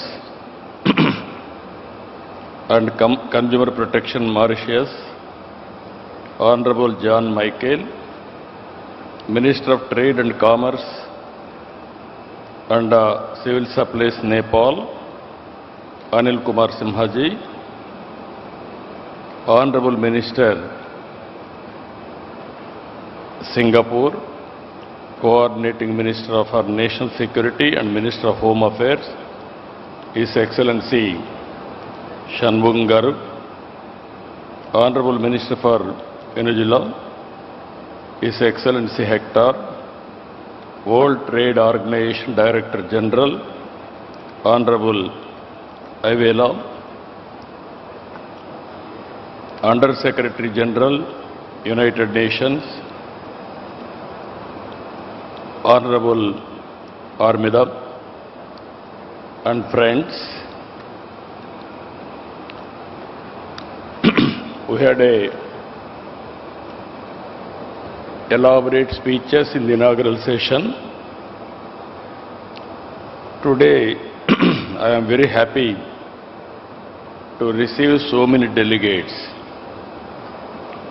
Overall international registrations 560,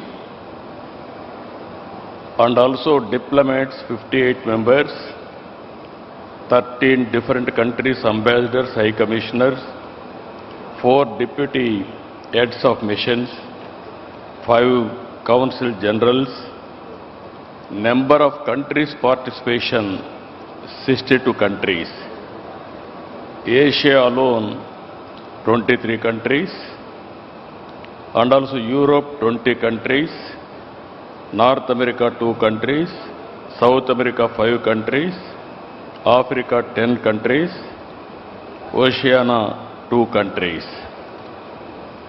And also I am very happy today highest delegation has come from Saudi Arabia, that is nearly 78 delegates, followed by Singapore, 56 delegates, USA, 52 delegates, Russia, 50 delegates, UAE, 40, UK, 30, Australia, 29, Germany, 16, Sri Lanka, 15, Japan, 11, Canada, 10. These are all the top countries which are representing more than 10. We are very happy. It is not only investment summit. As a matter of fact, these 2 days, nearly we are having 46 sessions. Even every year I used to go to Davos. In Davos we can network, we can learn what is happening globally, and also we can have business. It is a win-win situation. Same thing here. Nearly 76 international experts are going to discuss on various subjects. According to me, learning and de-learning is a continuous process. World is moving very fast. Sometimes what you learned yesterday, it is irrelevant today. And also technology breakthroughs have come in a big way. So here we can offer to you in Andhra Pradesh, this is also another important issue I want to place before you. All 62 countries you attended here, your trade delegations are here. If you can invest in India, in turn, all of us, even from India, will invest in different countries. That is the biggest harmony we can establish. We can understand each other, we will respect each other, and also in future we will live together. According to me, today we are seeing geopolitical situations. Even to maintain harmony, this is one way all of us has to work together. Even there are developing countries, there are developed countries, even small countries are doing extremely well.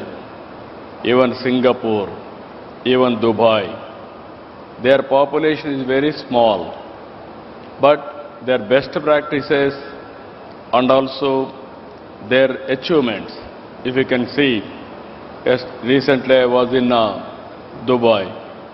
They are planning very soon, within 1 year time, drone taxis.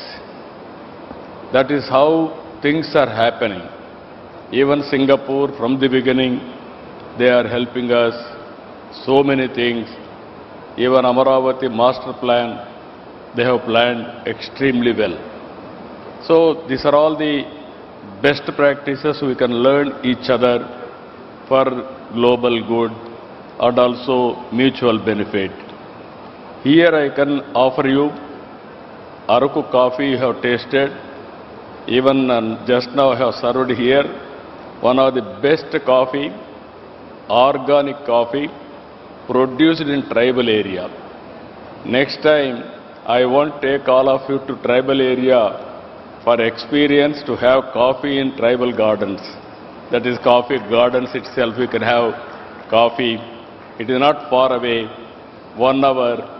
We can have a break and then go on, or otherwise one evening we can have a dinner in that area.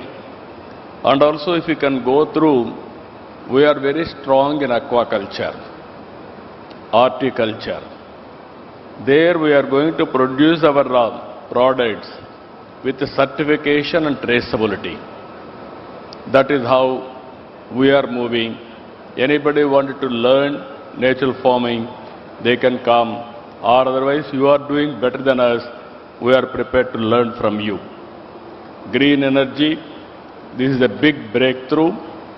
Environmental sustainability, even microgrids you can plan it, and also next level we can go for green hydrogen, ammonia, and so many developments we can work together. And also minerals, it is a new area, lot of things we have to learn each other for value addition. Even rare earth minerals are available in Andhra Pradesh. Anybody is having new technology or new ideas about it, we are prepared to work with them. This is another area. Ultimately, tourism. It is a big area. Everybody is worried now. AI, because of AI, we may lose jobs. To compensate jobs, only the sector, tourism sector. Even we are having long coastline, even excellent beaches, excellent sea cruises. Gandikota, it is similar or better than Grand Canyon, and also culinary tourism, one of the best food. You are all tasting now. Indian food is the best food. Anybody will come to India or anywhere in the world, we are having different types of food. Every state is different. Every cuisine is different. That is where we can provide one of the best food. And also Buddhist trails, one of the best place, even Buddhist circuits. And also temple circuits, one of the best. You can experience new experiences. What is our tradition? What is our legacy? What is our civilization? All these things we can learn with this. And also homestays we are promoting now in a big way. Anybody wanted to experience, go to tribal area, stay with them and learn their culture, their civilization, everything we can work with them. Even we are promoting experience centers, handicrafts, handloom. These are all the experience centers we are promoting in a big way.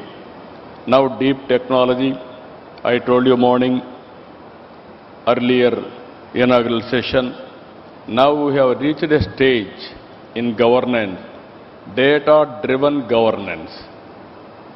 All data in data lake, either central government or state government, historical data, present data, everything on data lake.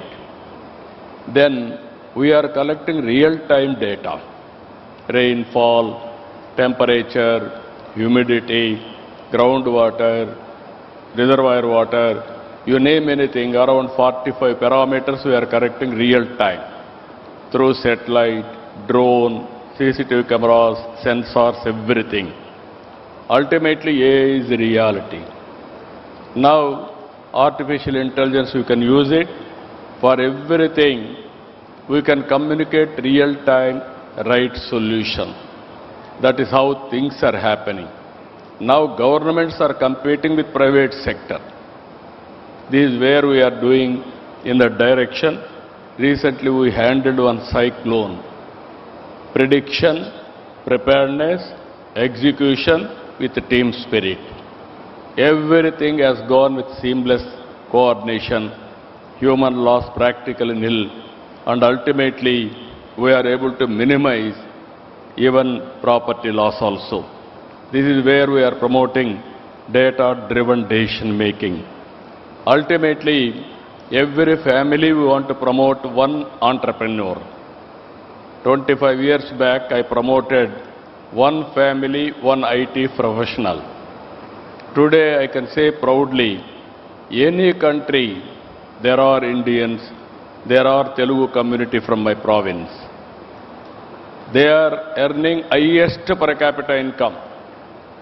All these things happened 25 years because of knowledge economy. Now I am promoting one family, one entrepreneur. Every family, they have to use AI. Every family, they are having capacity, they have to produce use case. This is where we are promoting. To reach this, we are having Ratan Tata Innovation Hub and spoke model. State as a hub, 5 zones, 5 spoke model, industry and also academic institutions, mentoring, venture capital, and everything we are integrating, different place, even banker. Ultimately, nearly 50,000 acres of land is available for land bank. I am attaching to this. Any entrepreneur will come, he want to start a company. Immediately we will train him, we will give everything, plug and play also. That is where in future, to start a company in knowledge economy, distance is not the constraint. I can start a company by sitting in a remote area, anywhere in the world. It is only leadership we need, how to replicate, how to scale it up. You had said prophecy. That's true. I am very happy. Morning I told you one example, stable government. India, Narendra Modi is only the man who is accepting globally, very strong leader, very stable leader. Morning I told NDA in Bihar is going to cross 200. Now we have crossed 200. That is what our ministry is showing. Now we can imagine, once it is stable government, we can take so many decisions. That is where I am appealing all of you. This 20th century belongs to India. And also, we are having inherent strengths. India always is, our Prime Minister is wishing global good. Even he is fighting on terrorism and also international peace, international prosperity, and also we have to work together, countries, trade missions, everybody has to work together. So these are all best opportunities are available. Better than this, you may not get any other place. It is a happening place. What all you wish, you start here. From then onwards, we will work together for win-win situation. Anyway, 2 days, we are all here. Ultimately, again I am requesting you, you watch today and tomorrow. One takeaway you have to take for your success in future. Or otherwise, one good best practice you have to live here for our prosperity or for our future. This is what I want to request all of you. Learning and de-learning is a continuous process. I have to learn so many things from all of you. With this, so many delegates are here. We are nearer now. We are understanding each other and respect each other's culture, and also there are so many things we have to respect. Ultimately, it is for global good we are working. With this session, I am very happy. Today and tomorrow also we will be here. We will interact further and further, and also we will learn each other. Thank you one and all. Thank you, Honorable Chief Minister. The policymakers, the ministers, they've all mentioned about their vision, their thoughts of global trade. Industry and businesses have to take it forward. And with that, I'll ask Rajiv Vimani, a quick concluding wrap-up by you as you thank our honorable ministers and policymakers as to how do you see this being taken forward by the businesses of India and the world. Yeah, thank you very much. I know it's been a long morning, so I will be very rapid. Let me first thank everyone on the dais for very short, crisp, pointed remarks. Everyone laid out the USP, the proposition, and what came of their respective countries, and what came out clearly was that the recent events, recent global events have triggered a spate of deregulation, they have triggered a spate of ambition, and they have triggered a space of each country trying to build a new set of relationships, reinforcing old relationships. And I think that's that's the journey that India has been.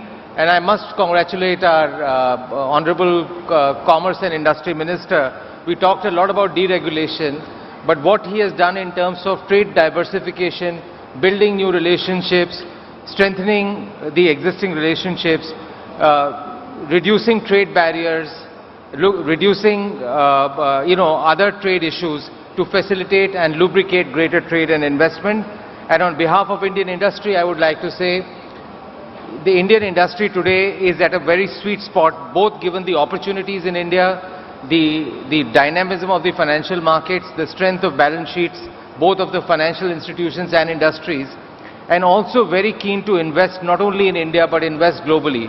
And the big themes that I thought that came out from all of you, apart from trade diversification strengthening, was around AI, new technology, around energy, particularly energy transition, metals and mining, around social infrastructure and advanced manufacturing. And they align very well where India wants to go, where Indian industry wants to go. So I'm very hopeful that this summit will give us a greater impetus to build stronger relationships and further trade and investments. Thank you very much, and thanks a lot once again for a wonderful session. Thank you.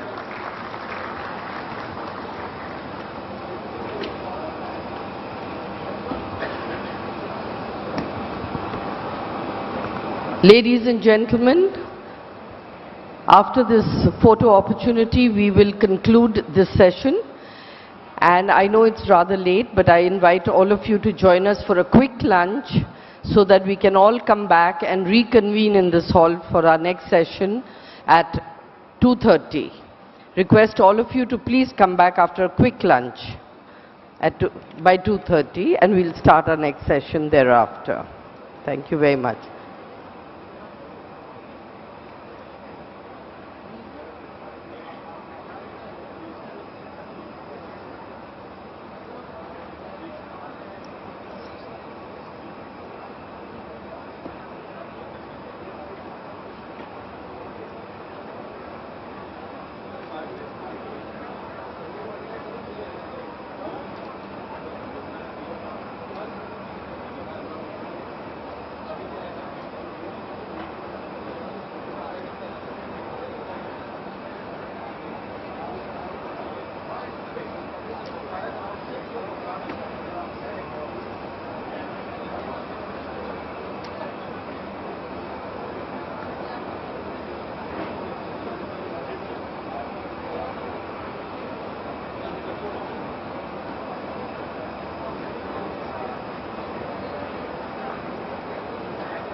Mira, ven acá, Johan.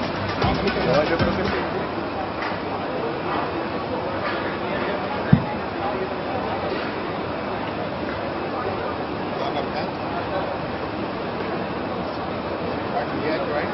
So quickly by the time we start.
For this inconvenience while we set up this room. People sitting at the back may please come forward and kindly bear with us for the inconvenience while we set up this room. Thank you.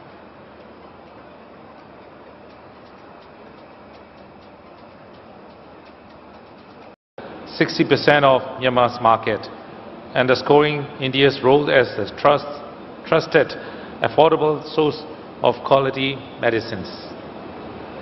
We organize that foreign direct investment in the engine of sustainable growth. Although inflows are fluctuated, India remains value partner, ranking 11th with cumulative approved technology competition. For developing Asia, India and Southeast Asia in particular, this transformation poses challenges.